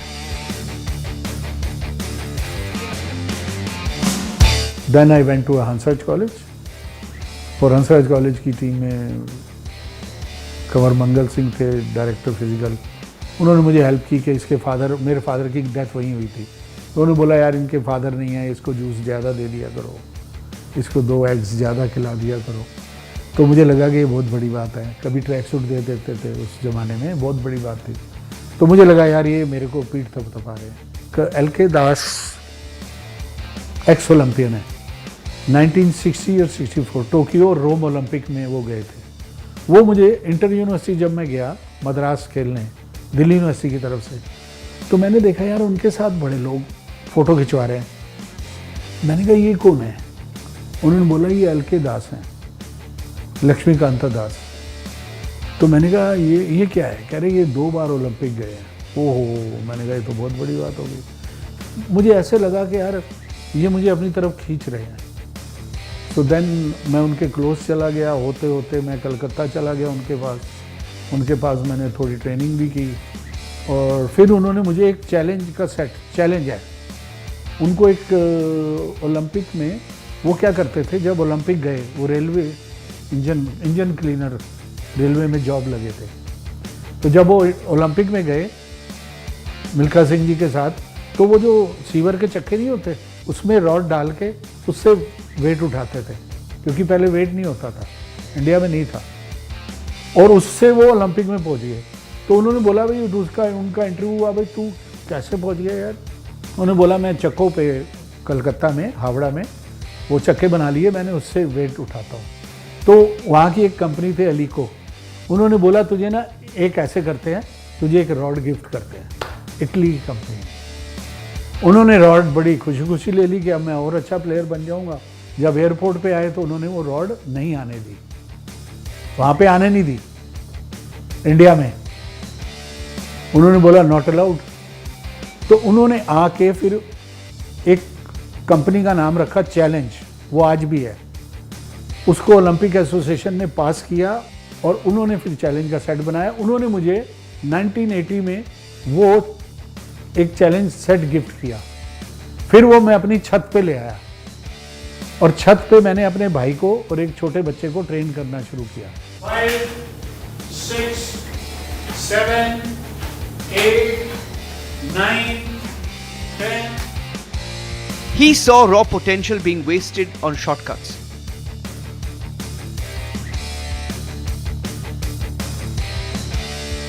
शादी हो गई, वो भी जॉब में थी, हमने थोड़े बहुत पैसे जोड़ के दोनों लोन लेके 1990 में मैंने फिर दिल्ली में ये जिम शुरू किया 1990 में.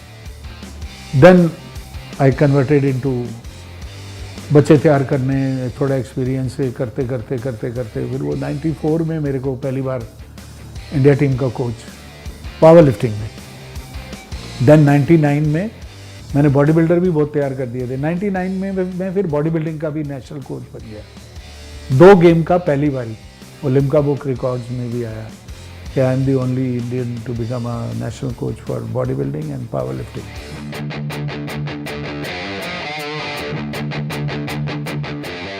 He brought silence, discipline, and uncompromising rigor to Indian strength sports.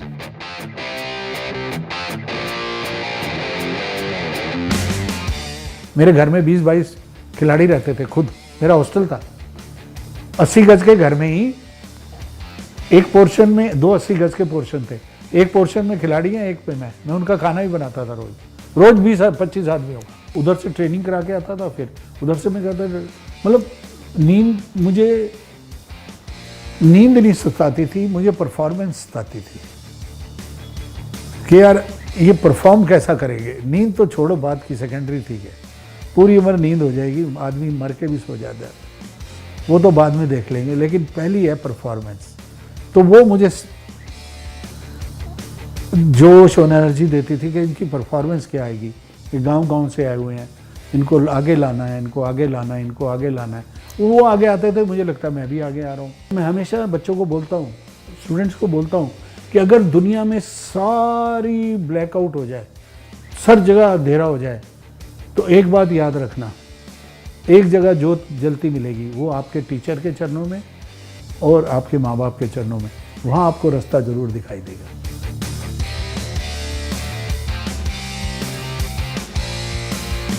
The Dronacharya Award was the ultimate validation of a process designed to breed world beaters.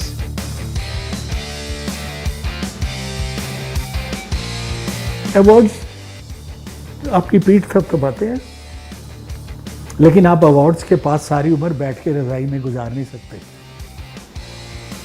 वो वहाँ रखने के लिए है, आपको तो परफॉर्म करना है ज़मीन पे. एक ही अवार्ड के सहारे, एक अचीवमेंट के सहारे आप पूरी उम्र नहीं जी सकते. कि आपके पास 1 लाख रुपया हो तो आप पूरी उम्र उसी पे नाचते रहोगे? क्यों अगले दिन जाके उठ के जाते हो और ट्राई करते हो? अवार्ड्स हैं, वहाँ सज गए, अब और काम करना है भैया. वो अचीवमेंट्स है, हो गई. अब उसके पास ही बैठ के मैं धूप बत्ती ऐसे नहीं, ऐसे हाँ मैं दे रहा, ठीक है सेटिस्फेक्शन है, पर ट्राई फॉर मोर. हम ओलंपिया गए, ओलंपिया जीते. अब लास वेगास शहर है घूमने फिरने का, आपको पता है वहाँ नाइट चाहिए, रात को दुनिया सस्ती है, सोता ही नहीं है वो शहर. हमने जीता, एक दिन रात को स्टे किया, नेक्स्ट डे की फ्लाइट. क्योंकि हम करने क्या आए थे. अगर मैं उन रातों में खो जाऊंगा तो और ओलंपिया पैदा नहीं होगा. मैंने अपना काम किया, बैग उठाया, चलो. ना उसको घुमाया ना खुद घूमे, चलो अभी और करना है. His philosophy is built on an immovable rock. Discipline is the currency of success. First mind,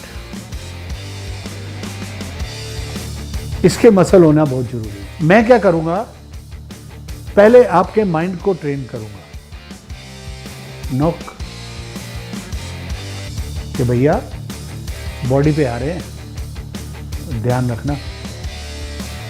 पहले माइंड के मसल तैयार हो जाएंगे कि सोच, मतलब सोच लोहे की तो बॉडी लोहे की,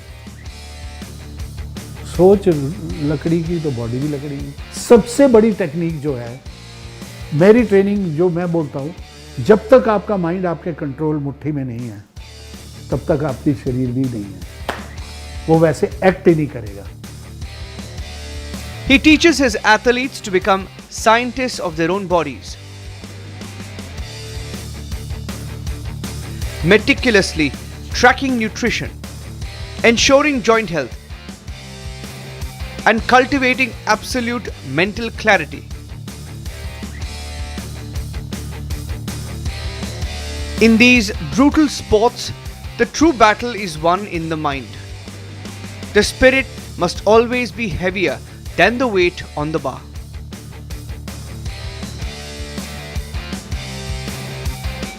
Under the command of the Sashastra Seema Bal, Vivek Thakur embodies the dual life of Iron Will. The soldier and the strongman. मेरा नाम विवेक है और मैं सशस्त्र सीमा बल की बॉडी बिल्डिंग टीम का एक प्लेयर हूं। मतलब लगभग 4 साल से मैं बॉडी बिल्डिंग कर रहा हूं और इसी टीम में हूं। जो इस बार की हमारी परफॉर्मेंस है और पिछले 4 सालों में अगर हम देखा जाए तो सबसे सुपीरियर परफॉर्मेंस हमारी इस बार रही है। वो होता है ना कि अभी तक हम खुद कर रहे थे जो भी कर रहे थे, किसी कोचेज़ के अंडर हमने अभी काम नहीं किया क्योंकि डिपार्टमेंट के हैं, सर्विसेज के हैं, बहुत सी चीज़ें होती हैं पहले डिसाइड की जाती हैं। तो इस बार हमें मौका मिला था कि हम यहाँ पे आके सर के अंडर ट्रेन कर सकें और सिनेरियो बिल्कुल डिफरेंट है। और अब हमें लगता है कि हम भी नेशनल और इंटरनेशनल में जो है अपना जहाँ भी खेलने जाएंगे तो मतलब पहचान बना सकते हैं। आप फैंसी जिम्स में भी जाते हो जिसमें पूरे मतलब बहुत बड़ा एरिया होता है, बहुत तरह तरह की मशीनें होती हैं। यहाँ पे बिल्कुल बेसिक मशीन्स हैं, आयरन है और आयरन से ही आयरन की तरह फिजिक जो बनानी है वो इस बार हमने देखा कि कैसे मतलब जो पहले बॉडी बिल्डर्स तैयार हुआ करते थे, जिस लेवल में उनकी गर्थ हुआ करती थी, जितना लंबे समय तक वो खेल पाते थे, वो क्या वजह हुआ करती थी, वो इस बार हमने यहाँ पे आके देखा है। धवन सर के साथ मतलब जब से हम मिले हैं या फिर पूरी मैं अपनी बात नहीं कर रहा, इवन इन्होंने चैम्पियंस तैयार किए हैं और इनके जो चैम्पियन तैयार किए होंगे ना वो एक्चुअल में एक सिर्फ फिजिक बिल्ड नहीं होती, वो एक इंसान का कैरेक्टर बिल्ड हो जाता है। अगर मैं अपना एग्जांपल लूँ तो जो हमने यहाँ पे सीख लिया है अगर हम उसको इम्प्लीमेंट करेंगे तो कहीं ना कहीं ज़रूर पहुँच जाएंगे। Here, military precision meets the pursuit of physical perfection. Coach Dhawan doesn't just train the athlete, he hones the warrior. Ensuring the discipline required for the battlefield is the same discipline required for the stage. And here stands the future. Gurdeep Singh Bharadwaj. At just 22, he has already been crowned Best Powerlifter at major international opens. मेरे पास यहाँ जो journey थी आने की गुरुजी के पास वो इस तरह थी कि मैं स्कूल ख़त्म होते ही स्पोर्ट्स का शौक़ था। एंड कभी भी आप सर्च करेंगे कि डेड लिफ्टिंग में कभी एडी हॉल का वीडियो देखा हुआ आपने 500 kgs वाला, that's a trigger point for me कि मेरे को कुछ करना है इस लिफ्टिंग की कम्युनिटी में। Then I search out how to dead lift, सबसे पहला वीडियो गुरुजी का। एंड आई वॉज लाइक कि अगर मेरे को नॉलेज गेन करनी है, ट्रेन करना है किसी के पास, तो इंडिया में सबसे नॉलेजफुल पर्सन गुरुजी। मतलब यहाँ पे जो इंस्टीट्यूट का एक बिलीफ सिस्टम होता है ना वो गुरुजी। मतलब I got injured last year after my competition in London, तो थोड़ा फॉल्टी बेल्ट की वजह से। बट इस सीज़न मतलब पूरा 6 months I was not in training, मतलब मेरी ट्रेनिंग नहीं चल रही थी। बट एक गुरुजी का बिलीफ सिस्टम होता है कि हाँ तू कर लेगा, बस 1.5 महीने में कॉम्पिटिशन है, यू विल गेट रेडी, ठीक है। मतलब मुझे अपने में बिलीव नहीं था बट मेरे गुरु को मेरे में बिलीव है, वो बहुत बड़ी बात होती है। बिलीव एंड बिलीफ, मतलब गुरु को बिलीव है मेरे में तो मेरे को बिलीव होना चाहिए उनकी बातों पे। मतलब उन्होंने कुछ बोल दिया तो मेरे पास सेकंड क्वेश्चन नहीं होना चाहिए मेरे माइंड में, वो सबसे ज़रूरी है, नेसेसिटी है। अगर मेरे को कोई चीज़ बोली गई और मैं जाके उसको रिसर्च कर रहा हूँ अलग से अपने उस पर, तो फिर मेरा बिलीफ नहीं है। अगर मेरे गुरु को मुझ पर बिलीव है I can, then I can, that's it. मैं पहला कंपटीशन खेला था अपना, तो मैं 18 years का आया था, मैंने बताया। तो पहला कंपटीशन जब अपना खेला हूँ तो वहाँ पे मेरी कैटेगरी में 265 पे गोल्ड मेडल था एंड आई फेल्ड 180 kg की लिफ्ट मैंने फेल कर दी। आई वॉज डिसहार्टेंड कि यार मेरे तो बस का नहीं है, मेरी कैटेगरी का आदमी 265 लगा रहा है और मैं 180 भी नहीं उठा पा रहा हूँ, 170 लगाया। मैं गुरुजी के पास आया, आई वॉज लाइक गुरुजी बस यही लगा, 170 लगा, ऊपर लगा नहीं। गुरुजी ने कहा यहाँ कितना किया था? जिम में जब चेक हुआ था मैंने 150 किया था, वहाँ 170 लग गया। एंड ही वॉज हैप्पी कि तूने ऊपर मारा है। तब मुझे हुआ कि यार उनको मेरे में बिलीव है, मैं तो तोड़ के बैठा हुआ था, मेरे को तो था यार मेरे से नहीं होगा, कुछ और काम धंधा देख लेते हैं। गुरुजी की आवाज़ कैसे आएगी? अगर आपका ध्यान ज्ञानों में है, अगर आपका ध्यान आपकी बॉडी से दूर है, तो आपका रिजल्ट तो आपका जो वेट उठाना है वो है। गाना उसमें कुछ नहीं करेगा, बिकॉज जब आप कंपटीशन के स्टेज पे जाएंगे तो वहाँ गाने नहीं सुन पाएंगे। उसमें गुरु जी का ही सिखाया हुआ था, हंगर, फायर एंड पेशेंस। ये 3 चीज़ें जो उनसी होती है ना, ये थोड़ा सा नेसेसिटी बन जाती है। जब आपको कोई और सपोर्ट ना करे तो आपका खुद का होना चाहिए। He's the pure, uncut expression of a legacy that has only just begun. He arrived with raw power, and coach Dhawan gave him the structure to turn potential into international dominance.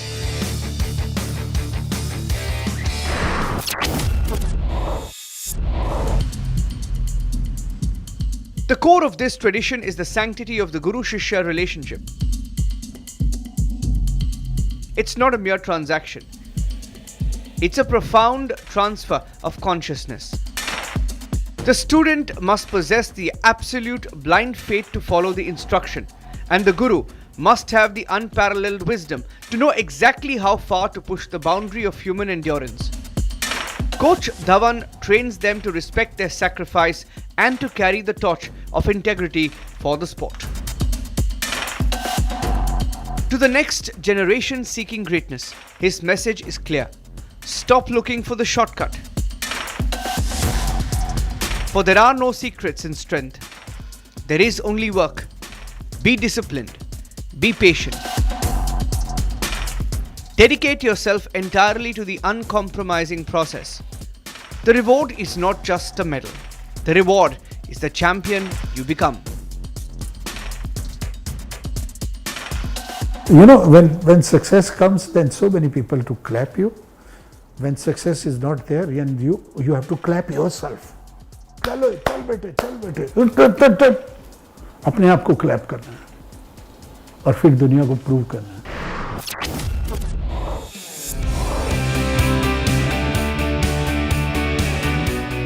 From the wisdom of a Dronacharya to the unparalleled power of the new generation.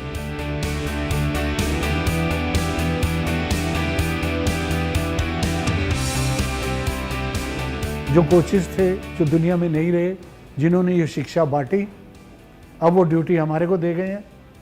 हम उस प्रसाद को बांटना चाहते हैं। प्रसाद को कभी भी जेब में नहीं रखना चाहिए, मेरे गुरुजी बोलते हैं। ये प्रसाद बंटना चाहिए सारी सोसाइटी में। तो ये प्रसाद बांटने का काम है। जैसे मंदिर में प्रसाद बांटते हैं, गुरुद्वारे में बांटते हैं, हर एक आदमी तक वो प्रसाद पहुंचना चाहिए।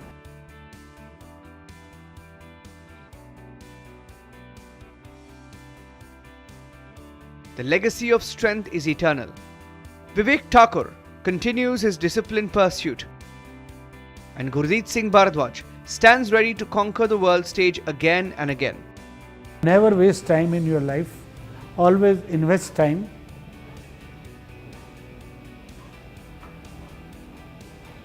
मेरी फोटो जरूर लगाना, लेकिन मेरी फोटो के पास हमेशा खड़े मत रहना। काम करना, कर्मयोगी बनना, आपको रिजल्ट मिलेगा।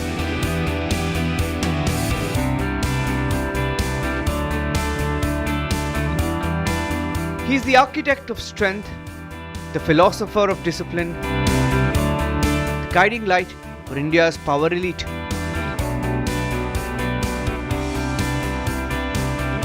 He is Dronacharya Bhupinder Dhawan. And this is the true essence of a guiding star.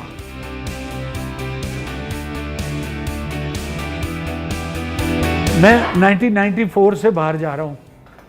अब तो इंडिया बहुत एडवांस हो गया, तब स्पोर्ट्स में इतना एडवांस नहीं था। लेकिन मैंने एक चीज़ देखी, उनके पास सब फैसिलिटीज़ थी, उनके पास एयर कंडीशन भी थे, उनके पास लेटेस्ट इक्विपमेंट भी थे, लेकिन मेडल फिर भी हम ले आते थे। हिंदुस्तान की एक स्पेशलिटी है, जिस लगन से वो काम करता है, वो फिर 50 डिग्री गर्मी भी को भी नहीं देखता, वो लग के फिर उस लगन से काम को पूरा करता है। एंड गॉड बिलीविंग कंट्री है।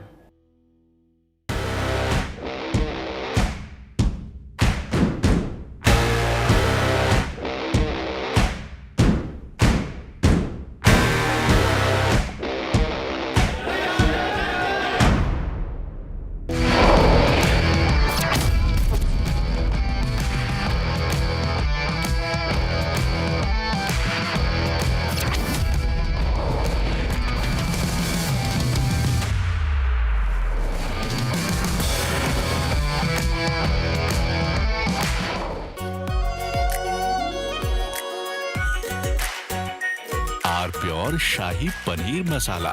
Delicious, healthy, every day. Some places feel like they've been waiting for you, where every piece speaks of legacy, from diamonds that celebrate ambition to festive gold that honors tradition.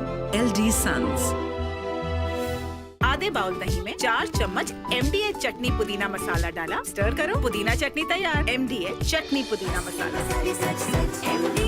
MDH. Bliss.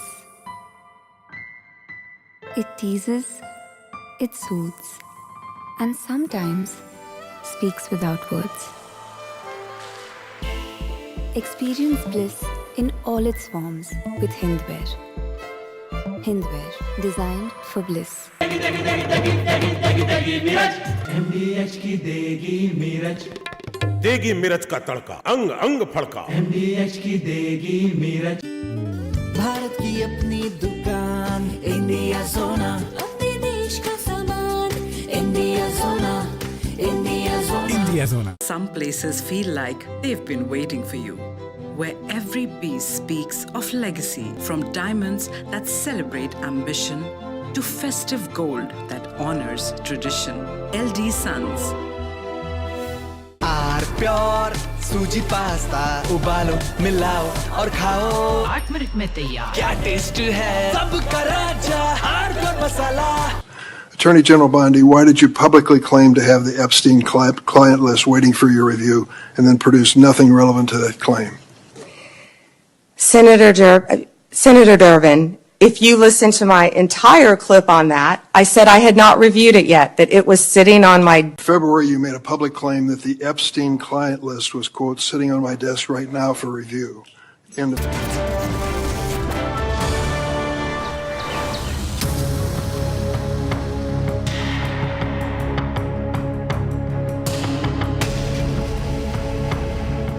The lanes of Dharavi are not just narrow, they are full of crowd, full of people. It is difficult to even walk through the streets. Children, they play in these tiny streets, making it even busier. People carry baskets, pushcarts, heavy loads, they try to balance it. If 2 people carry weights, it is very difficult for them to pass through each other. And if we talk about the market days, it is even worse. Even to try and cover a small distance takes a lot of time.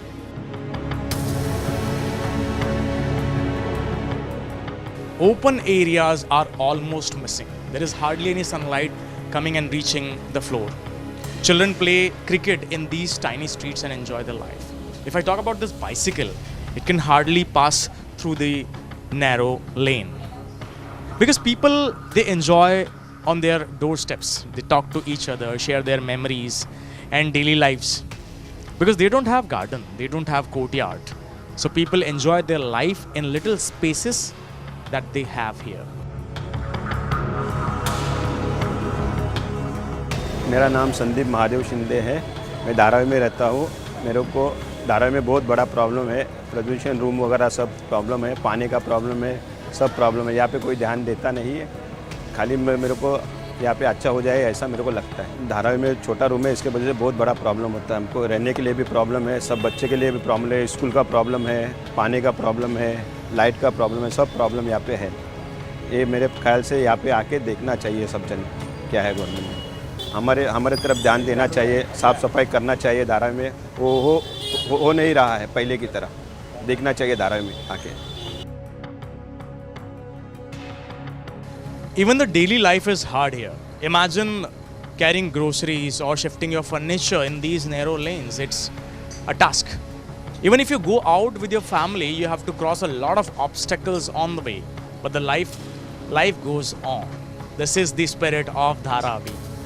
People, they share their food, they share their walls and their stories too. At the same time, these festivals are being celebrated in the true spirit in these narrow lanes. This is what Dharavi teaches you, life. The streets of Dharavi connect everyone, shops, workers, families. But they also tell the story of life full of struggle and life too. Here, every corner is filled with stories about managing, adjusting and surviving, connected and alive.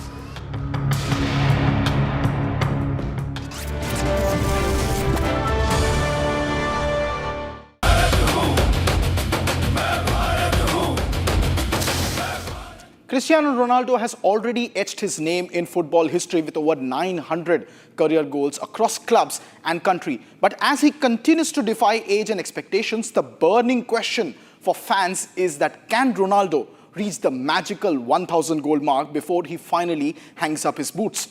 That's the big question on our sports meter today. Scan the QR on your screen and have your say, because your votes decide the score. थोड़े में ज्यादा स्वाद ये तो है इसकी खास बात। वाओ मामा, क्या स्वाद है? अरे मेरे राजा। सबका राजा और pure masala. Some places feel like they've been waiting for you, where every piece speaks of legacy, from diamonds that celebrate ambition to festive gold that honors tradition. LD Sons. दादी के हाथों का जादू और खुशबू से महकता घर, माँ की मुस्कुराहट और खाने की सुगंध। MDH गरम मसाला, क्योंकि हर रिश्ता है स्वाद से जुड़ा। Bliss. It teases, it soothes, and sometimes speaks without words. Experience bliss in all its forms with Hindware. Hindware, designed for bliss. R pure suji pasta उबालो मिलाओ और खाओ 8 मिनट में तैयार। क्या टेस्ट है सबका राजा आर प्योर मसाला। भारत की अपनी दुकान इंडिया सोना, अपने देश का सामान इंडिया सोना, इंडिया सोना, इंडिया सोना। ये है सीक्रेट रेसिपी MDH का जीरा सिप जल जीरा मसाला। सिप सिप जीरा सिप जीरा सिप MDH का जल जीरा सिप MDH का जल जीरा SIP.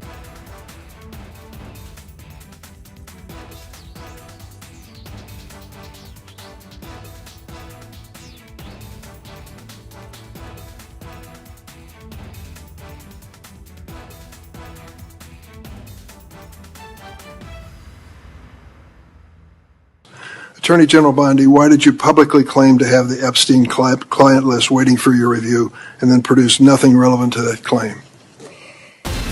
From Asia's largest news headquarters, setting the agenda for Bharat.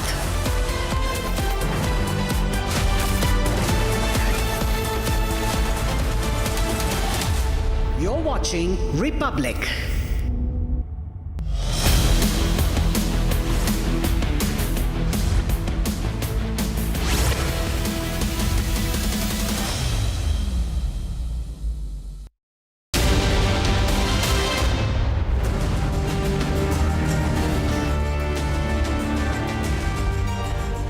Hello friends, welcome to the Sunday edition of This Is Exclusive, in which we are the only channel present on the ground in Kabul and hence getting you ground reports no one else has coming in from Afghanistan on the AFPAC standoff. Literally a battle panning out between the Taliban government in Kabul and of course the hybrid government of Islamabad. That's our focus, as also of course NDA locking its seat share. That's also the breaking news coming in. Let's begin with the headlines.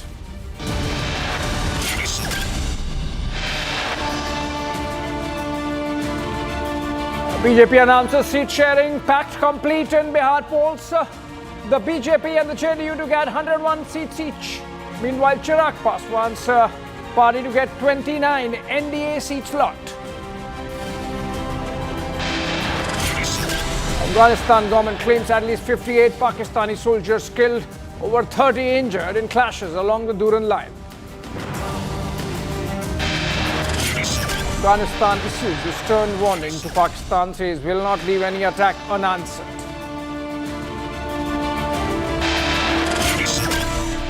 Taliban minister says Pakistan harboring Islamic State on its soil.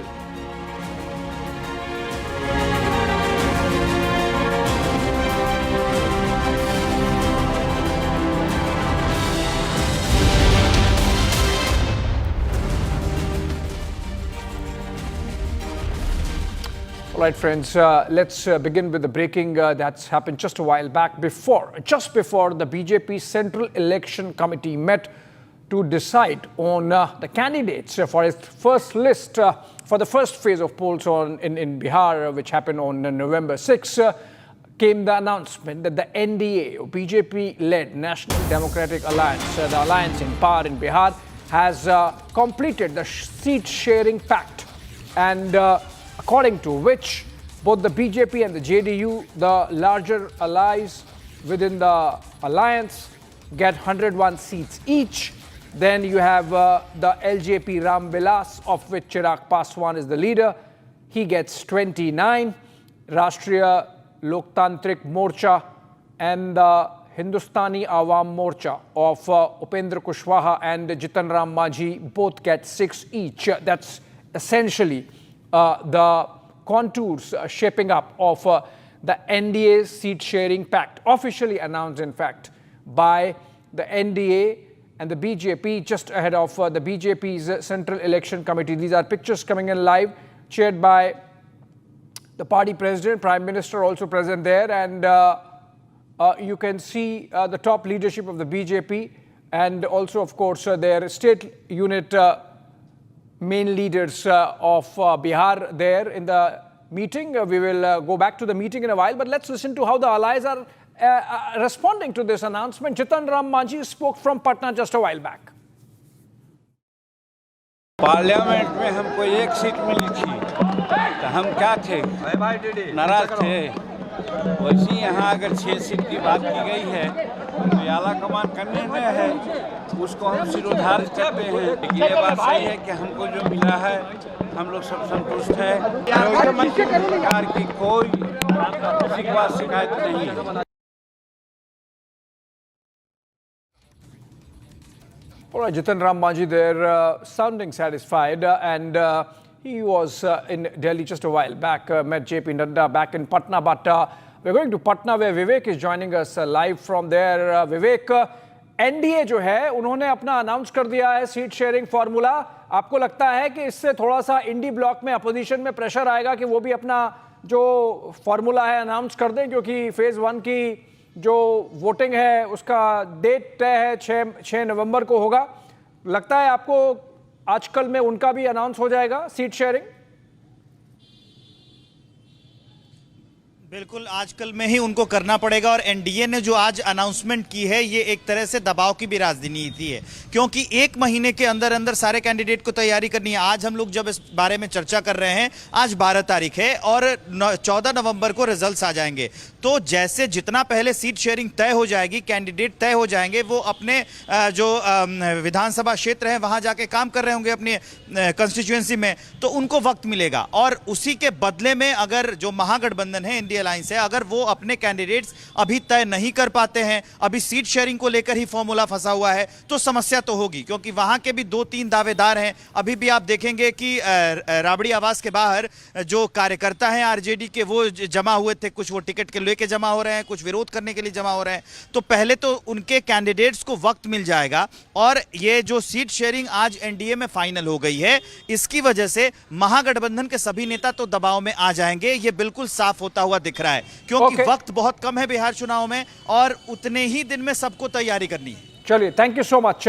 A pressure now on the Indie bloc to come with its own seat sharing arrangement. NDA announcing just a while back, even as the BJP in a meeting of its Central Election Committee to decide on the first list of candidates, likely expected tonight. And we'll come back to the story with more when it happens. But moving on for now, and to our exclusive focus on this exclusive on the hot Durand line between Afghanistan and Pakistan. Tensions escalated Sunday after the Afghan security forces carried out what they called as retaliatory strikes on Pakistani posts, killing about 58 soldiers, injuring 30 others, triggering a return fire that led to massive clashes along the Durand line. Republic TV, in fact, is the only news channel reporting live from inside Afghanistan, bringing to you on-ground details of the conflict. There are some videos that we have for you. Let's have a look.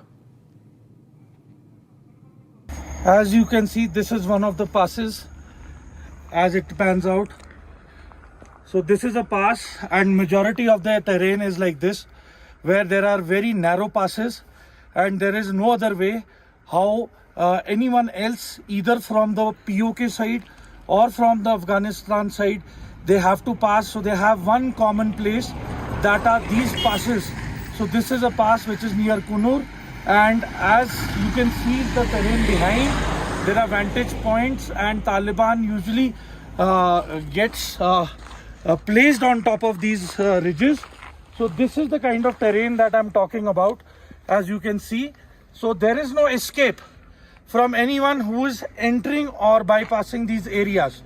So this is a very tense situation in terms of Taliban occupying these regions and passes and getting ready to battle, despite news that Qatar has brokered peace talks between Pakistan and Afghanistan. But as far as the Taliban troop movement is concerned, there is no sign of slowing down or accumulation of Taliban troops so far. All right, that's a familiar face, friends. You would have recognized Major Samarpal Singh Toor. He's frequent as a panelist on your channel, but he's reporting live from Kabul for us. Not live, but he's there, present there on the ground, and sent us those ground reports. Joining me for a short, quick conversation, Dr. Omar Sadr. He's a political analyst and Afghan. He's in exile, lives outside of Afghanistan. And before I go to him, let me go to Gursimran. He's joining us live.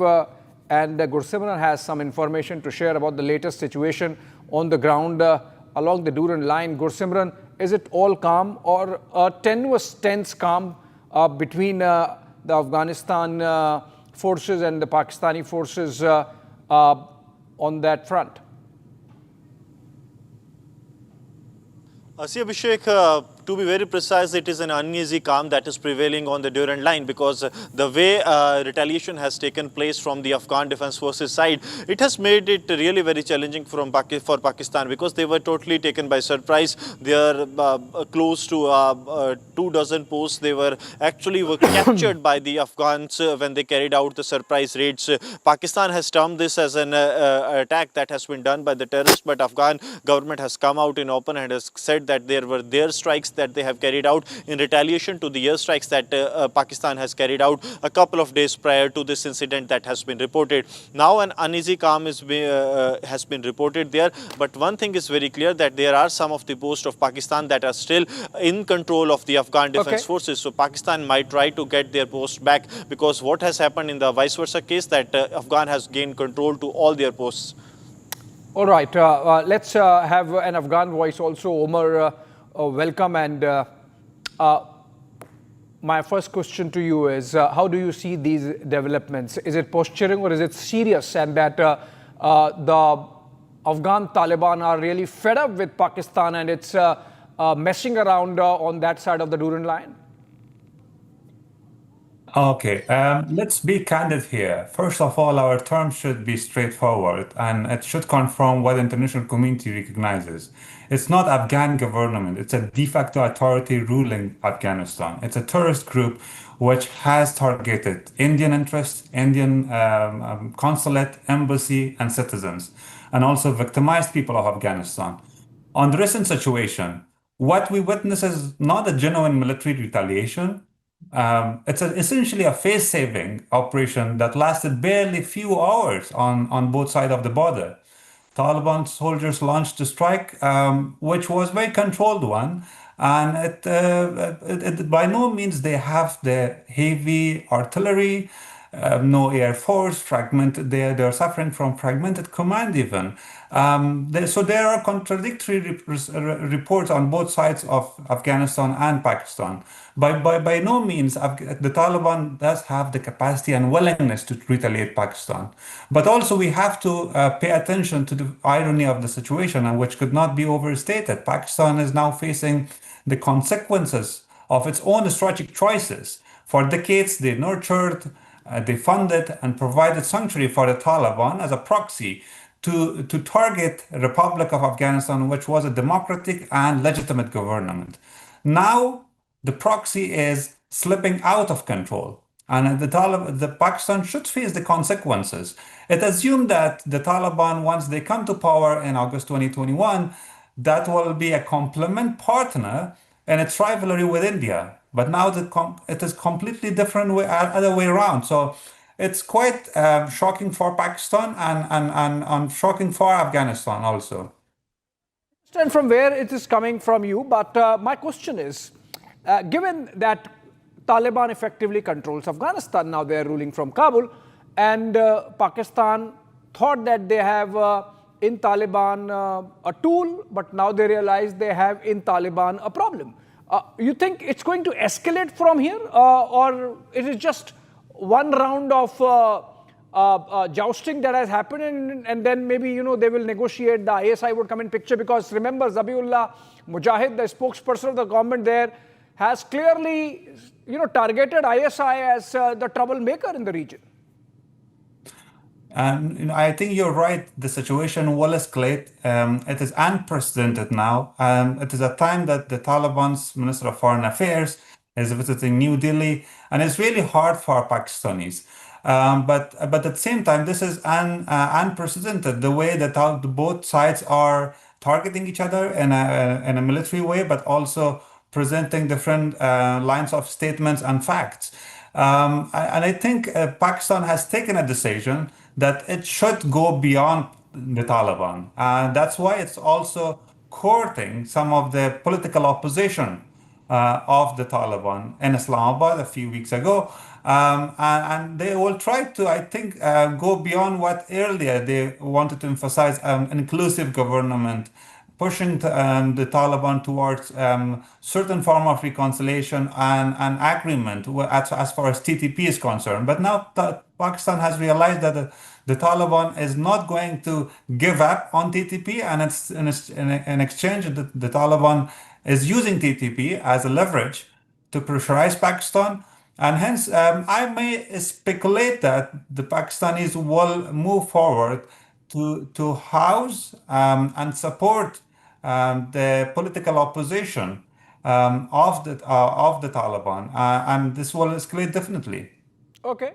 My last question, Omar, before I let you go, which is that as the situation stands today, you think that Pakistan could actually be using Islamic State as has been charged by the Kabul government, Kabul regime, that they are hand in gloves with the Islamic State? Because if that be the case, then the world should be watching. That's right. Pakistan so far has used different proxies to fight with each other, and now against the Taliban, it will of course nurture ISKP. And we should not forget that ISKP is quite kind of complex insurgency group. It is formed partly from those Islamist groups which were once in Pakistan, including TTP, which they shifted their allegiances.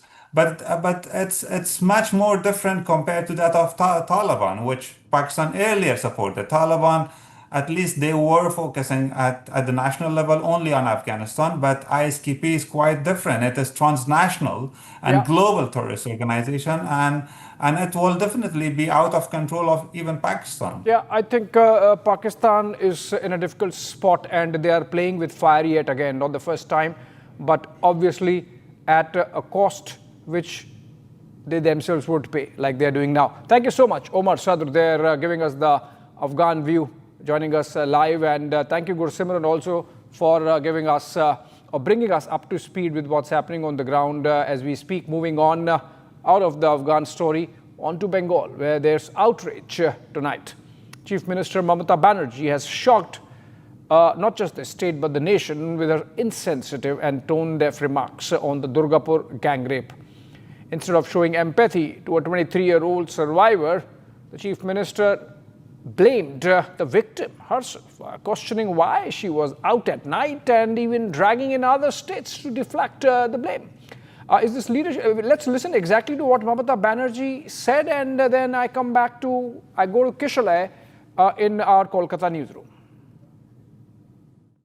She was studying in a private medical college. So all the private medical college, whose responsibility? How they came out in the night at 12:30. And it happens in the, so far I know, forest area. And 12:30, I do not know what happened. Investigation is on. I'm shocked to see the incident, but private medical colleges also is to take care for their students, and especially the girl child at night time.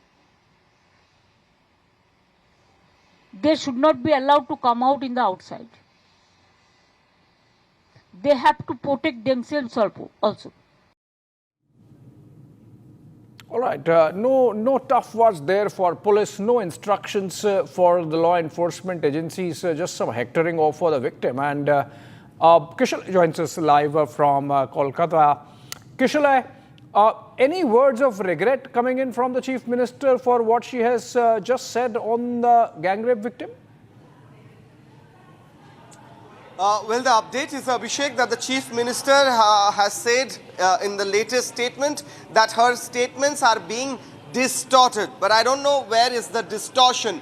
The Chief Minister clearly said girl child should not be allowed to go out at night. So she's in fact, some people are calling it a fatwa. It's in a way a decree she is giving out for the girls in West Bengal. In a way, she's accepting the fact, Abhishek, that West Bengal is not safe for girls after a certain point of time, after in the night maybe, after 8 p.m., 9 p.m., they cannot come out of their homes or colleges or rooms or whatever. However, Mamata Banerjee has said that her statements are being distorted and she did not mean to say this. But she has clearly said, in a way, she has questioned the victim why she came out of her room at 12:30 in the night, and she did not really target the accused, but she targeted the victims like she did in the past. In the past, she clearly said once that it is a case of affair after a brutal rape case, and now she's saying why did they come out after 12:30, and implying that that is the reason the gang rape happened. Abhishek. You are right, Kishal. There is a past, and since the RG Kar case, this is the third or fourth instance where we have found the Mamata government on the wrong foot. Any action yet from the police which can prove that they were on toes even as the Chief Minister was not on the same page?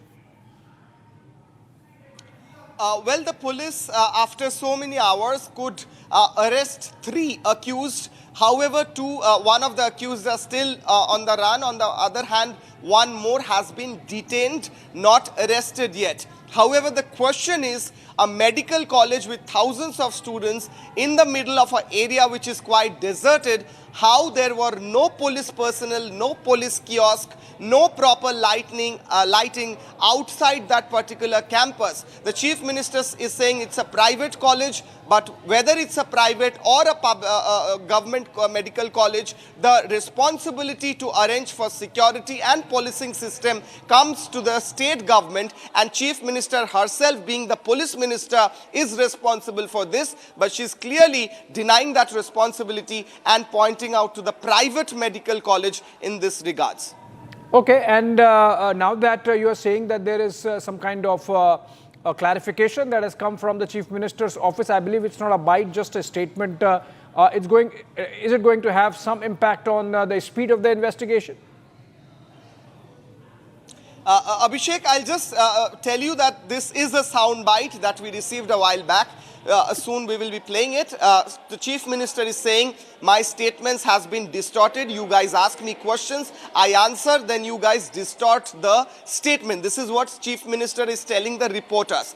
But the fact of the matter is, we have played the previous bite in and out where she is clearly saying that girl child should not be allowed to go out at night, and she's saying that this is a private medical college and why was she out at 12:30. But the people of West Bengal are angry. They're very disturbed with this statement. Even after Mamata Banerjee has sent out that clarification bite saying that this is not what she meant and her statements has been distorted, the damage control could not be done because the statement was very clear, targeting the victim instead of the accused ones. All right. Thank you so much, Kishal, with that update on that very important development there with the Chief Minister first making an insensitive remark, now pulling back and clarifying, but then the damage has been done. Optics always wrong there somehow.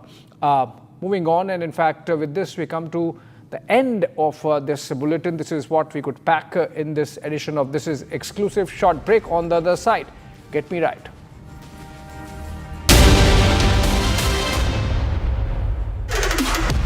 This week on Get Me Right, Pakistan proves yet again that it cannot be trusted. This time, it stabs its all-weather friend China as it courts Trump with a strategic port right next to Gwadar. Then we take a look at the rise in gold prices. Is it about an asset bubble, or more likely investors hedging their bets against Trump's unpredictability? And finally, the Thalapathy phenomenon of Tamil Nadu politics. Why every political party is out to woo Vijay and his TVK despite the Karur tragedy. This weekend, Saturday and Sunday, only on Republic TV. थोड़े में ज्यादा स्वाद यही तो है इसकी खास बात। वाओ मामा, क्या स्वाद है? अरे मेरे राजा। सबका राजा और मसाला।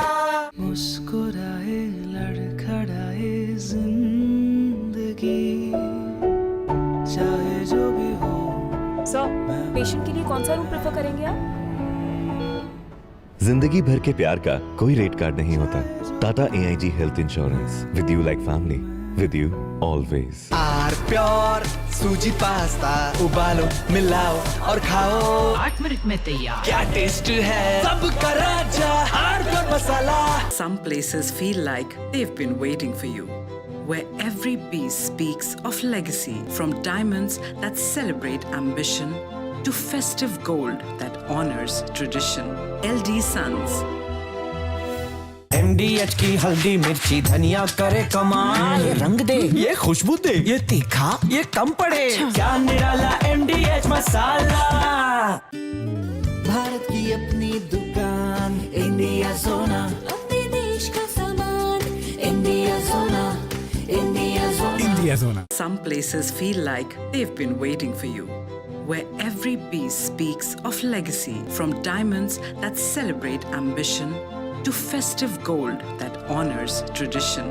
LD Sons.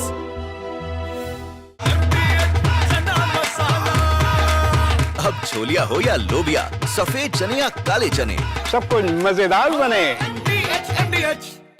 Attorney General Bondi, why did you publicly claim to have the Epstein client list waiting for your review and then produce nothing relevant to that claim? Senator Durbin, if you listen to my entire clip on that, I said I had not reviewed it yet, that it was sitting on my... In February, you made a public claim that the Epstein client list was, quote, sitting on my desk right now for review.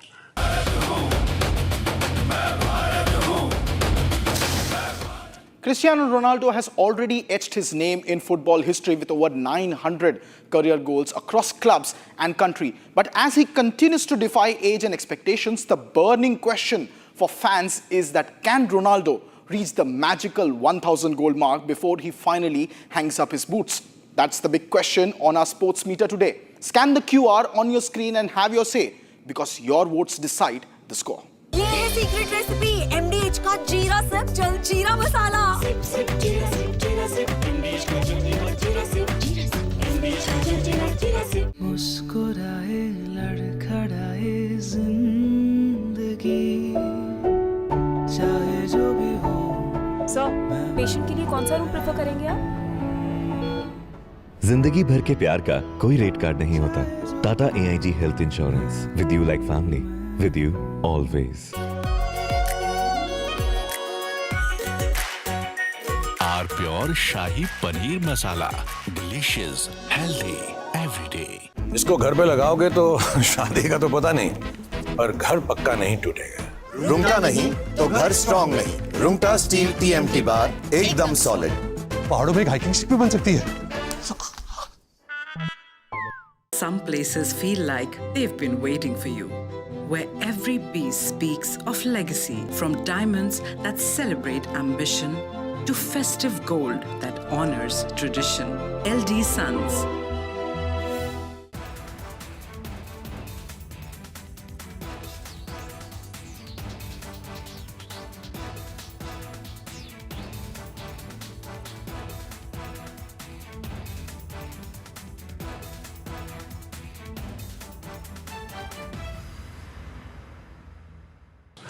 Attorney General Bondi, why did you publicly claim to have the Epstein client list waiting for your review and then produce nothing relevant to that claim? Senator.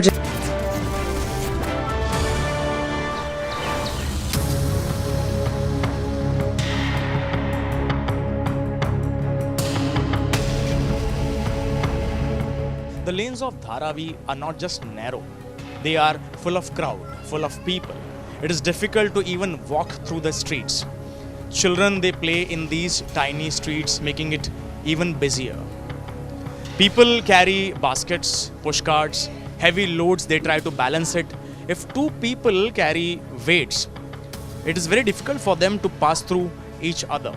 And if we talk about the market days, it is even worse. Even to try and cover a small distance takes a lot of time.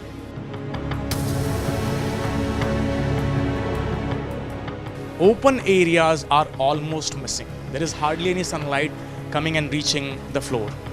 Children play cricket in these tiny streets and enjoy their life. If I talk about this bicycle, it can hardly pass through the narrow lane. Because people, they enjoy on their doorsteps. They talk to each other, share their memories and daily lives. Because they don't have garden, they don't have courtyard. So people enjoy their life in little spaces that they have here.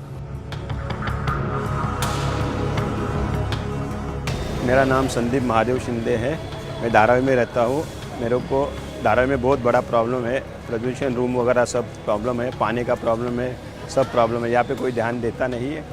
खाली मेरे को यहाँ पे अच्छा हो जाए ऐसा मेरे को लगता है। धारावी में छोटा रूम है, इसके वजह से बहुत बड़ा प्रॉब्लम होता है। हमको रहने के लिए भी प्रॉब्लम है, सब बच्चे के लिए भी प्रॉब्लम है, स्कूल का प्रॉब्लम है, पानी का प्रॉब्लम है, लाइट का प्रॉब्लम है, सब प्रॉब्लम यहाँ पे है। ये मेरे ख्याल से यहाँ पे आके देखना चाहिए सब जन क्या है गवर्नमेंट में। हमारे तरफ ध्यान देना चाहिए, साफ़ सफाई करना चाहिए। धारावी में वो हो नहीं रहा है पहले की तरह। देखना चाहिए धारावी में आके। Even the daily life is hard here. Imagine carrying groceries or shifting your furniture in these narrow lanes. It's a task. Even if you go out with your family, you have to cross a lot of obstacles on the way. But the life goes on. This is the spirit of Dharavi.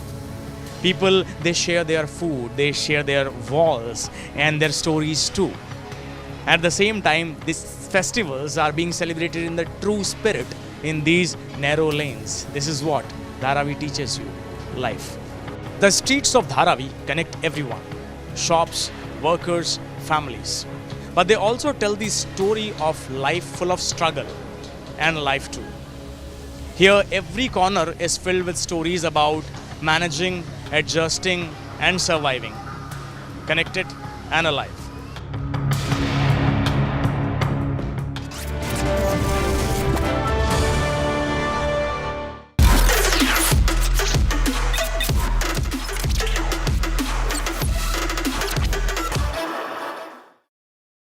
Hi there, welcome back to your favorite deep dive show on stories contemporary and consequential for India. This week I picked three. First up, how Pakistan has stabbed its all-weather friend China in its back just so that it can humor an unpredictable American President Donald Trump. Not only has it started sending rare earths to the United States, but also offered America a port right next to Gwadar for exclusive extraction and evacuation of those minerals. What happens to the CPEC? Beijing must be wondering. Second, there's something fishy about the rise of gold prices. It is short-term cheer for those invested, but might be an indication of a bloodbath coming. I would explore. And finally, the Thalapathy phenomenon in Tamil Nadu politics. Why, despite 41 deaths in a stampede at a mismanaged rally in Karur, not only other political parties refuse to target Vijay and his TVK, but are openly courting him, cutting across the divide. We look at the paradox. Let's get going.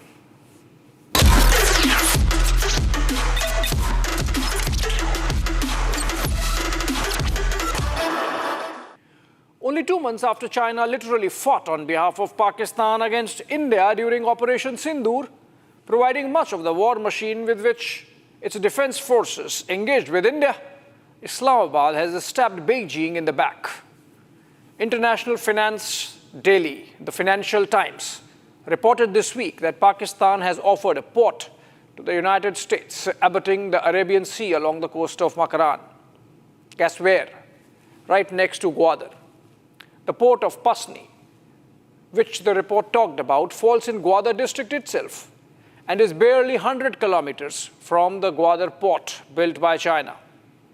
The avowed purpose of the offer seems to be evacuation of the mineral wealth that Pakistan has promised to Trump's America, with first consignment reaching the United States again this week.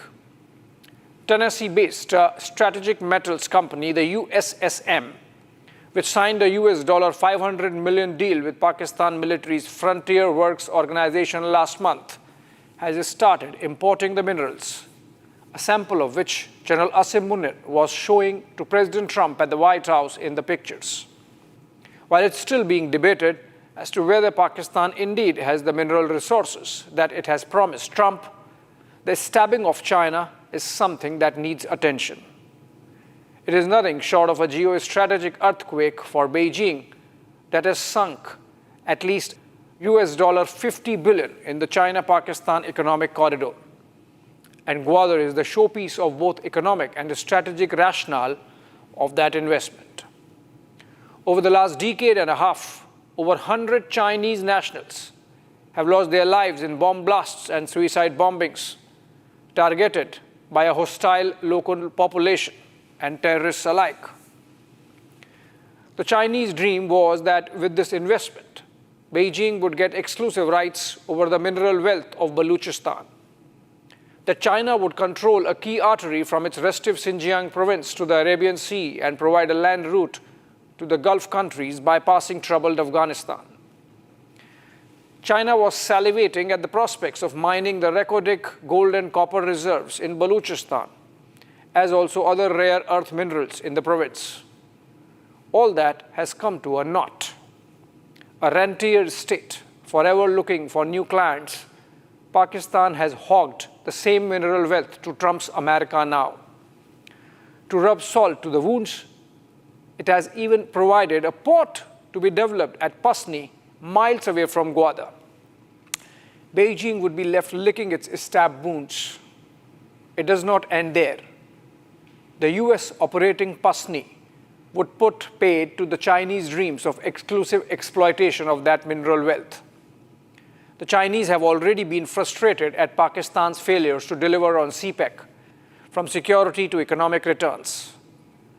Some of the soft loans have been rolled back. In other instances, the Chinese have expressed frustration at slow progress of projects, despite China providing all support. Look at this recent video of a sheepish Shehbaz Sharif being confronted in Tianjin. Installment is there. The money is already there, and the feasibility study there, and the problem is just to make the process. And when was the study completed? It's not a study yet. No, the study, feasibility study. Feasibility is already done. When? It's already done 3 years ago. 3 years ago? Yeah. When professor is there. Pakistan's move to invite America so close to Chinese strategic interests amounts to betrayal that Beijing was not expecting. Noted geopolitical voice from Pakistan, Aisha Siddiqa, has called this a stab at Iran also. The port is just 100 miles from Iran's border, and if the Americans come in, they get a listening post on Tehran. The fact that Pasni could rival Chabahar, presently managed by India, gets the Pakistanis directly threatening Iranian economic and political interests.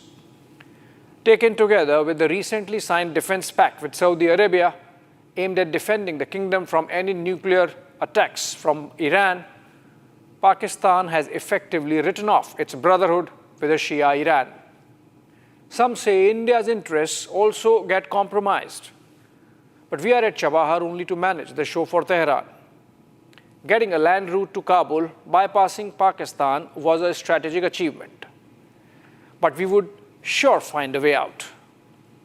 The larger issue out of this development is the geopolitical rivalries that this one move creates between China, America, and Iran.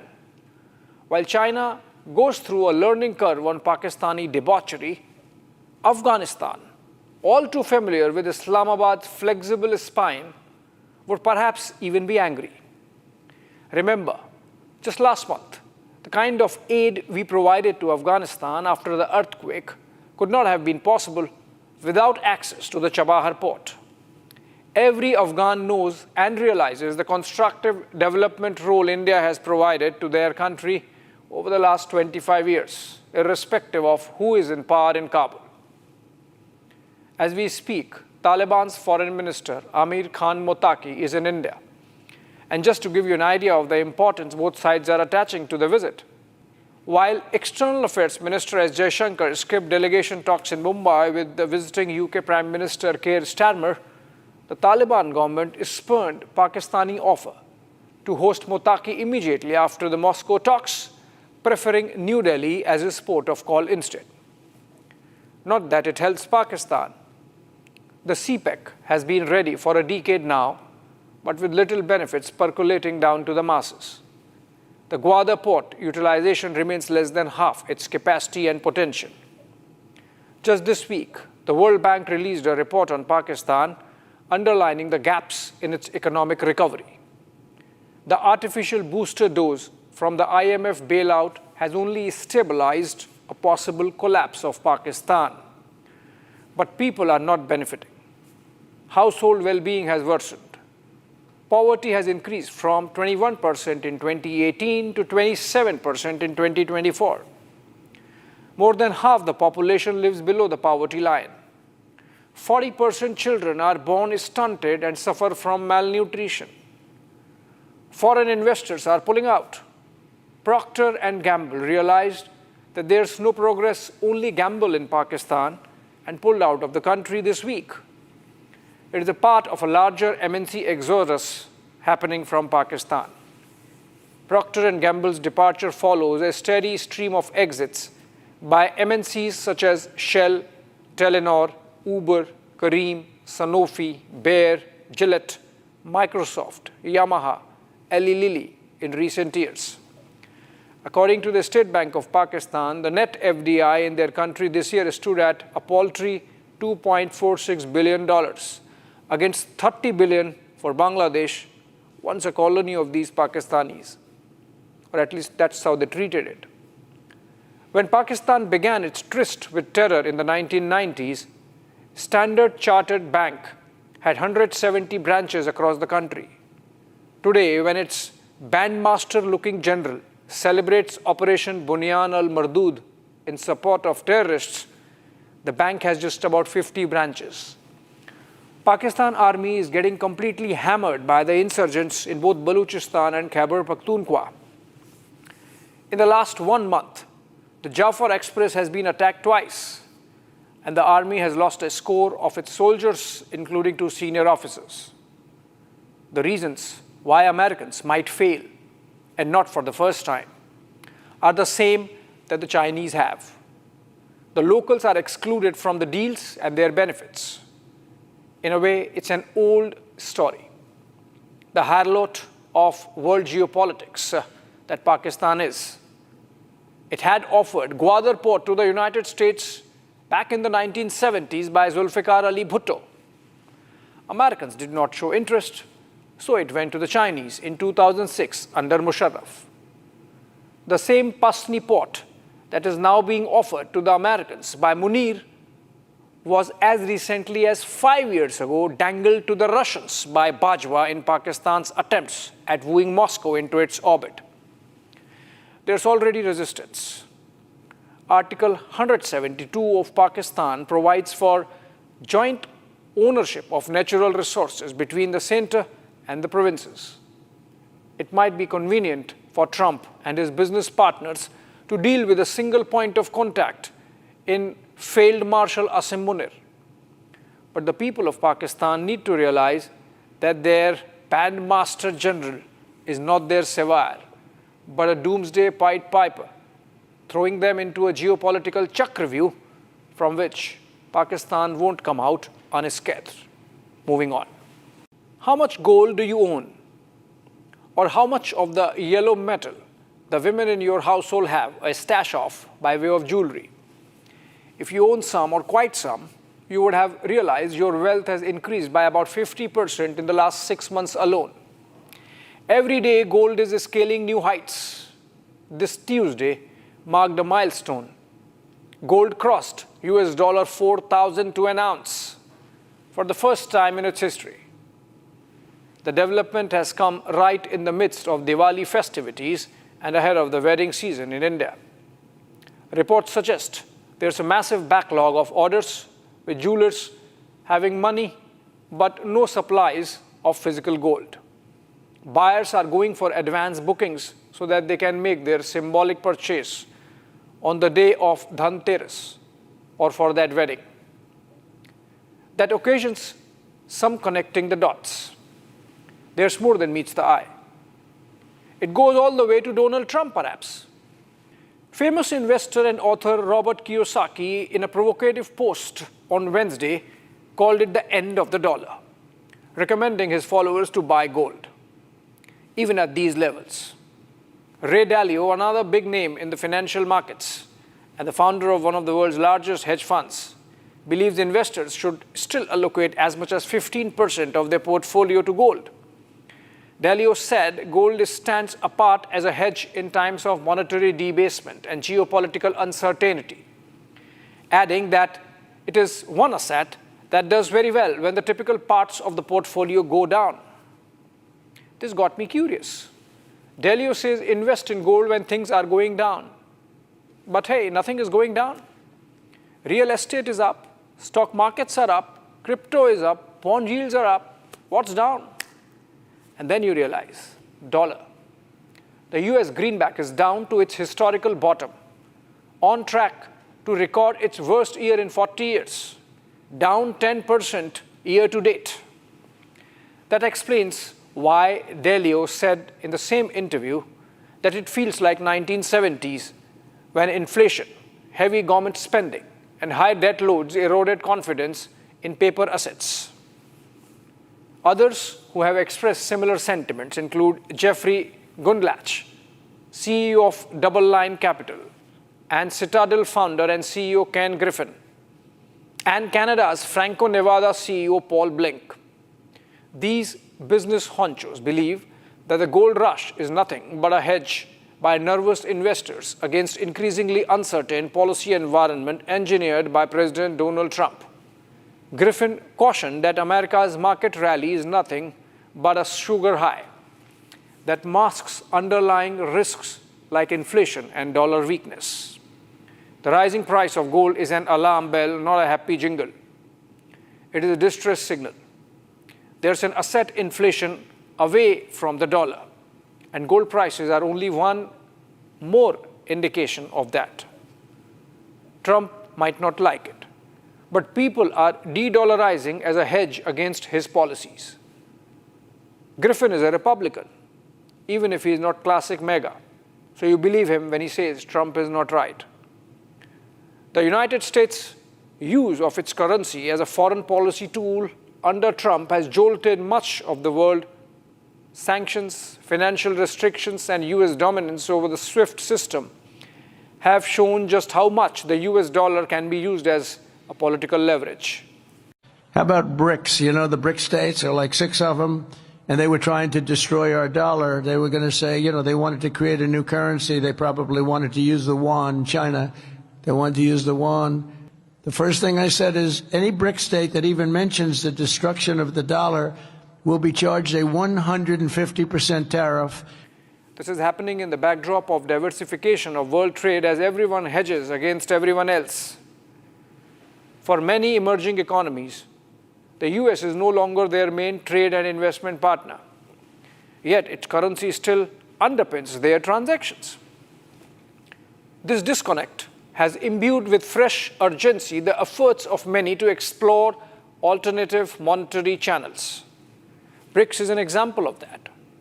As a consequence, since the start of 2025, the US dollar index has plunged over 10%, marking its worst performance in over 40 years. The reasons are manifold and all connected with Trump. aggressive tariffs, pressure on Federal Reserve to cut interest rates despite increasing inflation, a big, beautiful spending budget despite big ballooning national debt.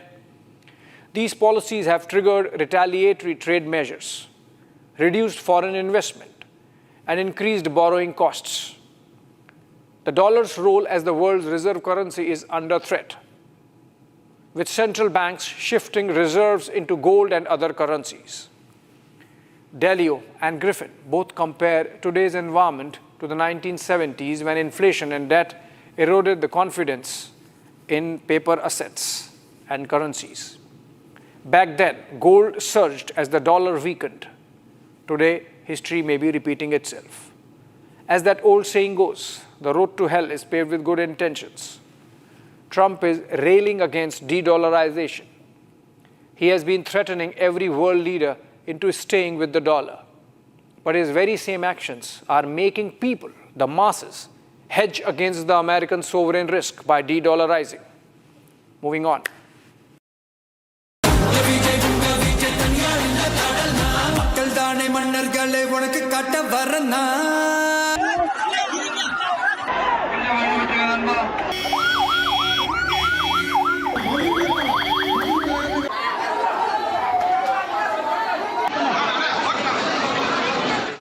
Tamil Nadu and its politics present a picture of contrasts like no other. An atheistic politics embedded in a deeply religious landscape. Separatist tendencies of a Perayar juxtaposed with the supreme patriotism of Mahakavi Bharatiyar. Iconoclasm of Dravida politics contrasted with the hero worship that literally makes leaders out of their film heroes and heroines. To say that Tamil politics has flair for the dramatic then is an understatement. For decades, the state has blurred the lines between cinema and governance, turning silver screen icons into chief ministers and fan clubs into political cadres.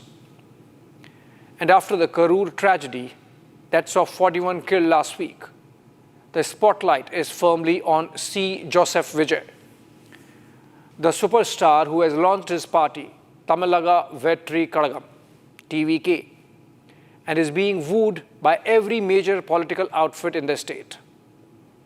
On the day of the Karur stampede that happened in his rally in his presence, not one word of condemnation came from the political opponents. Chief Minister M.K. Stalin rushed from Chennai to oversee relief, but his police did not question the star for over 48 hours.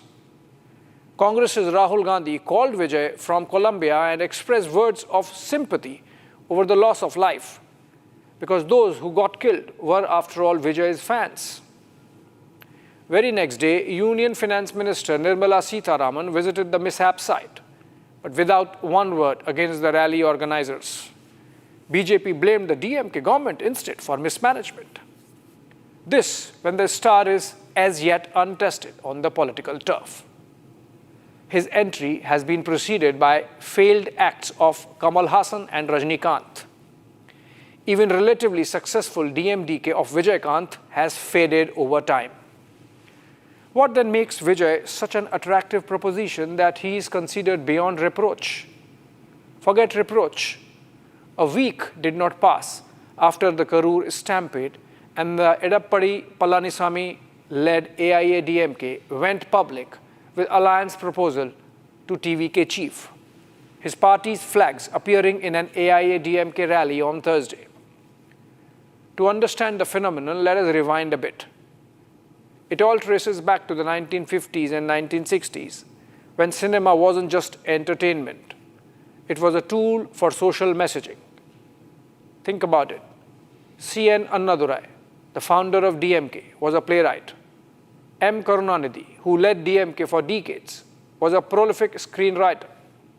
They used films to push their political ideas like anti-Brahmanism, Tamil pride, and social justice. Enter M.G. Ramachandran, or MGR, a swashbuckling star of over 130 films. In 1972, he split the DMK to form AIA-DMK. And by 1977, he was chief minister. MGR wasn't just a politician. He was a demigod. His films portrayed him as a savior of the poor, and that image is stuck. He ruled Tamil Nadu till his death in 1987, blending welfare schemes with his star power. Fans did not just vote for him, they worshipped him. Like literally, there are still temples dedicated to MGR across Tamil Nadu where devotees perform pujas to his statue, treating him as a protective deity who still watches over the masses. His legacy was carried forward by his on-screen partner, J. Lalita, who went on to become a towering political figure. Porachi Thalaivi Amma had 6 terms as chief minister by the time she died of ill health in 2016. The temple building for film stars by now had become a cultural phenomenon. These temples symbolize how stars transcend mortality, becoming eternal icons. Like for MGR and Amma, so for even the living stars. Actress Khushbu Sundar, for example, who jumped into politics with DMK and later the BJP, had a temple built for her in Tiruchirappalli back in the 1990s by adoring fans. Rajinikanth, the Thalaivar, has a temple in Madurai where fans pray for his health and success every day. It's wild. Fans pour milk on his posters, build shrines with his photos alongside gods like Murugan. This hero worship blurs lines between cinema, religion, and politics, making Tamil Nadu's electoral battles feel like epic mythologies. Vijay's fandom, as he transitions into politics, has to be seen in this light. He can qualify as a Nepo kid. Born in 1974 in a Kollywood family to director S.A. Chandrasekhar and playback singer Shobha Chandrasekhar, Vijay debuted as a child actor in 1984 in Tamil film Vetri. Over 3 decades since, he achieved both commercial success and critical acclaim in Tamil cinema, capping it with the sci-fi action flick Govt, the greatest of all time. In February of 2024, that's last year, Vijay hung his boots as Thalapati, or commander of Tamil cinema. Like it happens with superstars south of the Vindhyas, Vijay had his fan club in 2009 and supported the AIA-DMK, then led by Jayalalitha, in the 2011 Tamil Nadu Assembly elections. His fan club also contested local body polls, as those are fought without political party symbols, in 2021 with reasonable success. Of the 169 seats contested, Vijay's fan club won 115, thus germinating the idea that he could launch a full-fledged political party. This led to the birth of TVK. He calls the ruling DMK in Chennai his political enemy and the BJP at the center his ideological enemy. Born to a Christian father and a Hindu mother, what's clicking for the young actor? He's only 51 years. Is his charisma and tremendous Gen Z-centric social media traction that his team manages. If anything, the Karur tragedy has only unraveled how his political success has run ahead of the curve from organizational point of view. There were clear signs that apart from administrative lapses, party organizers also failed in time management. The crowds were told that he would arrive early, so they started gathering, only for Vijay to arrive well past 7 p.m. For good 6-7 hours, the party made inadequate arrangements for the masses in the sweltering Tamil Nadu heat. Irrespective of all the wooing, the road ahead is going to be tough. Recent failures of Kamal Haasan and Rajinikanth are indicative of the fickle-minded box office that hustings are. Vijay's TVK, with its focus on education, health, and anti-corruption, echoes MGR's welfare populism, but with a modern twist. Ultimately, do voters choose based on charisma or capability? Vijay is facing that now. Post-Stampede, critics question his readiness. Looking ahead to 2026, TVK could be a kingmaker or a spoiler. If Vijay allies, despite denials, it might reshape alliances. Maybe a BJP-TVK tie-up to counter DMK's dominance via the AIA-DMK. or he goes solo, splitting votes and benefiting incumbents. Either way, it's peak drama and very native to Tamil Nadu. Thanks for watching.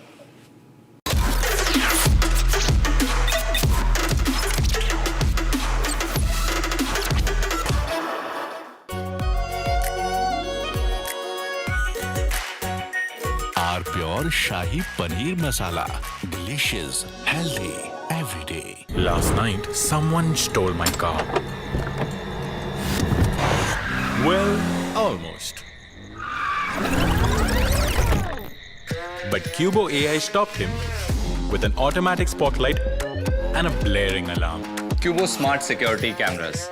Not just record, it protects. Some places feel like they've been waiting for you, where every piece speaks of legacy, from diamonds that celebrate ambition to festive gold that honors tradition. LD Sons.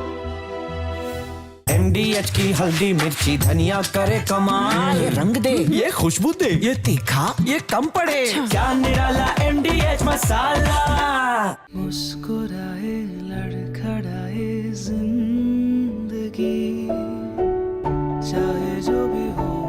Sir, patient के लिए कौन सा room prefer करेंगे आप? जिंदगी भर के प्यार का कोई रेट कार्ड नहीं होता। Tata AIG health insurance, with you like family, with you always. Last night, someone dropped the caboose. Well, almost. But Cubo AI stopped them with an automatic spotlight and a blaring alarm. Cubo smart security cameras. Not just record, it protects. थोड़े में ज्यादा स्वाद, यही तो है इसकी खास बात। वाओ मामा, क्या स्वाद है? अरे मेरे राजा। Some places feel like they've been waiting for you, where every piece speaks of legacy, from diamonds that celebrate ambition to festive gold that honors tradition. LD Sons. MDH की देगी मिर्च, देगी मिर्च का तड़का, अंग अंग फड़का। MDH की देगी मिर्च। Lashkar-e-Taiba's Deputy Chief Saifullah Kasuri, who is believed to be the mastermind behind the Pahalgam terror attack, has openly threatened Prime Minister Narendra Modi in a clip that is now going viral on social media. In the video, Kasuri can be seen praising Pakistan Army Chief General Asim Munir, referring to him.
So this is the situation which is unfolding in the northwest border of the Taliban and the Pakistan forces, which has been taking place. Yes, the Taliban is on the back foot at few locations, at Helmand and few more provinces, where Pakistanis are using night vision thermal enabled drones for attacking Taliban, who are trying to tactically place their positions to counter and to surround the hostile Pakistan forces. And as far as the HEPTA incursions are concerned, they are regular and they increase with the frequency after 8 in the evening. So it is imperative that the attack HEPTAs and the drones that the Pakistan forces are using are enabled with night fighting capability and high caliber weapons. And at the moment, the Taliban has the firepower, but they do not have anti-aircraft weapon systems. So probably that is what is holding them back. But at night, they avoid moving right now at the moment. They prefer moving during day, because at night it is really becoming difficult for the Taliban to move in towards the Konar border and expand its operation into Pakistan-occupied Kashmir. This is Major Samar signing off from an undisclosed location near Konar. Thank you. Ladies and gentlemen, that was Republic's on-ground coverage, the only network in the nation reporting from ground zero in Afghanistan, as more anticipation of expected firing expected along the Durand line as Pakistan and Afghanistan's border tensions continue to escalate. We'll be continuing to tracking this story. But meanwhile, let's move on to some big breaking news update coming in the Javed Habib crypto scam case. Uttar Pradesh's Sambal police just days back had issued a lookout notice against renowned hairstylist Javed Habib and his family in connection to a multi-crore fraud case, and the notice has now been issued to him after 20 FIRs were registered against Javed Habib's son and 3 other individuals in a crypto scam alleged link case. Today, Republic has confronted his lawyer, and here's that exclusive sequence of Republic asking some sharp questions to Javed Habib's lawyer, who had no answers over his petitioner's alleged scams. Listen. स्वास्थ्य उनका थोड़ा सा heart की problem है उनको, और क्योंकि अभी उनके फादर की रिसेंट डेथ हुई, आप लोगों को पता होगा, तो अभी कुछ दिनों में वो आएंगे तो आप लोग से इंटरेक्ट करेंगे। तो अभी समय कहाँ है? दिल्ली में है, मुंबई में है, कहाँ पे? ये अभी तो अभी पूछ के बताएंगे कहाँ पे हैं। सर, आपको जानकारी कि 5-7 करोड़ का एलिगेशन लगे, धोखाधड़ी की है, पैसे लेके भागे हैं। सर देखो, ये एलिगेशंस हैं, अभी विवेचना चल रही है, हमें अपने पुलिस पर पूरा भरोसा है, हम पुलिस का सहयोग कर रहे हैं। जिससे कि वो देश छोड़ के ना जा पाए। नहीं, वो देश छोड़ के कहीं नहीं जा रहे हैं भैया, देश छोड़ के कहीं नहीं जा रहे हैं वो। सर 32 मुकदमे दर्ज हैं संबल के अंदर, विवेचना चल रही है, उसमें मैं क्या बोल सकता हूँ। न्यायालय है, प्रक्रियाएं हैं, पुलिस है, पुलिस अपना काम करे, हम अपना काम कर रहे हैं। इसमें थर्ड अक्यूज सैफुल है, उसके बारे में आपको कोई जानकारी है? उसकी हमको जानकारी, वो लोग साथ में मिलके काम कर रहे थे? कोई जानकारी नहीं, मुझे उनकी कोई जानकारी नहीं। आप सिर्फ जावेद हबीब? यस। हमें पुलिस पर पूरा भरोसा है मैडम, पुलिस अपना काम करे, हम अपना काम कर रहे हैं। तो आगे की आपका क्या प्रक्रिया रहेगा? कुछ आगे न्यायालय कोर्ट है, बस सर बस करो, चीज़ें हो गई हैं बस, ठीक है। My colleague Shambhavi joins us live on this broadcast this evening. Shambhavi, you confronted Javed Habib's lawyer and you asked some poignant questions, the most important one being that where is he? A lookout notice is out, 20 plus FIRs have been registered, a lookout notice is out there, and yet he is nowhere to be found now. His lawyer is also dodging some sharp questions that you asked there. Tell us the details of what exactly is happening in this case so far. Well, as you just very rightly said, when we asked him, where is Javed Habib? Because that has been the question of the hour. We've been asking this question. We've been trying to find him. The police has issued a lookout notice. And now when we confronted Mr. Advocate Pawan Kumar, who is the advocate of Javed Habib, he said, even I'll have to ask him, which is a little difficult to believe that the lawyer himself has no idea where Mr. Javed Habib is. He has been saying that Mr. Javed Habib, right now, he's sick. He is possibly in the hospital. He has a heart condition, and as we know that his father recently passed away. So we cannot, according to him, he does not know where Mr. Javed. As of today, 32 cases, 32 FIRs have been registered against him in this case, and more are likely to be followed. This is a case of a huge alleged cryptocurrency scam in which Javed Habib, his son Anosh Habib, along with other two accused, one being Saiful, who is coming off as one of the main faces who was responsible of duping people of lakhs and lakhs of rupees, crores of rupees in fact. And Saiful initially, very interestingly, Saiful was the first complainant in the case, but later on when the investigation was carried on, which was first registered in June, it came off as Saiful was the one who is one of the accused. He was a partner of Javed Habib and his son in this entire scam which duped the innocent people of Sambal, around 150 to 200 people in Sambal, of lakhs and crores of rupees. And we are also, it was Republic's exclusive where we broke that this chain was possibly extended to parts of Purvanchal by the name of another brand called Babar Chain Coin.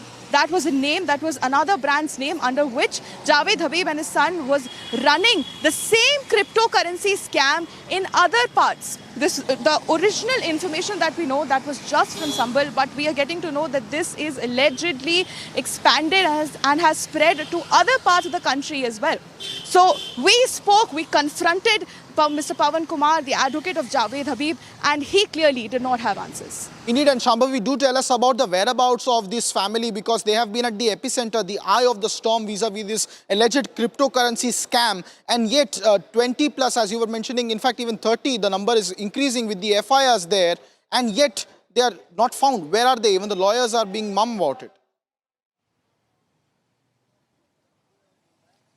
Right, as we asked, that has been the question of the hour. Even the police has issued an LOC, and even the police is thinking that the next possible legal recourse would be issuing an arrest warrant and then arresting Javed Habib, because today he was supposed to be here. He was summoned to appear before the investigating officer of the case. Javed Habib was supposed to be here.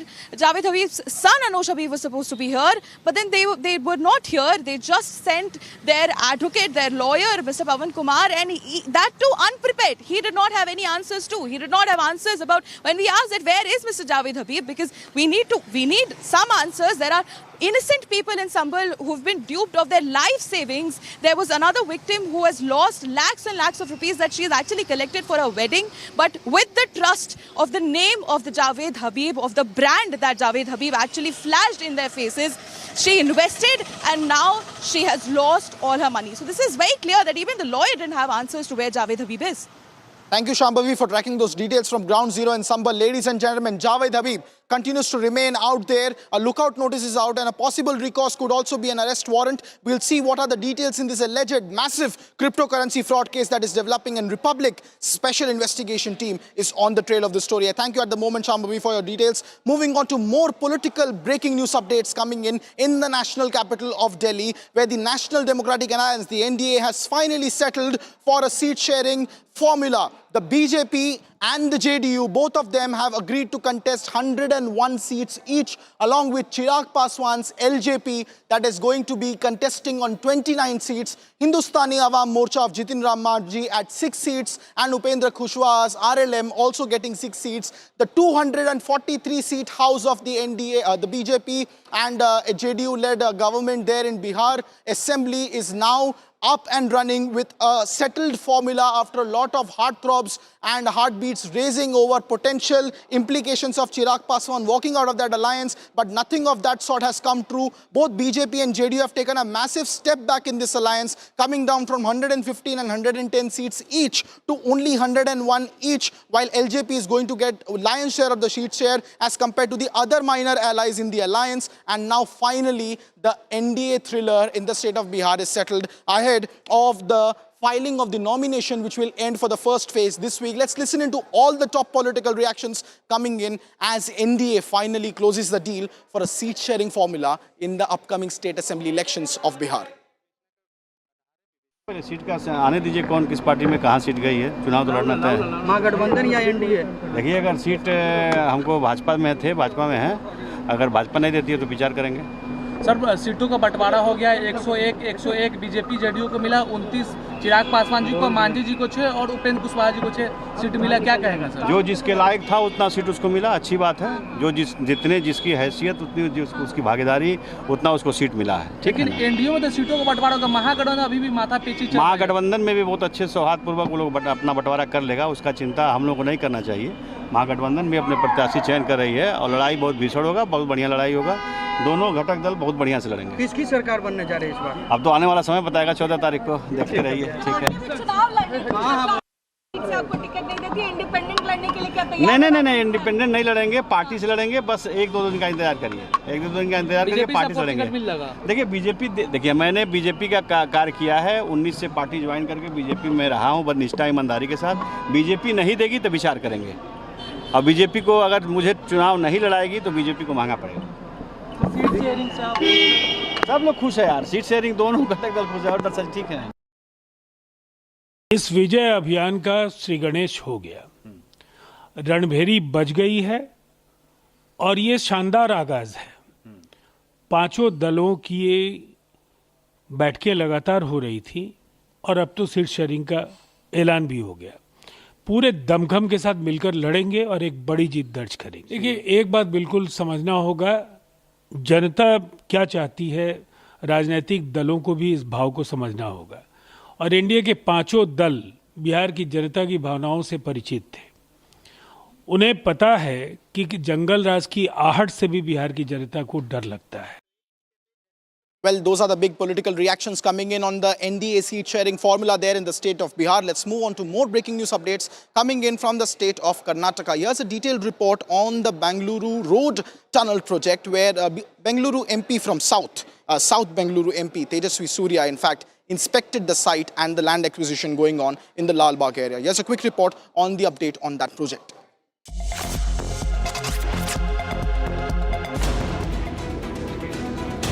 BJP MP Tejasvi Surya inspected the land acquisition site in Lal Bagh in connection with the tunnel road project. Tejasvi said that the tunnel road project as proposed by the Karnataka government is a disaster for Bengaluru. Tejasvi further said that the expensive car-only project will not solve Bengaluru's traffic problems. The tunnel road project as proposed by the state government is a disaster for Bengaluru. This expensive car-only project will not solve Bangalore's traffic problems, but it will cause new problems that will haunt generations of people of Bengaluru.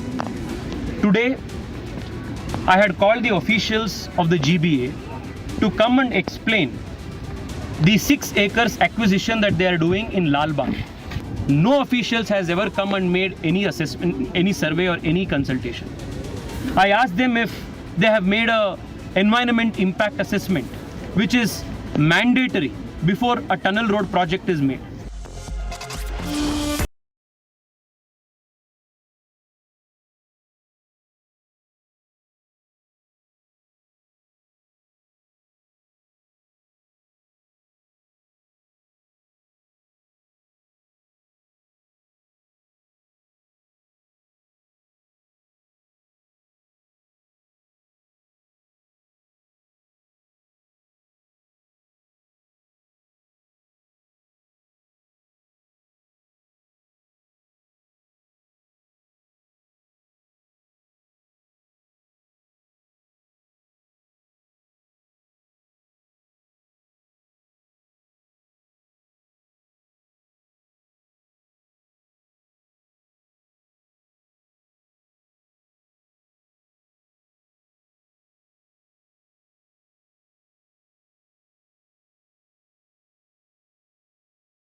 गाड़ी ठोकेगा? पर गलती तो आपकी है। मेरी गलती? जानता है मेरा बाप कौन है? ये देखो, पापा और गलती दोनों याद आ जाएंगे। अब देखा किसने सिग्नल तोड़ा? Cubo dash cams. Get smart, get Cubo.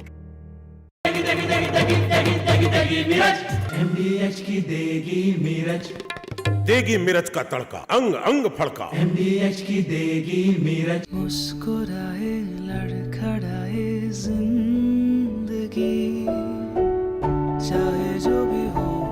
Sir, patient के लिए कौन सा रूम प्रेफर करेंगे आप? जिंदगी भर के प्यार का कोई रेट कार्ड नहीं होता। Tata AIG health insurance, with you like family, with you always. थोड़े में ज्यादा स्वाद, यही तो है इसकी खास बात। वाओ मामा, क्या स्वाद है? अरे मेरे राजा। Some places feel like they've been waiting for you, where every piece speaks of legacy, from diamonds that celebrate ambition to festive gold that honors tradition. LD Sons. दादी के हाथों का जादू और खुशबू से महकता घर, माँ की मुस्कुराहट और खाने की सुगंध। MDH गरम मसाला, क्योंकि हर रिश्ता है स्वाद से जुड़ा।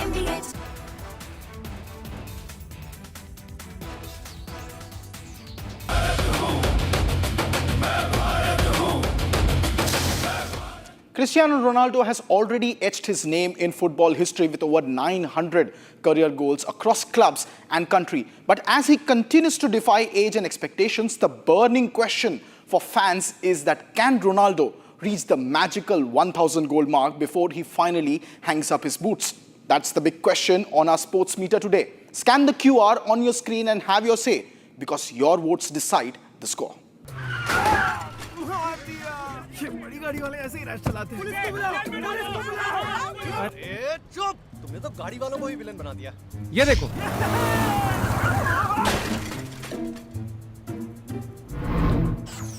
Cubo dash cams. Get smart, get Cubo. Some places feel like they've been waiting for you, where every piece speaks of legacy, from diamonds that celebrate ambition to festive gold that honors tradition. LD Sons. ये है secret recipe, MDH का जीरा SIP जल जीरा मसाला। SIP SIP जीरा SIP MDH का जल जीरा सिप MDH का जल जीरा सिप। ओए, मेरी गाड़ी ठोकेगा? पर गलती तो आपकी है। मेरी गलती? जानता है मेरा बाप कौन है? ये देखो, पापा और गलती दोनों याद आ जाएंगे। अब देखा किसने सिग्नल तोड़ा? Cubo dash cams. Get smart, get Cubo. मुस्कुराए लड़खड़ाए जिंदगी, चाहे जो भी हो। सर, पेशेंट के लिए कौन सा रूम प्रेफर करेंगे आप? जिंदगी भर के प्यार का कोई रेट कार्ड नहीं होता। Tata AIG health insurance, with you like family, with you always. R pure shahi paneer masala, delicious, healthy every day. Some places feel like they've been waiting for you, where every piece speaks of legacy, from diamonds that celebrate ambition to festive gold that honors tradition. LD Sons.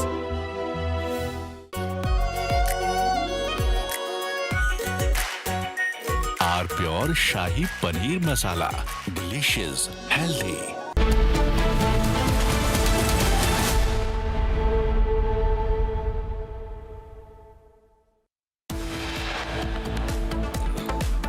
And here are the top headlines that we are tracking for Bihar election 2025. NDA seat sharing announced. BJP, JDU to take equal numbers as Chirag makes the entry.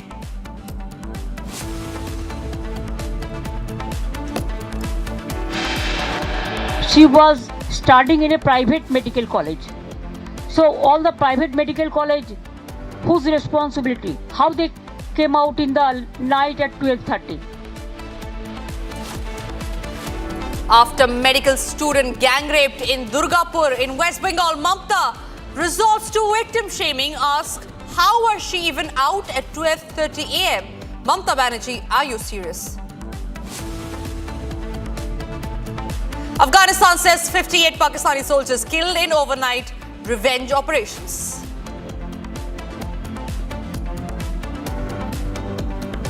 Pakistan reels under Taliban attacks, loses 58 soldiers, admits that they lost 25 of them.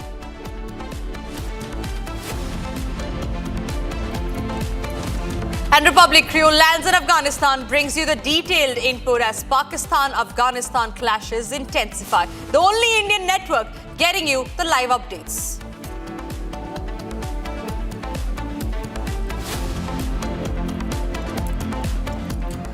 Ladies and gentlemen, we begin this edition with the top focus story that we're tracking all out here on Republic. There is a huge escalation that is shaping up between Kabul and Islamabad.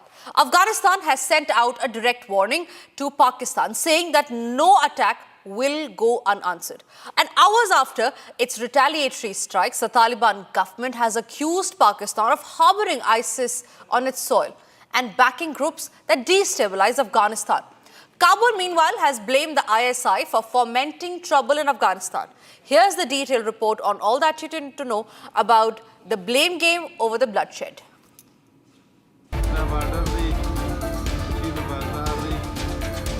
Hours after Kabul's retaliatory strikes, the Afghanistan government has issued a stern warning to Pakistan, making it amply clear that any provocation will be met with force. At a press briefing, Afghan government accused Pakistan of turning a blind eye to ISIS activities inside its borders and said Afghanistan will not tolerate terror emanating from Pakistani soil. In a direct attack on Islamabad's deep state, the Taliban administration blamed Pakistan's ISI for fomenting unrest inside Afghanistan, alleging that a faction within the Pakistani army cannot tolerate peace in the region. The Afghan government also said that any breach of Afghan sovereignty would face immediate retaliation, asserting that no attack will go unanswered. Pakistan में कुछ खास हलके हैं जो हालात को ख़राब करने की कोशिश कर रहा है, तो अफ़गानिस्तान अपना सरहदों का, अपना फ़ज़ा का हक़ महफूज रखे और जैसा कुछ खिलाफ वर्जियाँ हुआ है उसके फ़ौरन जवाब भी दिया। और फिर रात जो इंतकामी ऑपरेशन हुआ तो उसमें हमारा जो हदफ और मतलूब था वो हासिल हुआ। फिर हमारे दोस्त ममालिक जैसा कतर और सऊदी अरबिस्तान उन्होंने ख्वास्ता, उन्होंने तलब किया कि अभी जंग रुकना चाहिए, तो हमारे तरफ से जंग रुका हुआ। It added that at least 58 Pakistani soldiers have been killed and 30 others are injured in overnight cross-border operations by Afghan forces. The strike that it calls a legitimate defensive response. The situation on the Durand line remains tense, and with the latest posture from Kabul, Pakistan should be ready to face music for any misadventure it plans.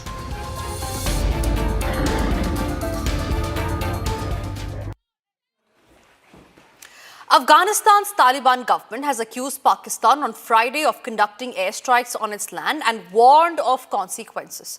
This accusation came as Islamabad claimed it was taking action against the militants.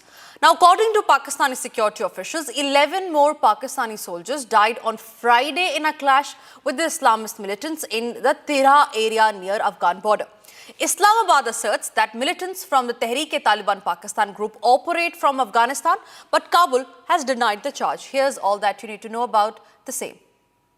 The ferocious escalation of violence along the Afghanistan-Pakistan border was not a mere spontaneous flare-up. It was the immediate and brutal fulfillment of an explicit threat of revenge issued by Kabul in response to Islamabad's aggressive cross-border actions.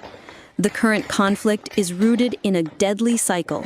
Earlier, the Pakistani military announced that its forces had avenged the killing of 11 soldiers by ambushing and killing 30 militants, elements often accused of operating from Afghan soil in the Orakzai district.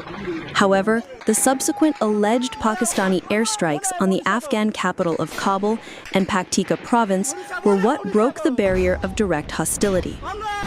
Immediately following the explosions in Kabul, which were widely attributed to the Pakistani Pakistani military, the Afghan Defense Ministry issued an unambiguous public condemnation. The ministry condemned the action as an unprecedented, violent, and provocative act that violated Afghanistan's sovereignty and warned of serious repercussions. The threat was specific and unequivocal. This cowardly attack will not go unanswered, and if the situation escalates, the responsibility will be of the Pakistani military.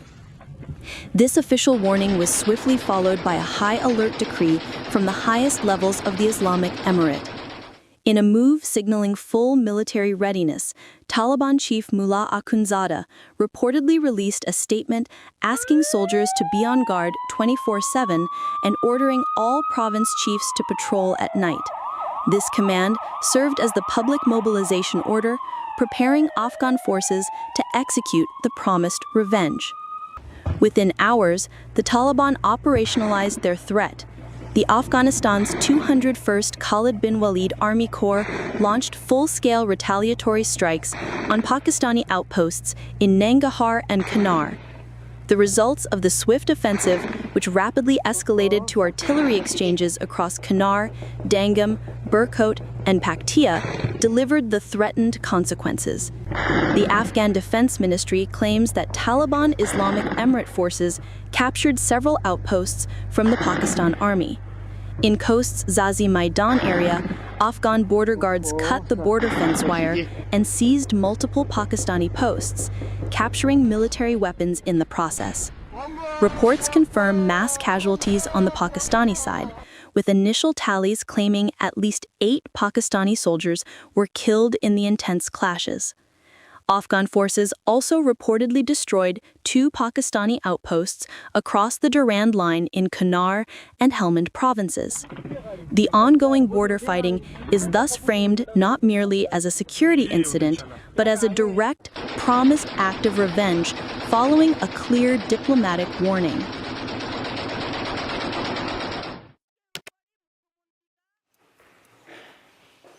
And as we speak, ladies and gentlemen, there have been clashes between Afghan and Pakistan forces along their shared border. Afghanistan's Taliban forces launched armed reprisals against Pakistani soldiers, accusing Islamabad of carrying out airstrikes on its soil. The situation is tense, with both sides exchanging fire and suffering casualties. The Afghan foreign minister has expressed a desire for good relations with Pakistan, while also warning of alternative measures if Pakistan does not engage in dialogue. Amidst all of this, Republic is the only Indian network that is reporting live from Afghanistan. Watch this exclusive ground report.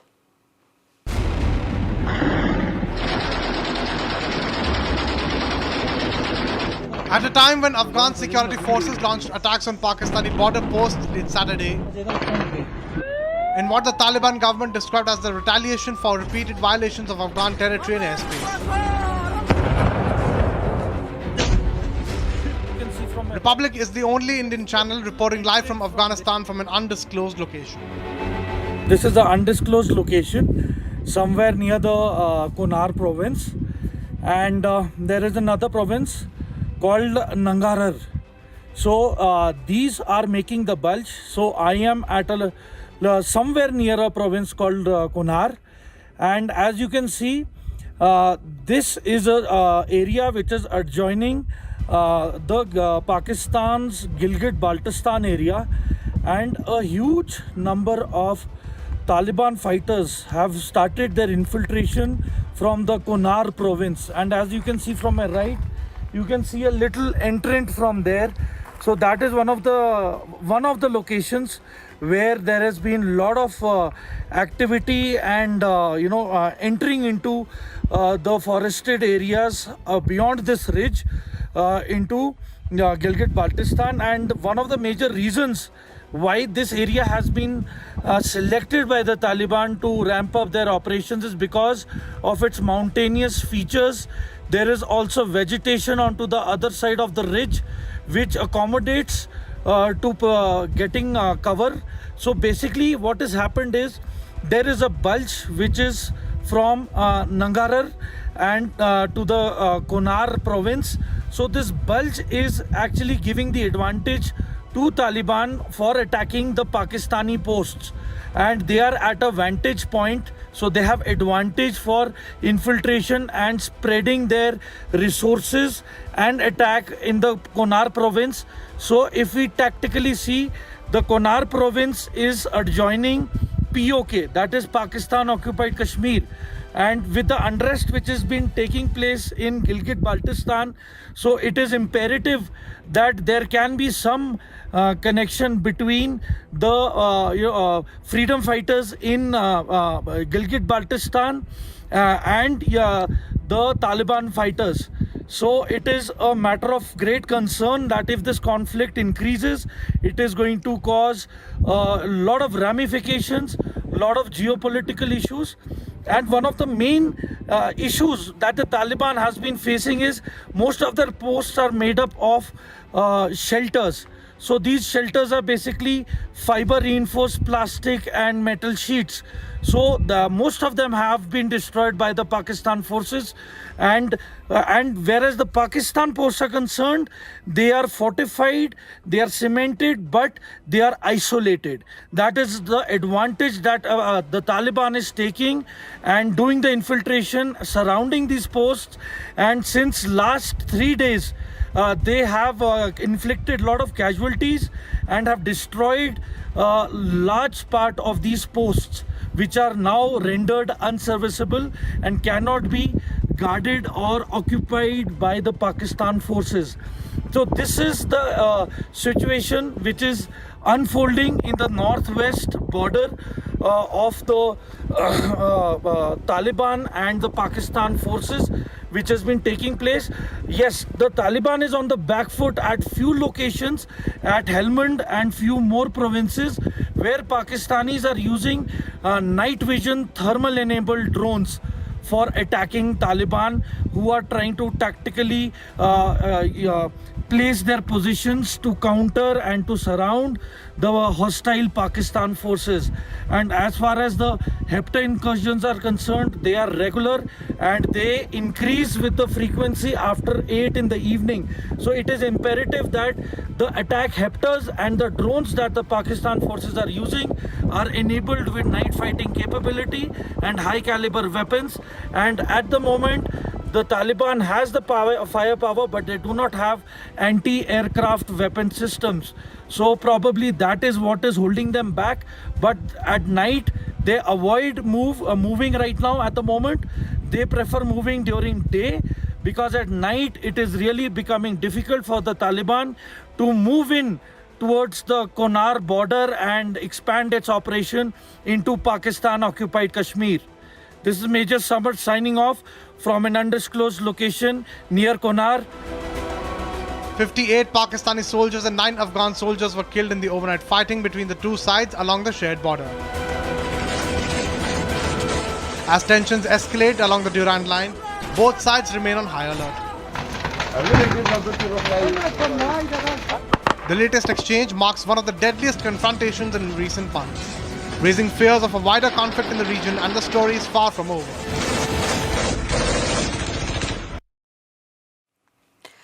And heavy clashes have erupted along the Afghanistan-Pakistan border, the Durand line, following an escalation that triggered claimed Pakistani airstrikes on Kabul and a civilian market in Paktika, which the Afghan Taliban government condemned as a violation of its sovereignty.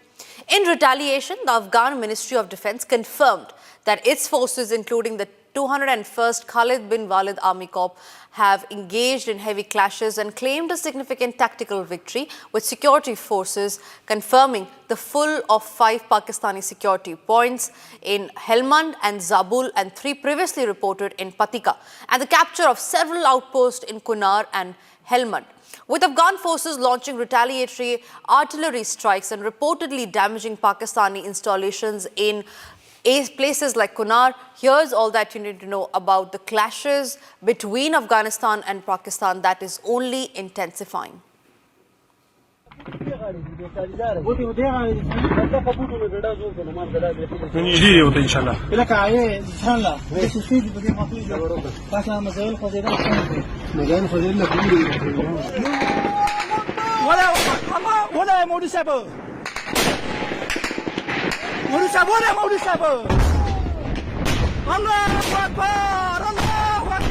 यहाँ पे लगभग 15 feet तक गहरा गड्ढा हो चुका है।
Prosseguir.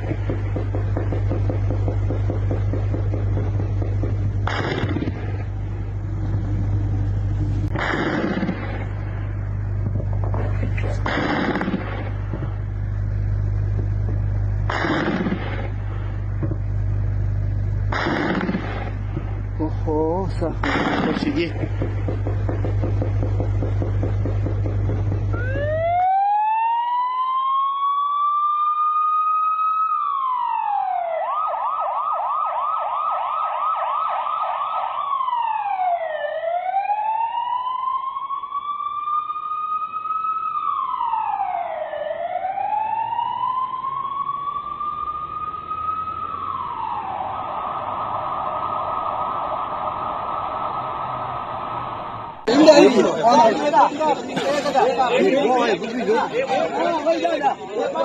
हवाई जहाज गिरने से यहाँ पे लगभग 15 फीट तक गहरा गड्ढा हो चुका है।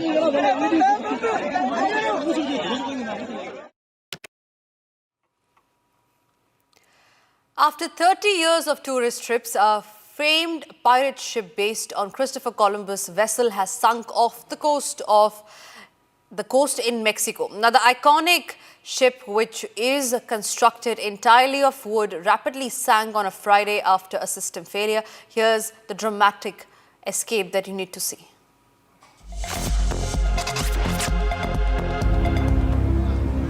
A replica of Christopher Columbus's Santa Maria sank off the coast of Puerto Vallarta after 30 years of tourist trips. The ship, known as Marigalante, was built in 1987 and officially launched in 1992 to commemorate the 500th anniversary of Columbus's arrival in the Americas. According to the company, the entire crew was evacuated safely before the ship went down and no tourists were on board at the time. Constructed entirely of wood, it had become an icon of the port, ferrying tourists to give a glimpse of the pirate life at sea. The vessel was famous for its pirate show, which featured acrobatics, sword fights, and fireworks. The company that owned the iconic ship said that the incident occurred as the crew was attempting to return to port to carry out technical repairs. The system malfunction worsened and the ship began to slowly submerge into the waters that had been its home for more than 3 decades. Strong waves in the area intensified the emergency, complicating efforts and leading to the total sinking of the ship. In a statement, the ship company emotionally said that the Marigalante rests in the waters that were always her home and she will forever remain alive in the memory and hearts of all who watched her sail. On the other hand, the company announced that the Mariglante's sister ship will arrive in the bay to continue its legacy of history. The new vessel is expected to be operational in the Banderas Bay within 3 months.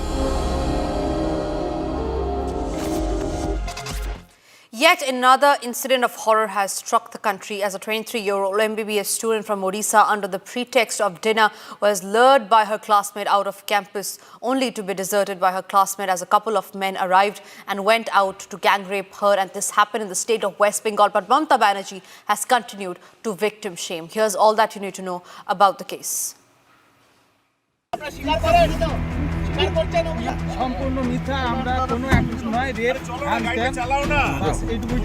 On Friday, October the 10th, a medical student was allegedly gang raped in West Bengal's Durgapur.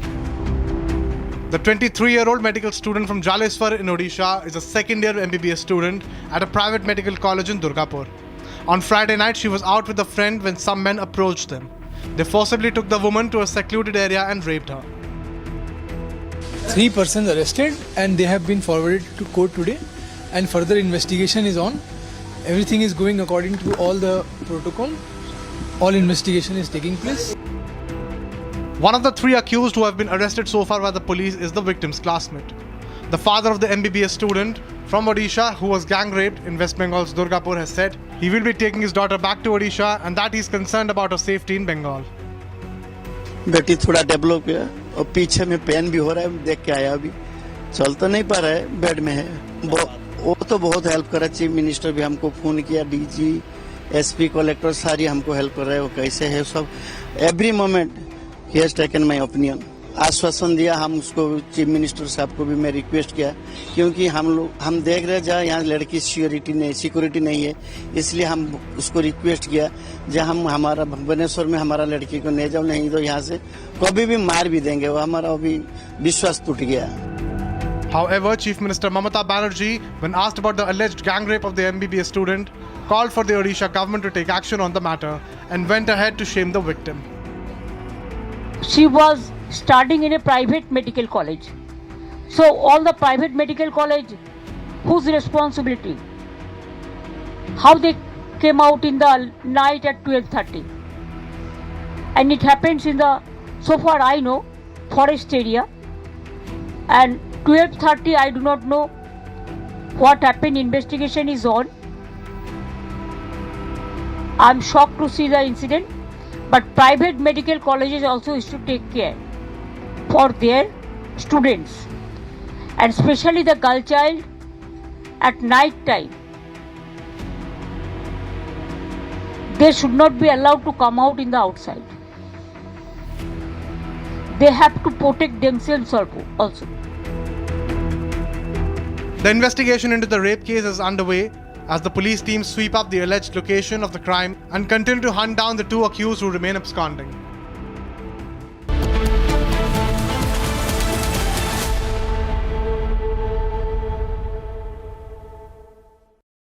Last night, someone broke into Ishan's room. Well, almost.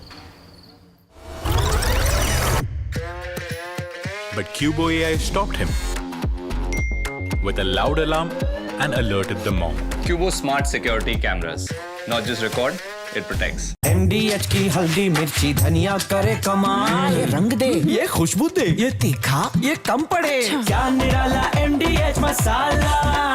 मुस्कुराए लड़खड़ाए जिंदगी, चाहे जो भी हो। Sir, patient के लिए कौन सा रूम प्रेफर करेंगे आप? जिंदगी भर के प्यार का कोई रेट कार्ड नहीं होता। Tata AIG health insurance, with you like family, with you always. ये है सीक्रेट रेसिपी, MDH का जीरा सिप जल जीरा मसाला।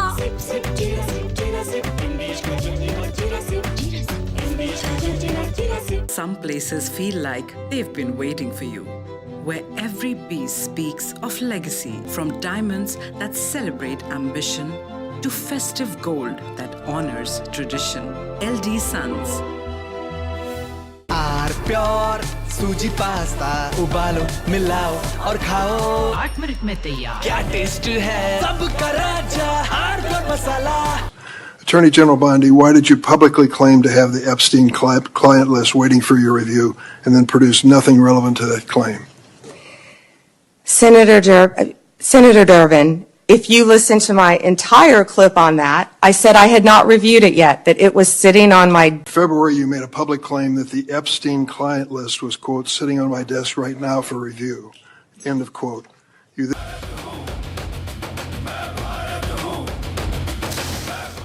Cristiano Ronaldo has already etched his name in football history with over 900 career goals across clubs and country. But as he continues to defy age and expectations, the burning question for fans is that can Ronaldo reach the magical 1,000 goal mark before he finally hangs up his boots?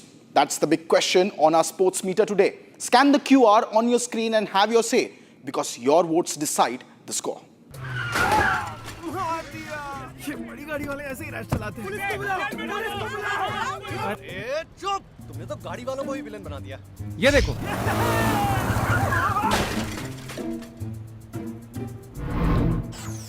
Cubo dash cam. Get smart, get Cubo. दादी के हाथों का जादू और खुशबू से महकता घर, माँ की मुस्कुराहट और खाने की सुगंध, MDH गरम मसाला, क्योंकि हर रिश्ता है स्वाद से जुड़ा। मुस्कुराए लड़खड़ाए जिंदगी चाहे जो भी हो। सर, पेशेंट के लिए कौन सा रूम प्रेफर करेंगे आप? जिंदगी भर के प्यार का कोई रेट कार्ड नहीं होता। Tata AIG health insurance, with you like family, with you always. R pure suji pasta उबालो मिलाओ और खाओ 8 मिनट में तैयार क्या टेस्ट है सबका राजा हार्डकोर मसाला इसको घर पे लगाओगे तो शादी का तो पता नहीं, पर घर पक्का नहीं टूटेगा। रुंगटा नहीं तो घर स्ट्रॉन्ग नहीं। रुंगटा स्टील TMT बार एकदम सॉलिड। पहाड़ों में एक हाइकिंग स्टिक भी बन सकती है। आर प्योर सूजी पास्ता उबालो मिलाओ और खाओ।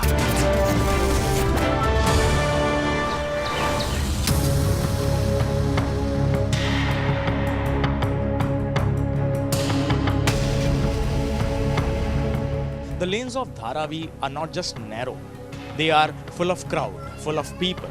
It is difficult to even walk through the streets. Children, they play in these tiny streets, making it even busier. People carry baskets, pushcarts, heavy loads, they try to balance it. If two people carry weights, it is very difficult for them to pass through each other. And if we talk about the market days, it is even worse. Even to try and cover a small distance takes a lot of time.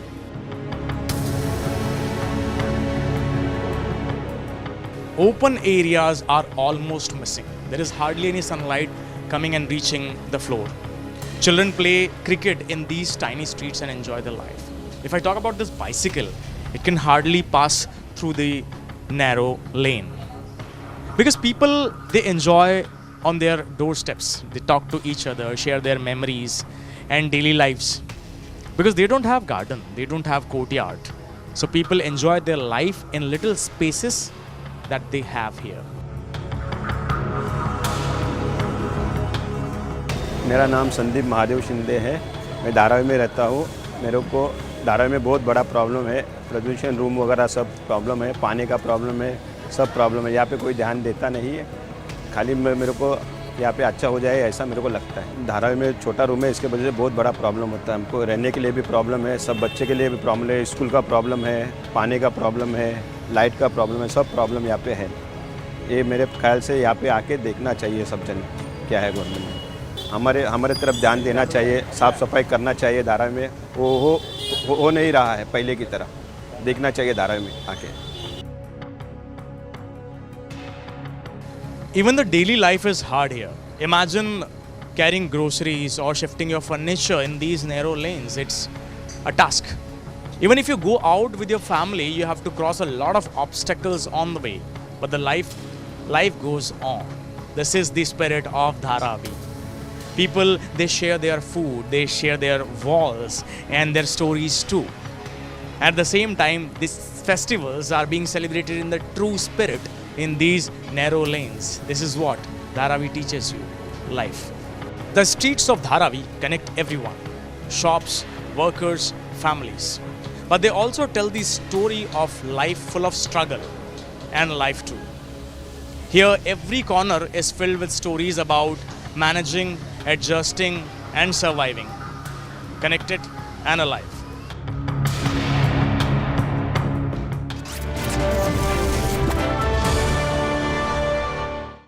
From Asia's largest news headquarters, setting the agenda for Bharat.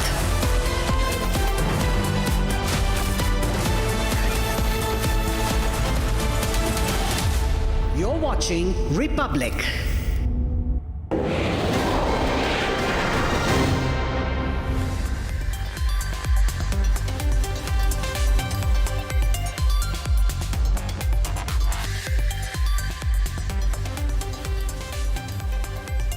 Hi there, good evening. Hope you had a great Sunday. And now it's time to look forward to the coming week.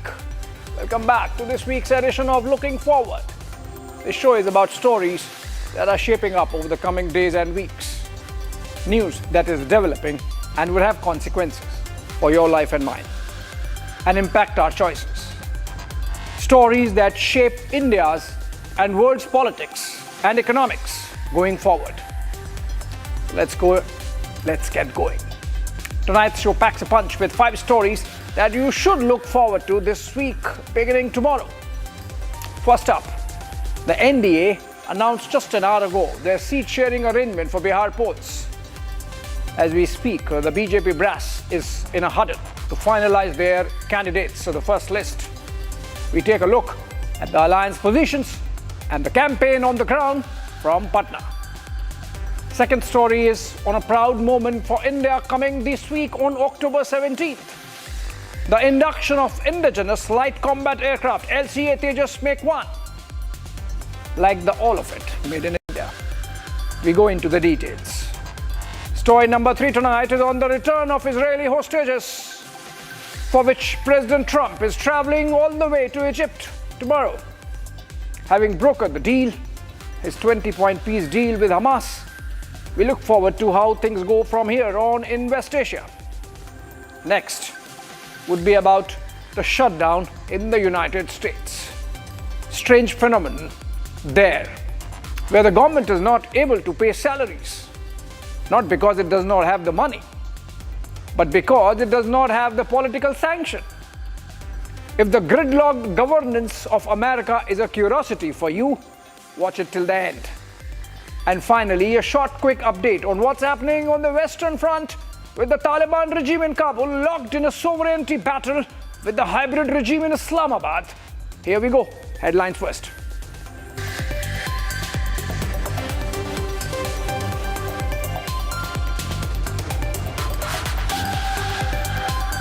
NDA settles seat-sharing formula for the upcoming Bihar elections. BJP and JDU settle for equal numbers, 101 seats each. Chirag Paswan's LJP gets 29 after giving his alliance partners a scare. Jitin Ram Manjhi's Hindustan Awam Morcha and Upendra Kushwaha's RLM get 6 seats each. The last state to file nomination for Phase 1 is October 17.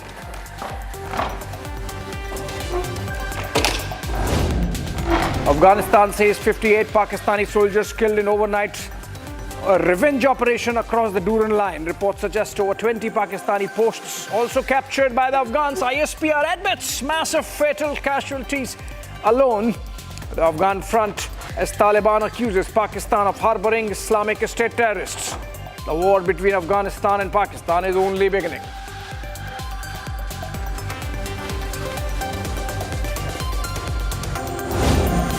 He was studying in a private medical college.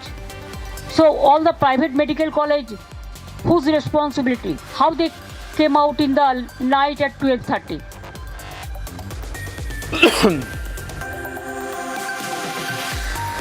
After medical student gang raped in Durgapur, West Bengal, Chief Minister Mamata Banerjee resorts to victim shaming yet again in a sensitive case. Asks, how was she out at 12:30 a.m.?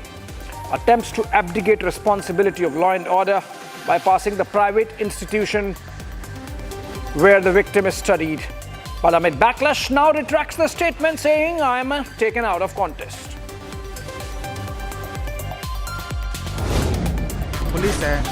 Police अपना काम करे, हम अपना काम कर रहे हैं। Third accused Saiful है, उसके बारे में आपको कोई जानकारी है? उसकी हमको कोई जानकारी। वो लोग साथ में मिलके काम कर रहे थे? कोई जानकारी नहीं, मुझे उनकी कोई जानकारी नहीं। आप सिर्फ जावेद यस हमें पुलिस पे पूरा भरोसा है।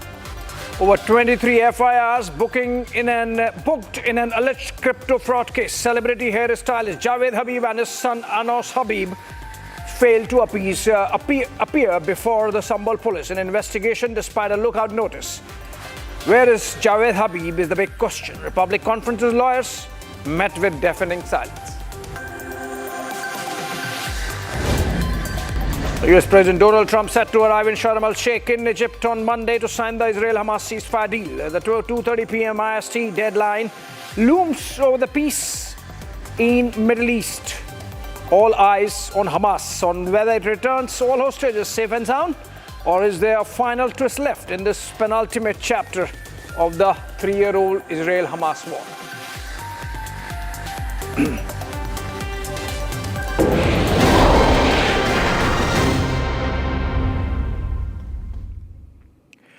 Right, welcome back, friends. It was only an hour back that the NDA released its seat-sharing pact.